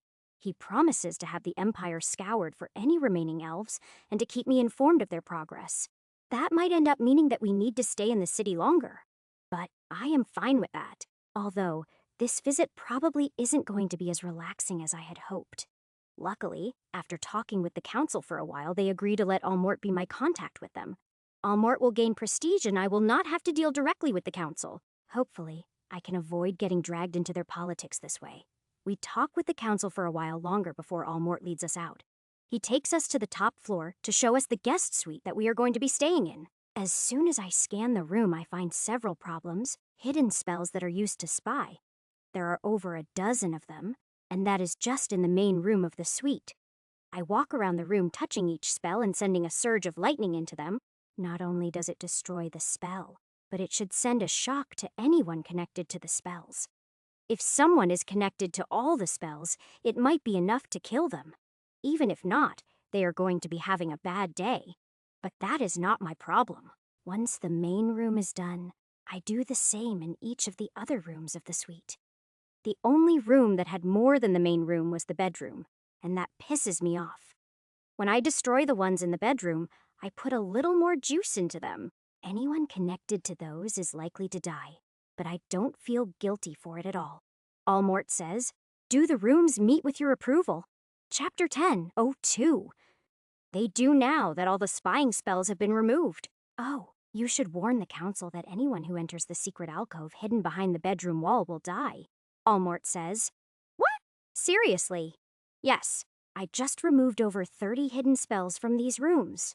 I am tempted to just go back to my hotel, or find an empty spot and set up my castle, Almort says. That many? All right. I will talk to the council. Wait, did you say castle? What is that supposed to even mean? It means I have a portable castle, Almort says. Is that even possible?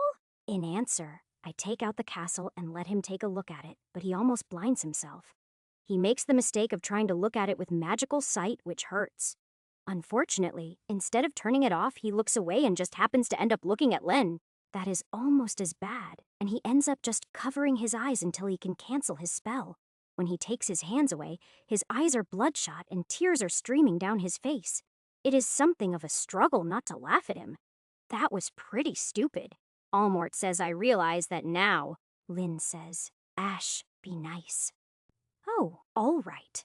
Almort says, I am going to go talk to the council. I will have lunch sent up and I will have their answer by the time you finish eating.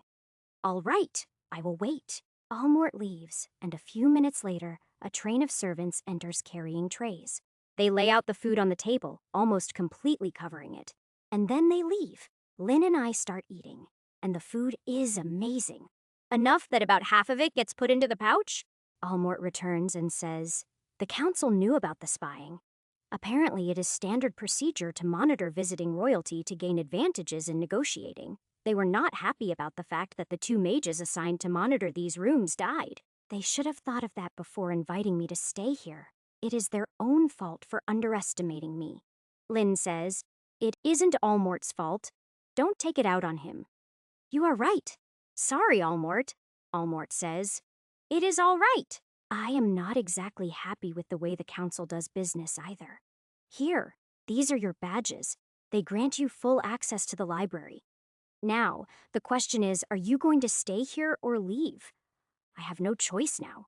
If I tried to leave before Lynn had a look through the library, I would suffer for it. Lynn smiles and says, yes, you would, Almort says. So, you will be staying then? For now, yes. I will ask Zachariah about finding a plot of land I can put the castle on. Since we are probably staying for a while, I would rather stay in it. Almort says, fair enough. Although, if possible, I would love to see you set it up when you do.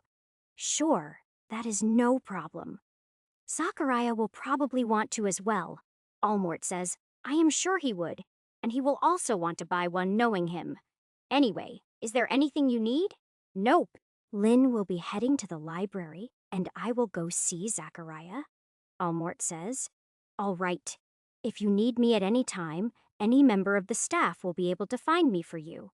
Okay, Lynn says, where is the library? Almort says, the library covers the entire 4th floor. Lynn says, thank you. Almort says, you are welcome, and then leaves. Lynn says, you are not coming to the library with me? Not right away. No, I will go speak with Zachariah and then join you when I get back. I am not going to have the time to go through the entire library, so that is going to be your job.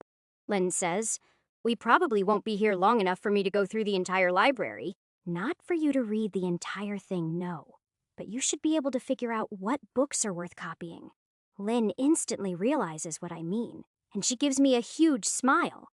The council probably has no idea that we can copy books so easily, meaning we can steal everything of use from their library without them knowing. Lynn says, what if they have observation spells in the library? Just disable them. We have already shown that we don't like being watched, so it shouldn't raise any suspicion. Lynn says, okay, what do you need me to look into first? Weapon enchantments, especially those specific to demons. Lynn says, okay, I will see you later then. Lynn leaves to head to the library, and I leave for Zachariah's building. As I leave the suite, I put a thread of mana across the door so I will know if anyone enters. At this point, I can't trust the council not to send someone in to replace the spying spells. If they do, then I will know that they aren't worth dealing with, and we will leave. They don't really have anything that I need. Just that will make things easier. I would rather do things the hard way than have to watch for betrayal at all times. That would certainly keep me from relaxing, and it just wouldn't be worth it. When I walk into the merchant group building, Clarette spots me and takes me to Zachariah. This time, I am taken to his actual office, which isn't as fancy as I was expecting. Zachariah says, "I heard you had a busy morning." Rumors about you are spreading faster than people can listen to them. That figures. It was all the association's idea. Zachariah says, "As expected, sadly it will work. People will be focused on you instead of the attack." "That will only work until I leave, though," Zachariah says. "By then, memories of the attack will have faded. Then the council just needs to make a token attempt at improving the aerial defenses, and everything will go back to normal. Assuming that demon doesn't come back with another swarm." Zachariah says, "True. But without you around, we will probably lose no matter what we do. However, I think the demon is more likely to track you and attack you as you head west." "Yeah, I think so too. But I will be ready for him." "That doesn't mean you shouldn't try to improve your defenses." Zachariah says, "I would like to. I am hoping you have some ideas along those lines." "Actually, I do. Those weapons you use are decent, but way too slow to reload. Using just them leaves you vulnerable. You need a second type that is faster firing to cover while they are reloaded." Zachariah says, "Could you design something like that? Something that the same craftsman could make?" "Sure, that is easy." Chapter 10:03. Zachariah says, "If you could do that, it would be a huge help. I will need the designs for the current weapon. Then I can modify them into a new weapon, mainly so that I can make sure your craftsman will understand it." Zachariah says, "No problem. Is there anything else you need?" "Not for that? No." Zachariah says, "Something else then." "I wanted to see if you could find me a plot of land." Before he can ask, I tell him how big the plot needs to be and that it is for a castle. Then I explain about the portable castle and promise to show it to him if he finds me the land.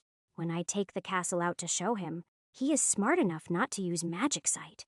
Zachariah says, "How much would something like that cost?" "Tens of millions for the materials alone. The time and energy to build and enchant it, I am not even sure what I would need to charge." Zachariah says, "Fair enough. It would be amazing to have, but I don't leave the city enough to justify it." "Do you need to justify it?" Zachariah says, "Yes, I do. I may run the branch in this city, but I still answer to the others at my level and those above me." "Aren't you an owner of the merchant group?" Zachariah says, "Yes, one of many." "That basically means that I have invested a lot into the group. However, there are still levels among the owners and the founders above us." "Is it just money invested that makes you an owner?" Zachariah says, "Of course not. We don't allow just anyone to invest. Only those that have proven themselves, proven their loyalty, and gained the recognition of 3 owners can invest." "Oh, then I guess I can't become an owner." Zachariah says, "Well, maybe. It is a lot harder, but business partners have become owners before. You have already done enough business with us to count as a partner, and that is not including what we are planning here. So, it isn't entirely impossible for you to become an owner in the future. It would be the first time a king became an owner, although not the first time an owner became a king. In that case, I will keep it in mind and see how things go." Zachariah says, "Do you have a lot of business interests on the peninsula?" "Yes, I do. I don't even know how many at this point. I have someone who handles all of that for me. I was mainly asking for his sake. I think he would like to visit the mainland and interact with other merchants here. The only problem I can foresee is that he isn't a human." Zachariah says, "Is he like you?" "No, he is a beast man." Zachariah says, "Ah, that could be a problem. Can't you just make him an item to make him look human?" "I probably could, but I don't know if he would want to use it, and I won't force him. He is proud of what he is, and he is right to be." Zachariah says, "Honestly, I haven't interacted much with the other races. My only real contact is with the elves I got for you. The beastmen don't interact with humans unless they have to." "Can you blame them? Humans keep trying to enslave them." "Would you want to deal with a race that kept humans as slaves?" Zachariah says. No, I wouldn't. Although, since humans keep other humans as slaves, I guess I already do. However, I do see your point about why they would avoid us as much as possible. Do you know how many beastmen tribes there are?" Zachariah says, "Not the exact number, but there are a couple of hundred at least." They completely surround the central area of the continent. That is the most dangerous area of the continent, isn't it? Zachariah says yes. It is. We don't exactly know how they managed to survive there. Yet there are still people who want to take that land from them, right? Zachariah says. It is not my area of influence, but I have heard that there are some areas of conflict. Yes, figures. I know for a fact that one tribe is being attacked, but that is all I know for sure. If I do get involved with the main continent, I will probably end up trading with the Beastmen and even providing them with weapons. Zachariah says the group would have no problem with that. It wouldn't hurt any of our interests and might even increase sales. That is, as long as you aren't providing them better weapons than we have. Well, that will depend on how much my craftspeople have progressed while I have been gone, but I am not making any promises. I have no problem selling better weapons to the Beastmen who are outnumbered, Zachariah says. I guess that is understandable. Forgive me if I side more on the side of my race, even if they are in the wrong. That is only natural, and I don't hold it against you. Even if I ended up helping the Beastmen to fight against the humans, it wouldn't affect my relationship with your merchant group, Zachariah says. That is a relief to hear. Speaking of weapons, I have the enchanted weapons you wanted to take a look at. How about you do that while I go get the designs you need? Sure, I can do that. Zachariah takes out 7 different weapons and places them on his desk. Then he leaves the room for a few minutes, and I take a look at the enchantments on the weapons. Each weapon has the normal enchantments plus 1 extra that specifically targets demons. Surprisingly, the enchantment doesn't add extra damage, it lowers the defense of demons. Already, even without reading up on the spell, I can see several ways to make improvements. Even without adding materials or using engravings, I can probably come close to doubling the effectiveness of the weapons. The problem is deciding just how much I want to improve them. After all, whatever improvements I make will mean giving the humans that much more knowledge. It may take a while, but the human mages will be able to figure out what I did. If it was just the merchant group, I wouldn't have to worry about it, but it won't be just them. They will be selling the weapons, which means the knowledge could spread a lot further than just the city. For that reason, I need to be careful about what methods I use on the weapons. Just using a better method of enchanting could have huge and far-reaching consequences. My best bet would be to use their own methods of enchanting and only improve the spell for demons. That would limit how much I can improve it, but it would limit the knowledge as well. Chapter 10:04. I think it would be best to wait and study the spell first before I decide what to do. The changes I make to the enchants have to be worth it for the merchant group. I also can't make the spell itself too complicated, or that could have the same effect. Once I have studied the spell, I will ask Lynn for her opinion. She knows the human mages better. She might even know some tricks for hiding how a spell or enchantment works. If not, maybe I can come up with something that would work. But it isn't something I've tried before. I am sure that between us, Lynn and I will be able to figure something out. It probably won't make too big of a difference if I give the humans some knowledge. I just have to be careful. As I am thinking, Zachariah returns carrying a stone tablet about the size of a laptop. When he hands it to me, it has a complicated diagram of the weapon on it. I quickly figure out that there are more pages that I can access by swiping my hand across the tablet.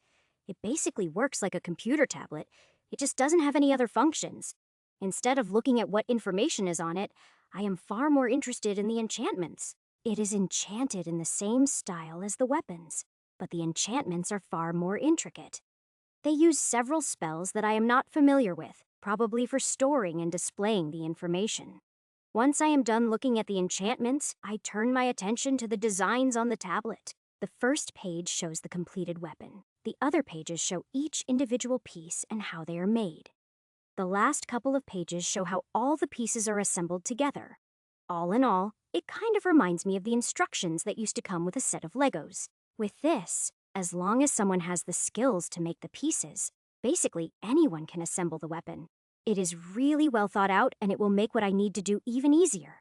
How do I modify this? Zachariah hands me another smaller piece of stone which attaches to the top of the tablet. Once it is attached, I am able to modify the existing pages and add new ones. I play around with it until I know all the functions, and then I get to work. My plan is to change the design into a rapid-firing crossbow with an ammo clip. The mount for the weapon doesn't need to change. Only the weapon portion does. Since humans already have crossbows, I am not really giving them much new technology. The only thing that I am giving them is the technology for the ammo clips and rapid firing.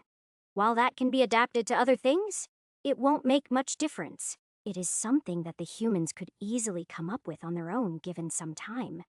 It isn't a technology that would lead to anything really dangerous. The worst it would lead to would be rapid-fire ballistae and crossbows. It isn't like I am giving them gunpowder or electricity. I don't think I have to worry too much about it. All told, it takes me about an hour to modify the designs for the new weapon.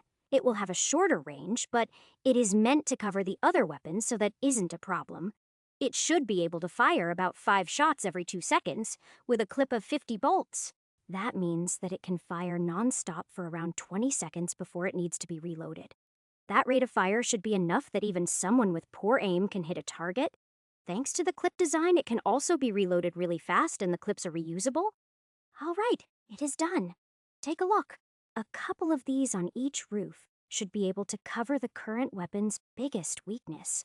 Zachariah says, I will have to let my people take a look at it. I don't understand these designs at all. Gathering a tiny bit of mana, I create an illusion of the weapon and show him how it works. Then I recreate the situation with the shrikes and show him how the crossbows would have helped. I can tell from the smile on his face that he is happy with the result, as long as it works as promised. Zachariah says, it looks like the enchantments are the same. You didn't make any changes? Nope. I left that alone since it is your people who will need to do the enchantments. I am certainly not going to stick around to enchant them for you. Besides, I didn't want to make too many changes. Your people can always make more improvements later. Zachariah says, that is true. I would much rather you focus on the enchantments for normal weapons anyway. You can take the weapons back. I have learned what I needed from them.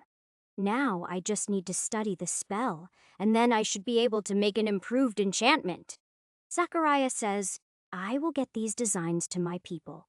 Once we have a working prototype, I will set up a demonstration for the council. If we are lucky, they will order enough for the entire city. And if they don't, Zachariah says, no worries. As long as it works, there will always be a market for weapons. From what you showed me, I am sure ship captains would love these things. That is true. I plan to build several for my ship as well, Zachariah says. I really hope that I get a chance to see your ship. From the way you have described it, it sounds amazing. It is still a work in progress, but it is impressive.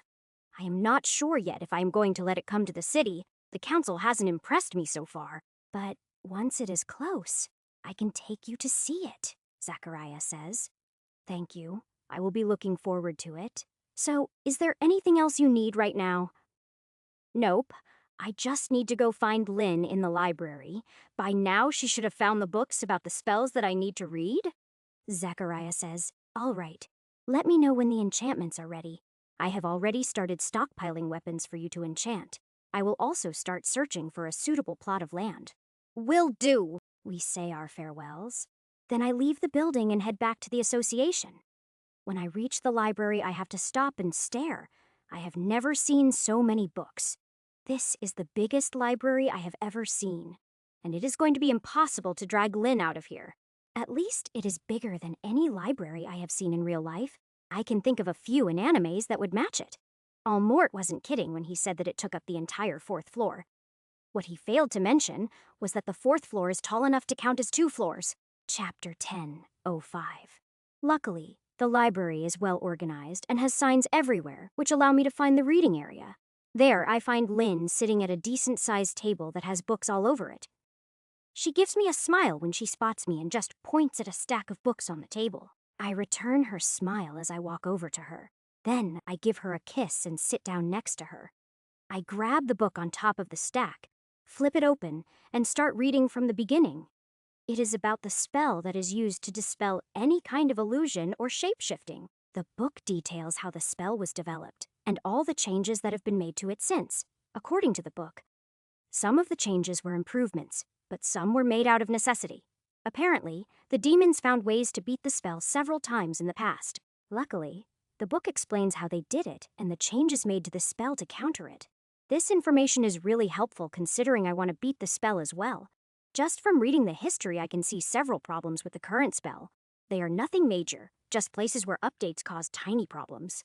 If all of them were removed, the spell would be more efficient and have a slightly larger range. While that doesn't interest me, it would also make the spell more stable and easier to enhance. Lynn, did you read this? Lynn says, "No, I just skimmed through it." Well, with this, I am pretty sure I can make the detection spell do what I want it to. Lynn says, "What about your shapeshifting?" "I think you were right. I am going to have to rebuild that spell from scratch." Lynn says one of the books in the stack was all about the demon's shapeshifting. I thought it might help you. Oh, great. I will read that one next. I want to work on one spell at a time so that I don't get distracted. Lynn says, "That is probably a good idea. Trying to think about too many things at once can lead to making mistakes." Exactly. So, first I am going to clean up the detection spell, which I will give to the association as thanks for letting us use the library. Then, I will improve it for us to use on the peninsula, which I won't be sharing. Oh, do you have something I can write with? Lynn says. Writing materials are provided. They are over on that table. Oh, perfect! Since I have to get up to get writing materials anyway, I give Lynn another kiss. Then, when I sit back down, I start writing out a cleaner version of the detection spell. As I am removing the errors, I find a couple of other small ways to improve the spell. My improvements create a couple of small issues, which I fix and then check over it again. Once I am sure that there are no more problems and no other small improvements, I hand the spell to Lynn. While she is reading through the spell, I grab another sheet of paper and start writing. Lynn says, "This is the one you are sharing, right?" "Yes. I am working on the one we'll use right now." Lynn says, "Then am I just checking this for errors? Or am I making improvements?" "Both, but only minor improvements that won't give the local mages too much knowledge." Lynn says, "Got it." As Lynn reads over the spell, I keep working on the upgraded version that I want to use on the peninsula. I don't plan to try and make the spell all that powerful. I am focused on making it stable. That way, I will be able to enhance it so that it covers the area that I want it to.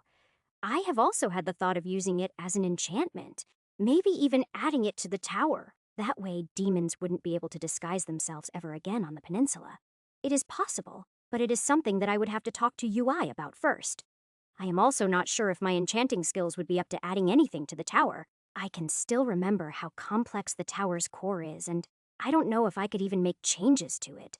Not having to worry about demons infiltrating the peninsula would definitely be worth it, though. For now, I will just work on the spell and talk to Yue about it when we get back. As long as I have the spell figured out, converting it into an enchantment is extremely easy. That is another reason to make sure the spell is stable, but I get distracted when a book flies past my head. "What was that?" Lynn laughs and says, "The books have an enchantment on them that returns them to their rightful place. When you are done with a book, just tap the cover and tell it return. It will then fly back to its place on the shelves. I have already learned the enchantment. I plan to use it for my library. That is definitely convenient. It is definitely easier than trying to remember where you took a book from." Lynn says, "True. The enchantment was probably created by a lazy mage. Or it was made by someone responsible for making sure the books got back to the right spots who just got fed up with it. I imagine that after finding a few hundred books in the wrong places, anyone would get sick of it and look for an alternative." Lynn says, "I didn't think of that. That is actually the more likely answer." Lynn hands me back the detection spell, and I can see that she made a few small changes. However, instead of changing the spell itself, she made changes to the method of casting the spell. She simplified it and made it more efficient, which is something I didn't even think about. I have never cast spells like normal mages, so I didn't even really look at the casting method. I am glad that I don't have to memorize chants and hand symbols for my magic, especially considering some of the crazy spells that I normally come up with. Since I don't see anything else that I want to change with the detection spell, I get up and look around. When I spot what looks like an employee of the association, I ask them to send a message to Allmort. Then I go back to working on the upgraded detection spell until Allmort shows up. Allmort says, "Did you need something?" Ash, here. This is our thank you for letting us have access to the library, Allmort says. You don't need to do that. Wait, isn't this the detection spell? Why does it look so different?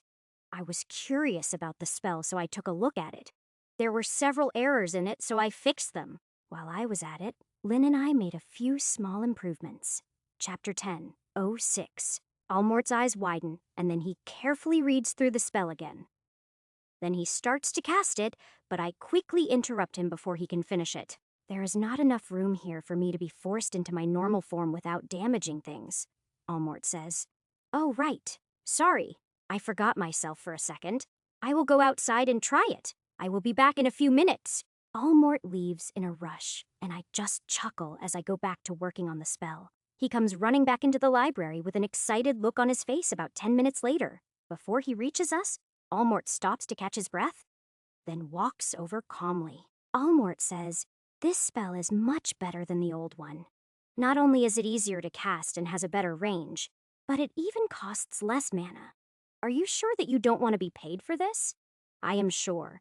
The knowledge in this library is going to be very useful for my people.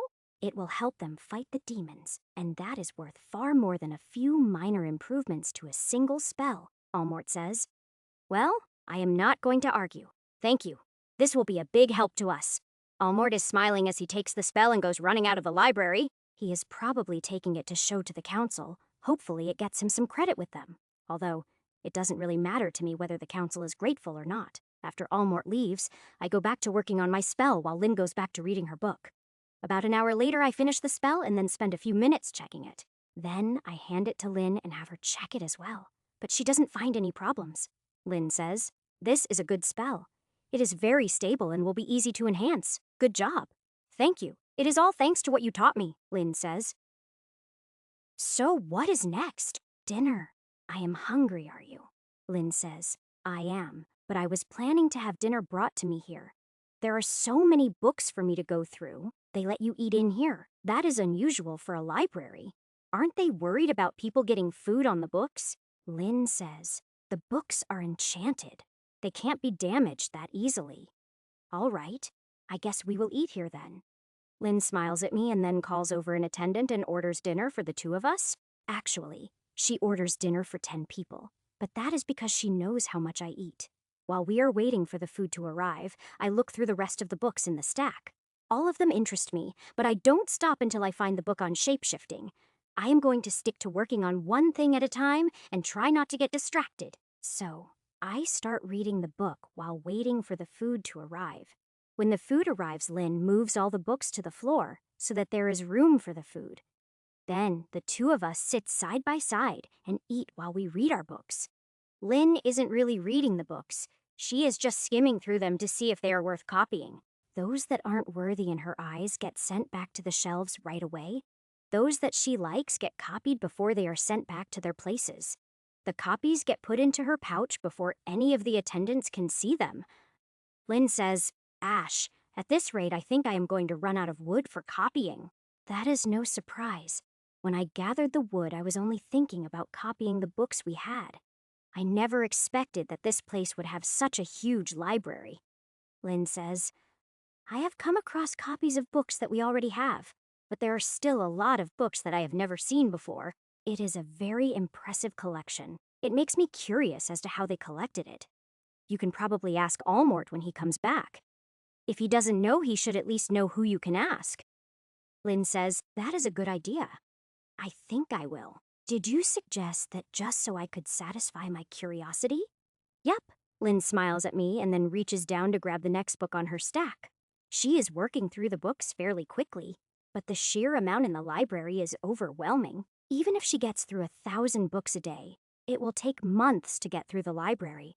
Since that is the case, she probably won't be done by the time we are supposed to leave. That means that I will need to decide if getting more books is worth staying here longer. I guess it will depend on Lynn and how badly she wants to stay here. If she really wants to stay, then I will probably give in and give her more time. I really want to get back to the peninsula, but I also don't want to tell Lynn no. Considering what she has to put up with because of me, she deserves whatever I can give her. She will have to put up with a lot more in the future once she becomes my queen. Because of that, I would prefer not to deny her anything if I can help it. So, for now, I will just wait and see what Lynn wants to do and then decide. Lynn finishes eating first, and then she gets up to go get more books to go through.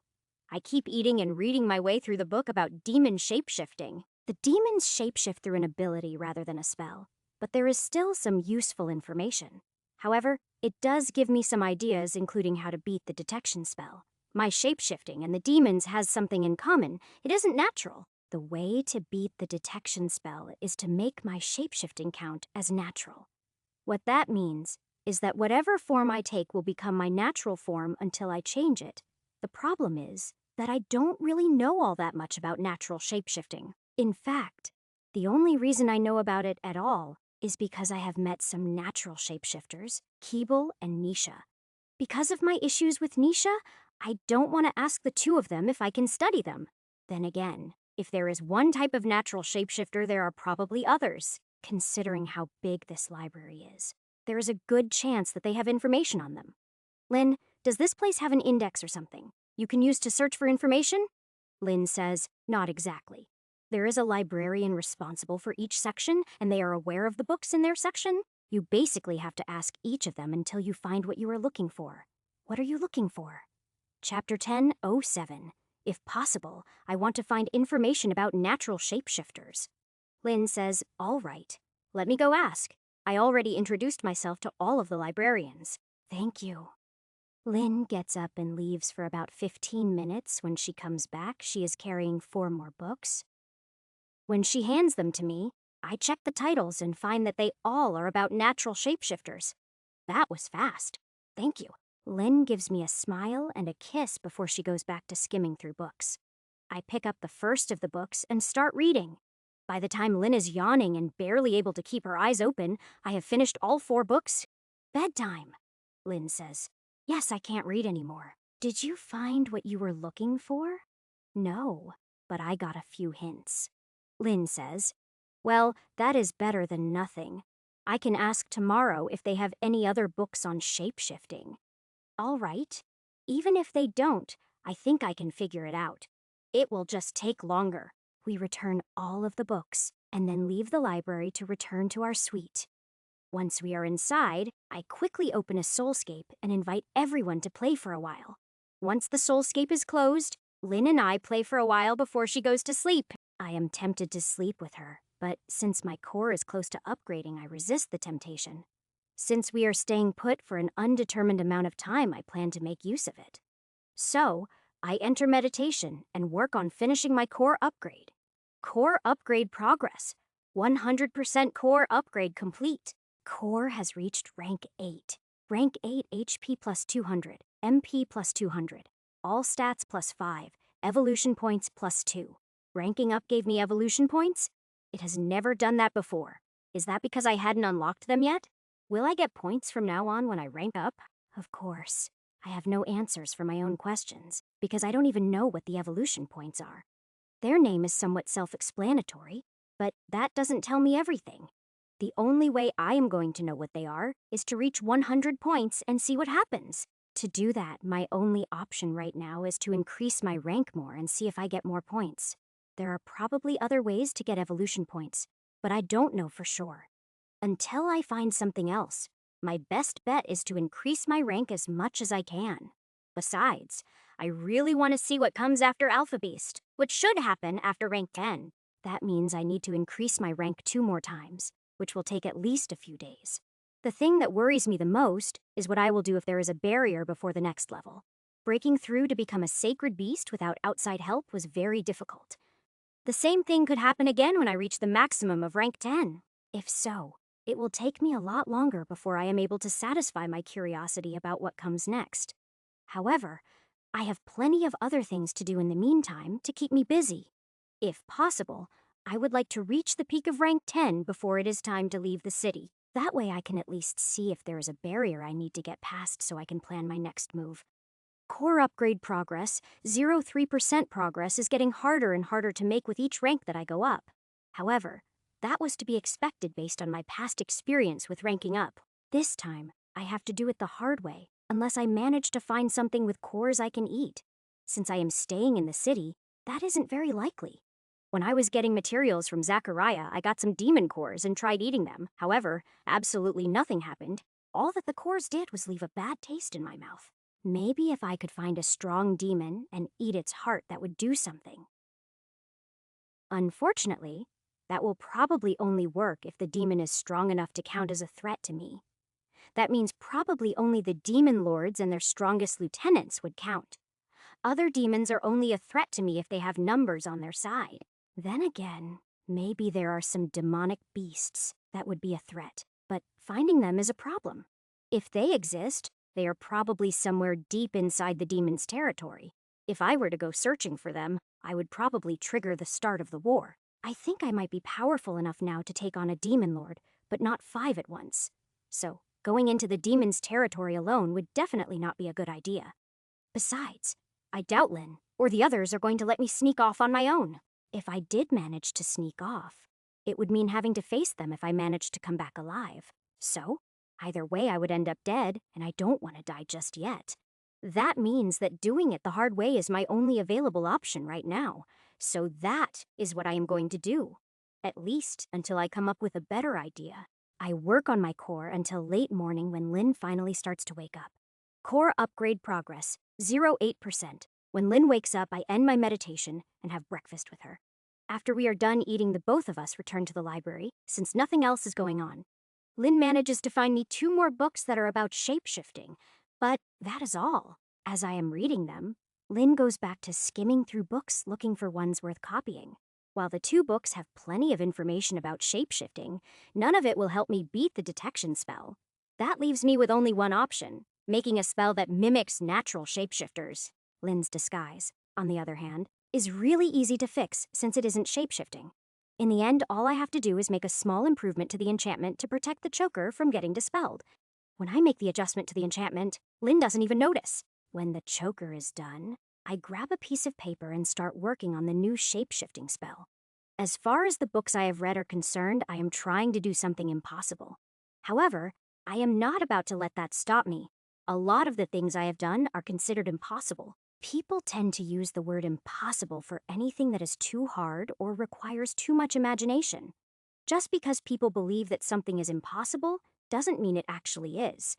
So, I keep working on the spell and don't bother about whether or not it is possible. Chapter 10:08. I have plenty of imagination and am not afraid of hard work. I have already thought of several ways to make the spell work. Now I just need to test them out and see which one will work the best. Of course, since I am in a library, I keep my experiments really small. When that proves to not be enough, I close my eyes and open up a soulscape. Then I test out everything on a large scale.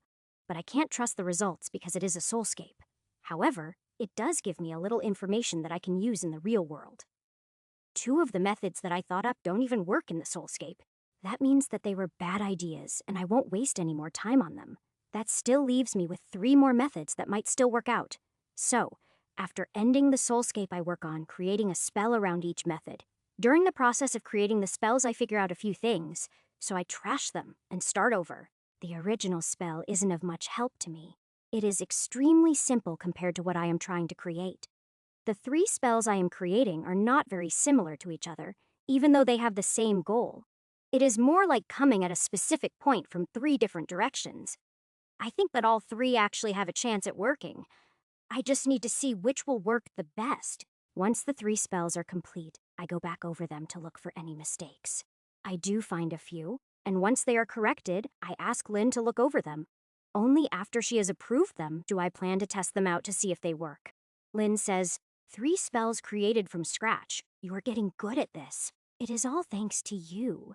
I couldn't have done this without everything you have taught me. Lynn says, maybe, but this is still impressive. Your creativity is far from normal. I don't see anything wrong with the spells. What is next? We will go back to the suite so that I can test them out. Then, we will have lunch before coming back here. These spells are just to test the ideas. I still plan to create another spell based on what I learn. Lynn agrees, and we return to the suite so I can test out the new spells with her help. I need her help because I need someone to cast the detection spell on me. If the new spells get cancelled by the detection spell, then they are pointless. I return to my normal form, and then use the first of the new spells to shapeshift into a human. Then I give Lynn a nod, and she casts the detection spell that I made for us to use. The reason for using that one is that it is the better spell, and it is a better test. Unfortunately, the detection spell breaks the shapeshift and forces me back into my normal form. On the plus side, I can feel that I can't shapeshift again for a while, meaning the new spell works properly. However, since I create the new spell, it is easy enough for me to remove the residue that prevents shapeshifting. Lynn says, "Looks like the first one doesn't work. Do you know why?" Yes, it is because it doesn't count as natural shapeshifting. That is the hard part and why I created 3 different spells. I just hope at least one of them works. Lynn says, "What are you going to do if none of them work?" I will take what I learned from these spells and use it to try a different way. There are other ways to achieve what I want. I am sure of it. In the end, I might end up having to make an item to protect me from the detection spell. Lynn says, "Can you do that? Does that mean you can fix the choker so my disguise won't be broken?" Yes, I already did that. You were busy reading and didn't notice. Lynn says, "When were you planning on telling me?" I would have mentioned it at some point. Lynn says, "Assuming that you didn't get distracted and forget about it, right?" Yeah. Lynn laughs and gives me a kiss. Then she steps back so that I can try the next spell. This one also works and allows me to shapeshift into human form, but it hurts. The pain isn't that much, but the fact that I can feel it with my pain resistance means it is pretty bad. That probably means that there is a problem with the spell itself, but I still want to test it. After I give her a nod, Lynn casts the detection spell at me again. This time, I am not forced back to my original form. But I still feel like something went wrong, Lynn says. "You form wavered like a heat haze." It is better than the first one, but I think the spell needs some work. Agreed, it also hurt during the shift, which isn't supposed to happen. This one is also a failure, but I still learned from it. Lynn says, as long as you learned something, then it was worth it. Well, one chance left. Shall we give it a go? Yeah, let's, Lynn says. What is wrong? I can't change back. Lynn says, is it from the detection spell's residue? No, I already removed the residue. Lynn says, the spell didn't actually change you into a human, did it? No way. The spell isn't powerful enough to do that. Even if it is possible, I wouldn't be strong enough to cast a spell like that. Lynn says, if it was possible, would you want to be a human again? No, not really. I like the way I am now, and I doubt I could get this powerful as a human. Lynn says, it is good that you are happy with who you are. But what are we going to do if you are stuck like this? Give me a minute. Let me see if I can figure it out. Lynn stops talking and waits patiently as I scan myself to figure out what went wrong. I quickly figure out that the spell is still in effect. That is why I didn't revert to normal form. It seems that I made a mistake in the spell, and that is preventing it from being cancelled. The solution is actually simple once I figure that out. I simply dispel the spell. As soon as I do, I return to my normal form, but again, the change causes some minor pain. Although that does mean that I can create a spell with a continuous effect to counter the detection spell. With some improvements, I can probably get rid of the shimmering and the pain. However, that will be a last resort. I want to find the proper way of doing things. With that in mind, I cast the last of the new spells and shapeshift into a human. Chapter 1009. This time, there is no pain, and I don't feel like anything went wrong with the spell. When Lynn casts the detection spell on me, I don't feel anything, but she starts laughing. What is so funny? Lynn says, you are glowing. Your form didn't waver, but you have this green glow around you. Well, that is definitely a problem, but it is better than the other 2 spells. This one at least shows promise. Lynn says, do you plan to use it? No, but I will use the same method in a new spell. Before that, let's have some lunch. Lynn agrees, and we ring the bell in the room to summon a servant so that we can order lunch. After a delicious lunch, we return to the library, and I have Lynn introduce me to the librarians. That way, if I need more books, I don't have to keep bugging Lynn to get them for me. After that, Lynn returns to her work, and I sit down to redesign the shape-shifting spell again. This time, I use everything that I learned from creating the last 3 spells. I also use what I learned from testing the spells to try and avoid similar problems. For the first 3 spells, I kept them as simple as possible, just to see if the idea worked. This time, I am taking my time and properly designing the spell to do everything I want it to. It takes me about 2 hours to design the spell, and then another hour to double-check it. I find and fix a couple of mistakes, but then I have to fix the problems the changes cause. In the end, it is almost time for dinner before the spell is done, and I can't find any other problems. After one's last check, I hand the spell over to Lynn for her to look through it as well. Lynn says, "This is a lot more complex than the last 3. It also doesn't look much like the other spells. Why is it so different?" Well, it is based on the same idea as the 3rd spell, but I used what I learned from all 3 spells. Lynn says, "This is quite the jump. If the other 3 spells were level 1s, this spell would be level 5. That is a huge difference, and you skipped a lot of the steps in between. Are you sure this is what you want?" I am pretty sure. Yes. I am also fairly confident that it is going to work. Lynn says, "Well, I can't find anything wrong with the spell. Do you want to go test it out now? It can wait until we get hungry and you want to stop for dinner." Lynn says, "What are you going to work on next?" "The weapon enchantments. But I want your help deciding something." Lynn says, "What do you need to decide?" "How much knowledge I should risk letting the humans learn. Anything I use of our knowledge will eventually be figured out by people studying the weapons. So I am worried about how much to let them have." Lynn says, "Well, you definitely shouldn't use what the dragon taught us. Only use the language that they already know. Other than that, I would say use your own method of enchanting and recreate the spell from scratch. That should be confusing enough to anyone trying to study it to keep them from learning much. In other words, make it as complicated as I can, and if someone is smart enough to learn from it, just let them." Lynn says, "Yeah, pretty much. You aren't worried about what they might do," Lynn says. "Not really. With the rate that you learn, by the time anyone figures anything out, you will have advanced a lot further." I guess that is true. Besides, anything they learn they are more likely to use against each other rather than coming to the peninsula. All right, I will do it that way. Lynn says, "Since the goal is to make money, I would suggest 2 enchantments. A common one for mass-produced weapons, and a good one for weapons that can be auctioned." Yeah, that makes sense. I will do that. Lynn says, "Do you want any help?" "Nah, I can make the enchantments easily enough. I will just have you check them when I am done. I should be able to finish both before you are ready to eat." Lynn nods as she goes back to her work, leaving me to start working on the enchantments, although first I read through the book about their current enchantments. I already figured them out from looking at the weapons, but it is better to double-check. As expected, I don't learn anything new from the book, so I let the book return to its place. Then I start working on the enchantments. First I work on the better one.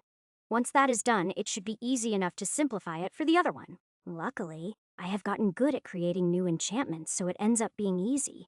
The enchantment ends up being about 5 times as effective as the original one. After checking it, I work on simplifying it. I am aiming for about half the effect. Simplifying the enchantment actually ends up being harder than creating the new one was. The hardest part is making it simple enough to be easily cast so I can enchant a lot of weapons. I actually don't manage to finish it before Lynn tells me that she is ready for dinner. So I put my work aside for the time being and return to the suite with Lynn. We order and eat dinner first. Then, once we are done eating, I test out my new shapeshift spell. The spell works and I shapeshift without any problems or pain. In fact, it feels good. All right, test it. When Lynn casts the detection spell, it passes over me and I don't feel a thing. There is no residue left on my body, and Lynn isn't laughing, so it looks like it worked. "Anything?"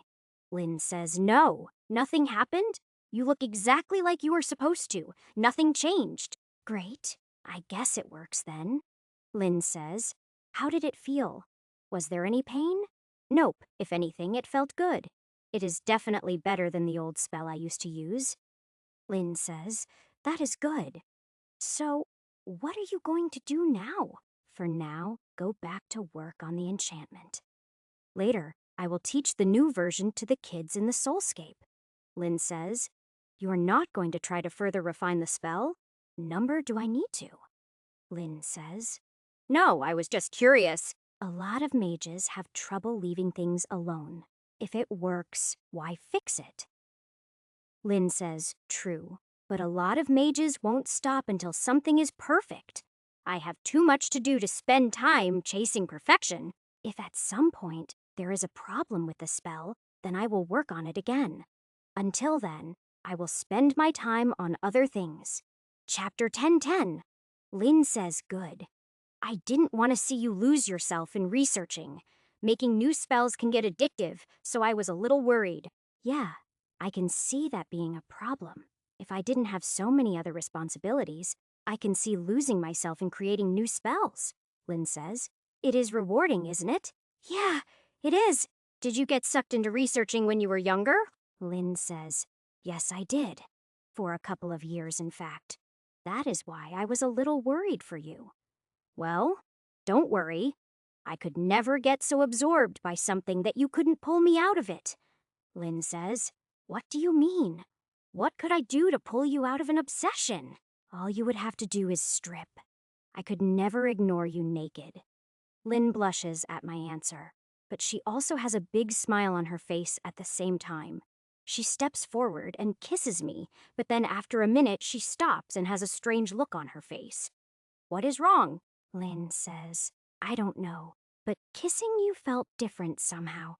It almost felt like I was kissing you in your normal form instead of your human form. I know that doesn't make any sense, but that is what it felt like." "No, it actually makes sense. It isn't about how the body feels. It is about the shapeshift." The old shapeshift was imperfect. Any form I was in would feel a little off. Of course, only someone with exceptional mana senses would be able to notice. "You got used to feeling that and now it is gone." Lynn says, "So your new spell is a perfect shapeshift?" "Kissing you will feel this way from now on." Almost perfect, and yes. As far as the detection spell is concerned, right now I am a human. That is what I was aiming for, natural shapeshifting. Lynn says, "Then I guess I will need to get used to it." Before I can answer, Lynn starts kissing me again, and I am not about to complain. After several minutes of kissing, we return to the library and continue our work. Once I get back on it, it doesn't take me too much longer to finish the simple version of the enchantment. It doesn't end up exactly as planned. It is about 3 times as effective as the original. That isn't quite the halfway point I was aiming for, but I think it will work. After rechecking both enchantments, I hand them to Lynn for her to look them over. Lynn says, "I don't see any problems with them, but I don't think I can cast the complex one. The other I shouldn't have a problem with, so I can help you with the enchanting." "All right. If you need a break from skimming books, you can help, but otherwise, I will take care of it." We are not in a rush, so I am not too worried about the weapons. They are only a source of money, which we don't need urgently. Lynn says, "I thought you wanted to make money so you could convert it into materials before we leave?" "I do, but it isn't urgent. It is just something to do while waiting for the elves to arrive. Getting more knowledge is more important. Besides, I like how happy getting new books makes you." Lynn says, "When are you going to start? I'll go see Zachariah tomorrow and see if he has weapons ready for me to enchant." Lynn says, "Then should we call it a night? Are you ready to stop reading?" Lynn says, "Yes. I've been at it all day and my eyes are tired." "All right, let's go." We clean up our mess and return to our suite. Then I open up a soulscape and invite everyone. Before the kids can run off to play, I ask if any of them want to learn shapeshifting. Other than Kachara and Asuna, Nala and Albion are interested. So I teach the 4 of them the new shapeshifting spell. Aside from my kids, I also teach the spell to Miria and Brightfire. Lynn already knows it. They probably won't use it very often, but it is still a good thing for them to know it. Both of them have just enough mana to be able to use the spell once. After they have learned the spell, we all sit down to watch anime together. Once the soulscape is closed, I make love to Lynn and then sleep beside her. After staying up for the past couple of days, I sleep deeply and wake up refreshed. In the morning, Lynn and I have some fun, eat breakfast together, and then split up. She returns to the library, and I head over to the merchant group's building to see Zachariah. As soon as I walk in, I am greeted by a cute employee and led to the VIP materials room. Zachariah says, "Welcome, Ash. Is there something I can do for you?" "I completed the weapon enchantments, so I wanted to discuss it with you." Zachariah says, "Already?" "All right, give me a minute." Zachariah finishes issuing some instructions to his people and then takes me up to his office. Before we can even sit down, an employee enters and serves tea and snacks. Zachariah says, "So, how did the enchantment turn out?" "There are two versions, one for mass-produced weapons and one for more special ones. The first is about 3 times as effective as the one you use, while the second is about 5 times as effective." Zachariah says, "That is amazing. I was expecting an improvement, but not that drastic." "I told you, enchanting is my specialty," Zachariah says. "True, and I am sorry for doubting you." "It is fine. So, do you have weapons ready so that I can start?" Zachariah says, "Some. 30 or so. I will send them to your suite in the association. It will take me some time to get weapons of enough quality for the special enchantment. My blacksmiths can only produce so much." "Then maybe you should buy unenchanted weapons from elsewhere. Or even cheap enchanted weapons." "I can always disenchant them," Zachariah says. "Really? I was always told that disenchanting an item is extremely dangerous." "It is, if you don't know what you are doing. I do know, and I have had a lot of practice with it." Zachariah says, "In that case, I have a lot more weapons that we can use. There are a number of weapons in storage that the enchantment process failed on. Eventually, they would have been melted down, but if you can use them, I will send them over." "Yes, I can use them," Zachariah says. "Excellent. I will send over everything we have. I will also have someone check in each day to pick up any completed weapons and deliver more weapons as I get them." Chapter 10:11. "All right, sounds good. Is there anything else you need?" Zachariah says, "No, although I feel like I should be the one asking you that. Is there anything at all that you need?" Number. Oh, wait. Actually, I need wood, preferably magical wood. Zachariah says, "No problem. How much do you need?" "Probably 3 or 4 trees worth. I will need the same amount again in a few days, a week at most." Zachariah says, "All right, not a problem. I will send it over with the weapons. Anything else?" "No, not right now anyway. Thank you for your help." Zachariah says, "Please don't thank me. I am going to make a fortune off of this deal. If anything I should be on my knees thanking you, please don't. That would be embarrassing." Zachariah says, "I won't as long as you stop thanking me." "Deal," Zachariah says. "Would you like to join me for lunch?" "Thanks, but no. I have other things to work on until the weapons arrive. Besides, Lynn is much better company." Zachariah says, "Well, I can't argue that." After that, I say my goodbyes and head back to the association's library. I find Lynn in her usual spot, and once again the table is covered in stacks of books. Instead of joining her right away, I go talk to the librarians to find a few books. Then I join Lynn. Lynn says, "What are those for? Researching enchantments to finish the castle?" "Once you put all these books in your library, if you can't access it easily, I will suffer." Lynn says, "That is probably true," and smiles at me. I return her smile and then start reading the first of the books that I chose. It is about spatial enchantments like those for bags of holding and other things. I am hoping to find some inspiration about how to make the castle into its own self-contained microworld. I think that the first thing I am going to do is rebuild the spatial spell and try to perfect it. Then, using that as the foundation, I will try and push it to the next level. If I can do that, it should get me pretty close to my goal since I already figured out some other parts of it. I already figured out how to keep air available and sunlight in the castle. Enough plants will keep the air clean, so I don't need to worry about that. The only problem remaining is how to be able to enter into the castle while it is shrunken. I finish reading all of the books and then take a break to have lunch with Lynn. After lunch, I start working on the new spatial spell, rebuilding it from scratch. With what I learned from the books and my previous experience using the spell, I make good progress. However, just as I am getting close to finishing the spell, I am struck by inspiration. Unfortunately, what I figure out causes me to scrap the spell and start over from scratch. On the other hand, I now have a much better idea of what I need to do for the castle. Creating the spell again goes much faster, and it is also much more effective. If converted into an enchantment for a bag, it would hold at least 3 times as much now. That is because, rather than expanding the space inside it, the new spell folds it. Once the space inside is folded, there is much more room to be expanded. This is actually completely counter to what I remember of the properties of space. Once again, I underestimated magic's ability to cheat and break the laws of physics. That led me to the solution for the castle. At least I think it might work. It will require tearing space, which I am rather nervous about doing, but it should work. By tearing space, I should be able to create an area outside of space. A pocket dimension, basically. At least that is how it worked in D&D, and I am hoping it will work the same. Or at least similar enough that I can make it work. Because if it doesn't, I have no other ideas. I will just have to wait and see how it goes after I finish creating this spell. Even though tearing space should be a completely different type of magic, it actually isn't. So, I will still be using this new spell as the foundation for the pocket dimension spell. Although that name isn't very accurate, I am not creating a new dimension. The problem is that I have no other names for an area outside of normal space. In fact, I don't fully understand how it will work, if it even works. Luckily, magic doesn't need me to understand to be able to accomplish something.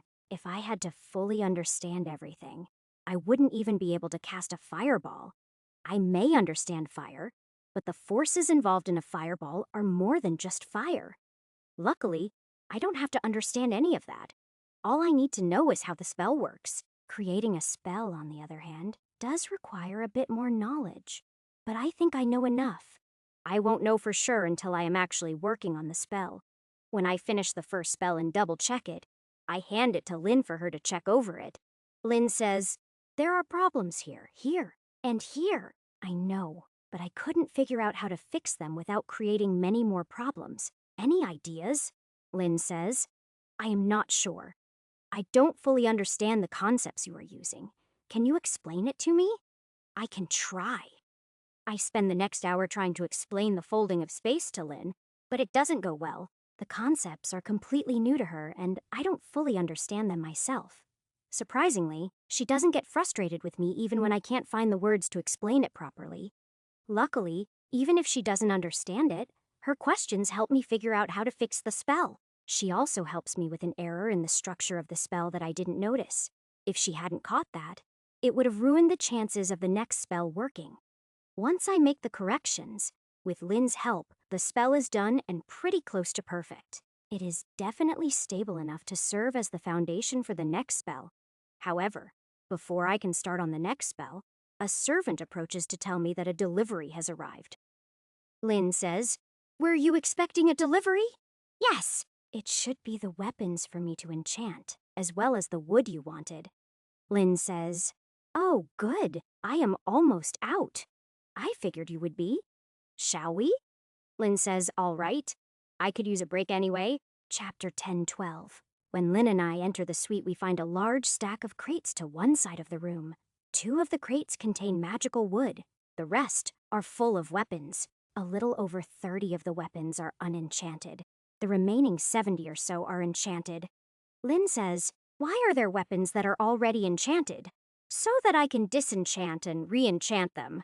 Lynn says, "That is dangerous. Unless you are the one who enchanted them, disenchanting can lead to serious problems." It is not a big deal for me. I have done it multiple times. In fact, once you know how, it is easy. "Would you like me to teach you?" Lynn says. "Sure. I can't really think of when I would need it, but extra skills are not a bad thing." Taking one of the enchanted weapons, I slowly unravel the mana of the enchantments. Going slowly makes it harder, but it is the only way for Lynn to see what I am doing. Luckily, since they were failures, no one bothered to put a locking enchantment on the weapons. When I re-enchant them, I intend to put a locking enchant on them, as well as a concealing enchant. That way it will make it much harder for someone to see how they are enchanted. It won't completely prevent someone from eventually doing it, but it will make it harder. Did you see how it is done? Lynn says yes, but it still looks dangerous. Doing it slowly like that does make it harder, but it is the only way I can show you what I am doing. Lynn says I could probably do it if I had to, but I think I will just leave it to you. I don't have your toughness if something goes wrong. That is fine. I need a break from creating spells for a bit, so I am going to work on the weapons. Can books be removed from the library? Lynn says. From the library? Yes, just not from the building. Then why don't you go get a couple of stacks of books and bring them back with you? Then you can keep me company. Lynn says, sure. Sounds good. Lynn leaves to go get some books, and I grab another weapon to disenchant. I return to my normal form, and when Lynn gets back, she sits down and uses me as a backrest. She starts skimming through books while I disenchant the weapons one by one. Now that I am not going slow to teach Lynn, it only takes me about 30 seconds for each weapon. The enchantments on them are primitive. It looks like the work of apprentices. This makes it even easier for me to remove the enchantments with hardly any risk. Even with how fast I can disenchant them, it still takes me almost an hour to get through all the weapons. Once I am done, I have almost 100 unenchanted weapons piled in front of me. None of them are of high enough quality for me to use the more advanced enchantment. I take my time enchanting the first weapon, just so that I can figure out the best way. Once I have figured out the best way, my enchanting speed increases quite a bit. Still, it takes me about 5 minutes to enchant each weapon, but that isn't too bad. After enchanting the 20th weapon, I take a break and have dinner with Lynn. After dinner, I return to enchanting weapons, and Lynn lays down on my back. Instead of skimming books from the library, she takes out her own book to read. She is probably tired of just skimming through books. After all, she has been doing it all day. It has probably been hard on her, seeing all those interesting books and not being able to read them. I know that doing so would drive me nuts, but Lynn is far more patient than I am. However, I am not going to say anything about it. She has certainly earned a break. Besides, having her laying on my back is comforting and I am enjoying it. So I don't disturb her and just focus on enchanting more weapons. I enchant another 30 weapons before I start to feel my focus slipping. Enchanting takes a lot of focus, so I stop for the night and open up a soulscape. I set up the theater and start an anime for Lynn Miria and Brightfire. Instead of joining them, I go into the copy of the castle to play with the kids. It has been a long time since I played with all of them, and I have missed them. We play until the kids are exhausted, which takes several hours, but I have a ton of fun. The kids leave once they are worn out, but the girls stay to finish the anime. Once the anime is done, I end the soulscape, shapeshift into human form, and carry Lynn to bed. We have our fun for quite a while until Lynn falls asleep, then I start working on my core. Core upgrade progress, 17%. When morning comes and I notice Lynn starting to stir, I end my meditation. We have breakfast in bed, have some fun, and then we get to work. Lynn starts skimming through books while I go back to enchanting weapons. After a while, Lynn runs out of books to copy and needs to return to the library. I pack up the enchanted weapons and then head to the library with Lynn. I am bored of enchanting and want to work on the new spell for a while. Sitting next to Lynn, I start working on the beginnings of the spell, using the spatial spell as the foundation. This spell is much harder for me to create because it uses concepts that I don't fully understand.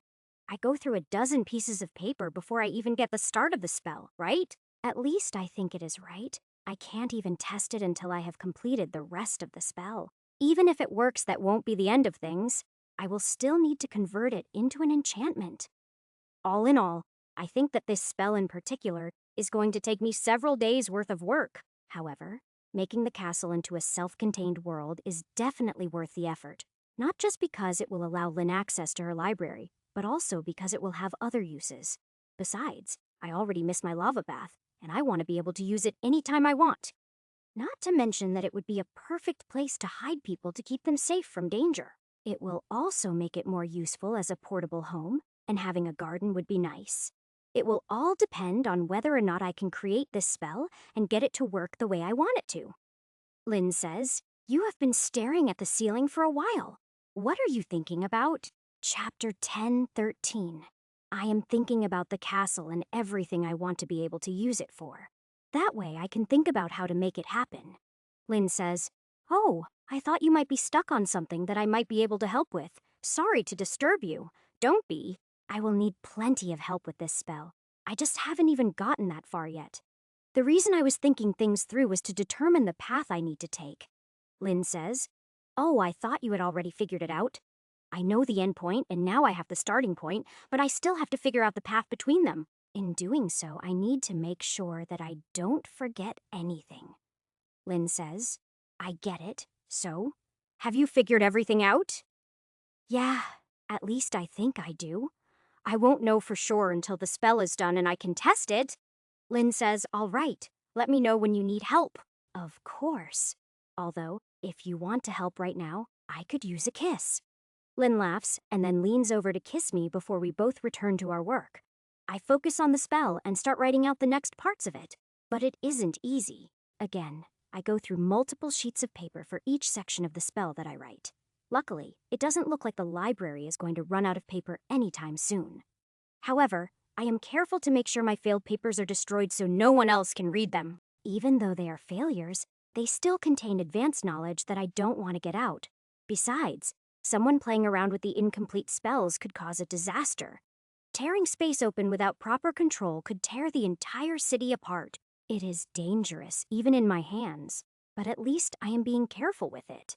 It is taking a lot of time and effort, but I am slowly making progress with the spell. Before I realize it, Lynn is shaking my shoulder and telling me that she is ready for dinner. I was so lost in working on the spell that I didn't notice the passage of time. So, I clean up my mess and return to the suite with Lynn, then we order dinner. While we are waiting for dinner to arrive, I notice that the crates in the room have changed. The crates with the enchanted weapons are gone, and a few new ones have replaced them. When I open the new chests, I find some brand new, unenchanted weapons. Thinking about people coming in while we are gone, I scan the room for surveillance spells.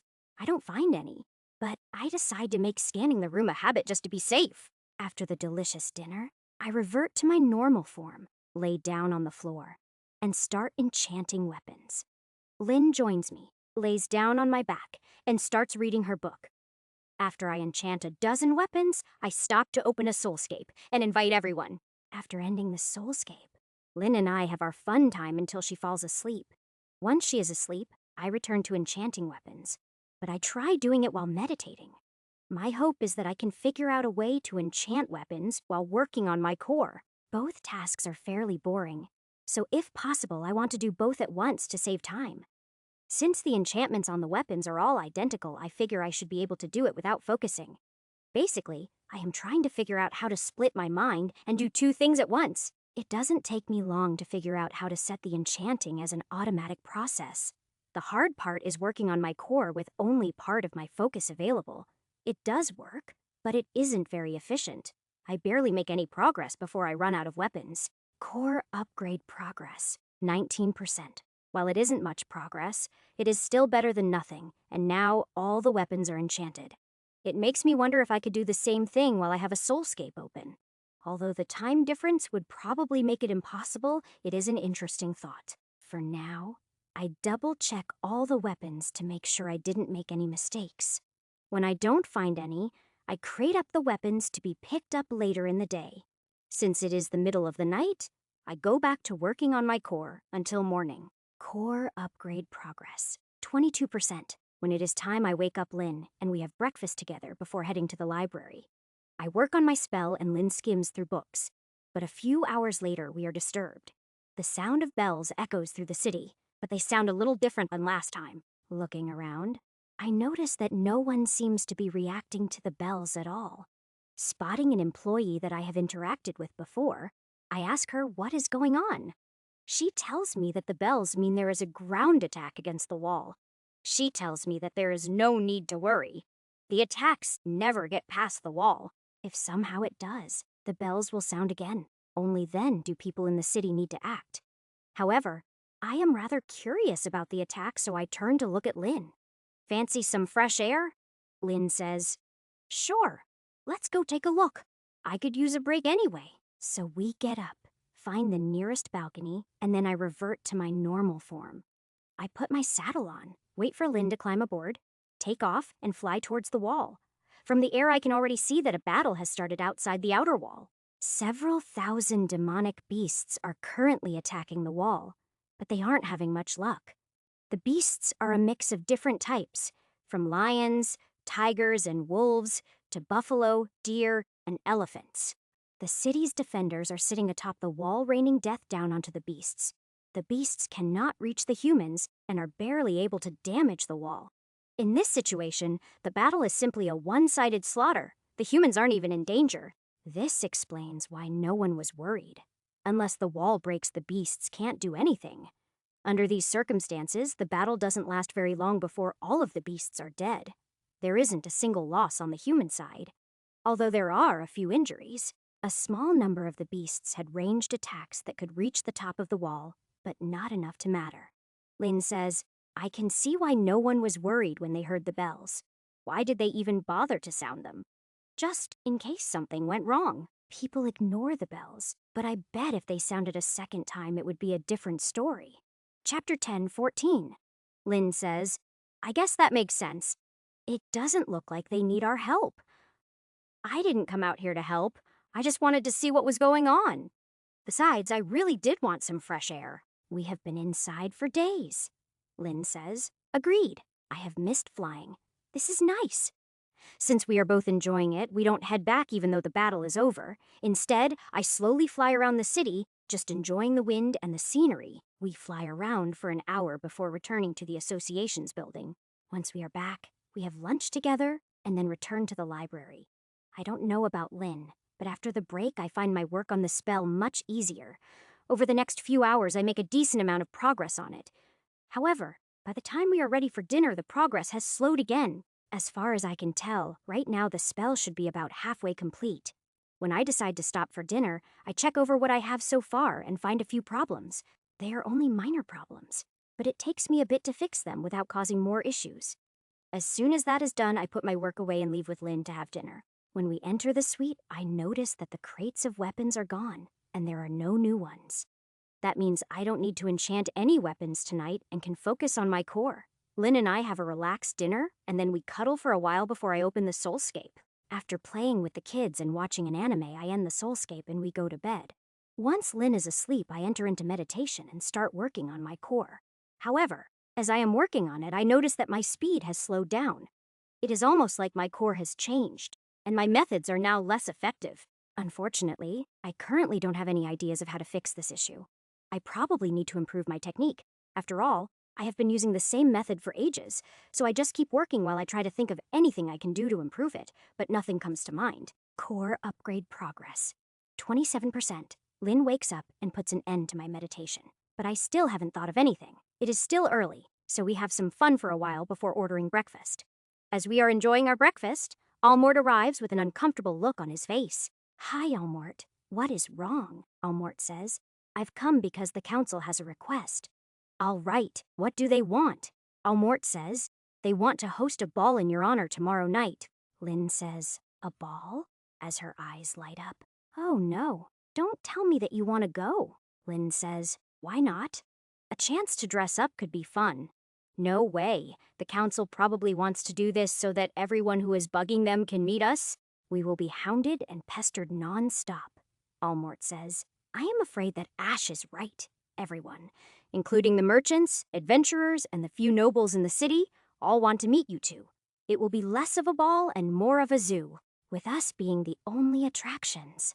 Lynn says, that does sound horrible, but I still think it would be worth it. I want to dance with you. If that is what you want, then we will go to the ball. Lynn says, yay, and kisses me. Almort says, this is a surprise. I was expecting you to refuse. Do you need any help with something to wear? Lynn says, no, I have a suitable dress. I don't know about Ash. I have a suit that should work, but it is sized for my Beastman form. Can you help me alter it? Lynn says, of course I can. Then we should be good. Go ahead and tell them we will attend the ball. Almort says, all right. Almort leaves and Lynn immediately wants to see the suit I will be wearing. So, I dig it out of my pouch, where it has sat since I left the tower, and change into it. Since it was fitted to my beastman form, it is way too large for my human form. Lynn says, "This is nice. It is way better than I was expecting. I don't think I want to know what you were expecting. Can you make it work?" Lynn says. "Not as it is. I can't make the major changes needed while it is enchanted. Can you disenchant it?" "Of course." It takes me a few minutes to remove the enchantments from the suit, and while I am doing that, Lynn takes measurements. As soon as I am done, she takes the suit from me and starts altering it. Of course, I could do it with magic, but doing it this way makes Lynn happy. Although, I think when I re-enchant it, I will add some extra enchantments. If I am going to be a king, then I am going to need to dress up more often. So, I may as well make a suit that can be used as often as I need it, and in any situation. While Lynn is working on the suit, I plan out the enchantments that I want to put on it. Yui made it from excellent materials, but it still will need more room for mana for what I want. So, I take out some mana-rich silver and carefully turn it into a fine thread. "Lynn, while you are at it, can you add this to the suit?" Lynn says, "Sure, I can use it to add some accents." "Why?" "It will increase the amount of enchantments I can add. I plan to make this the only suit I will ever need." Lynn says, "All right. That sounds interesting. I can't wait to see what you are going to do to it." "How long do you think it will take?" Lynn says, "Probably a couple of hours." "Okay. I am going to go borrow some books from the library. Then I will come back and keep you company." Lynn says, "Okay." I give Lynn a kiss before I head down to the library and ask the librarians for what I want. In the end, I find 10 books that talk about meditation and take them back to the suite with me. Then, I sit down next to Lynn, put the stack of books down, and start reading the first one. The book talks about a completely different type of meditation from mine, but maybe I can learn something from it. Since I haven't had any luck thinking up a new way on my own, I am looking for inspiration. So, I read through the books while Lynn works on adjusting my suit. A couple of hours later, Lynn has me try on the suit before taking it back for a final adjustment. We take a break to have lunch, and then an hour later she tells me that the suit is done. When I try it on, I can't help but be impressed. The suit fits me perfectly. Chapter 10:15. I thank Lynn and give her a kiss before I start enchanting the suit while she watches. The mana-rich silver has added a lot of room, enough that I am able to stack up a bunch of enchantments. The main enchantment that I put in is the new shape-shifting spell. This way, even if I revert to my natural form, the suit will shift as well and won't be ruined. It also means that I will be able to change the suit to look however I want.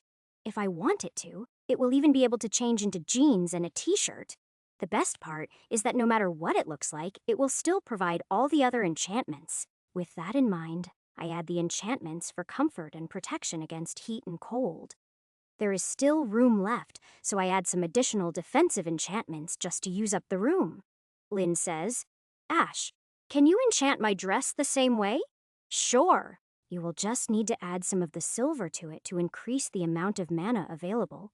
Lynn says, "Okay, make me some more threads, please." "Yes, ma'am." With a smile, I take out some more silver and start turning it into thread.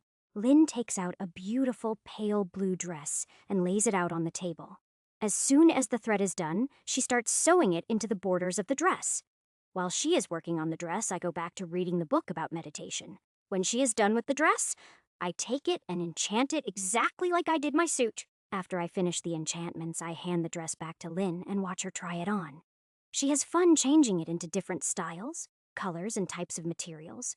Considering some of those materials are transparent, I keep watching with a smile on my face. When Lynn stops playing with the dress, she finally notices me watching. Lynn says, "Enjoying yourself?" "Oh, absolutely." Lynn smiles and says, "That is good. After the ball, we can play with the dress a bit and see what else it can do." Wait, doesn't this mean all that time I spent working on outfits was wasted? No, not entirely. There are things that the dress can't do. Besides, I can't exactly rip the dress off of you. Lynn says, I guess you have a point. Now that our outfits are done, do you want to stay here or go to the library?" Lynn says, "It is already almost time for dinner. We may as well take the day off.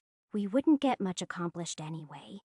"Fine by me. Since we have our new outfits, why don't we go out for dinner? This city must have some nice restaurants.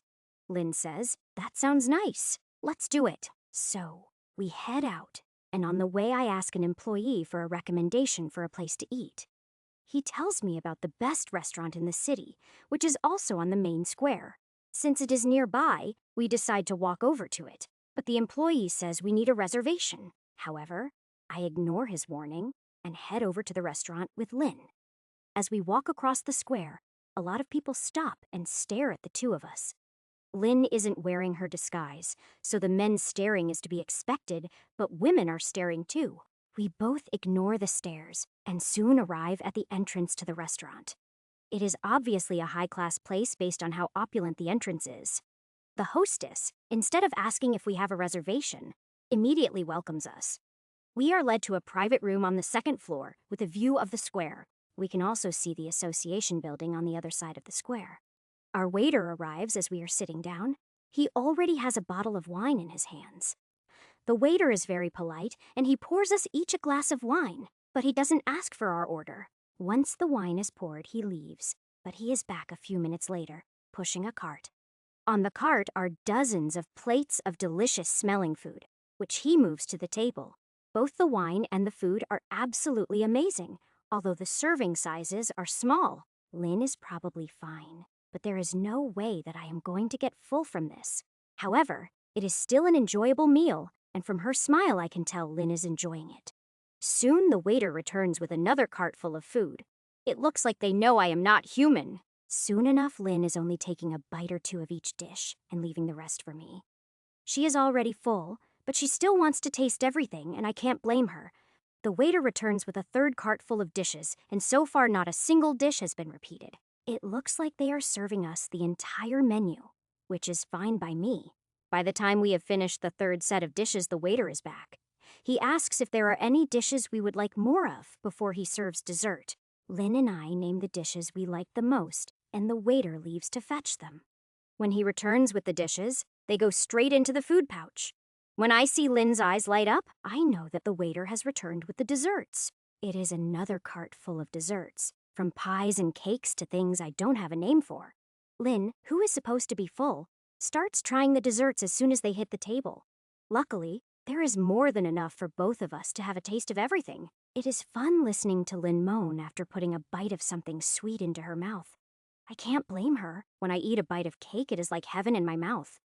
All of the desserts are delicious, but Lynn eats more than she should and ends up with a stomachache. Of course, the best of the desserts also end up going into the food pouch. However, when I ask for the check, the waiter just smiles and shakes his head. What? Waiter says. Your meal has already been covered. By who? Waiter says the owner. And who is the owner? Waiter says. His name is Nakado, and he is a member of the council. We received orders for your special treatment a couple of days ago, just in case you chose to eat here. A council member? That makes sense, I guess. Well, I will have to be sure to thank him. The food was amazing. The waiter bows in response and escorts us out, but as soon as we are outside, Lynn asks to be carried. She ate too much and doesn't want to walk across the square. So I pick her up. Then I carry her like a princess across the square and back to our suite.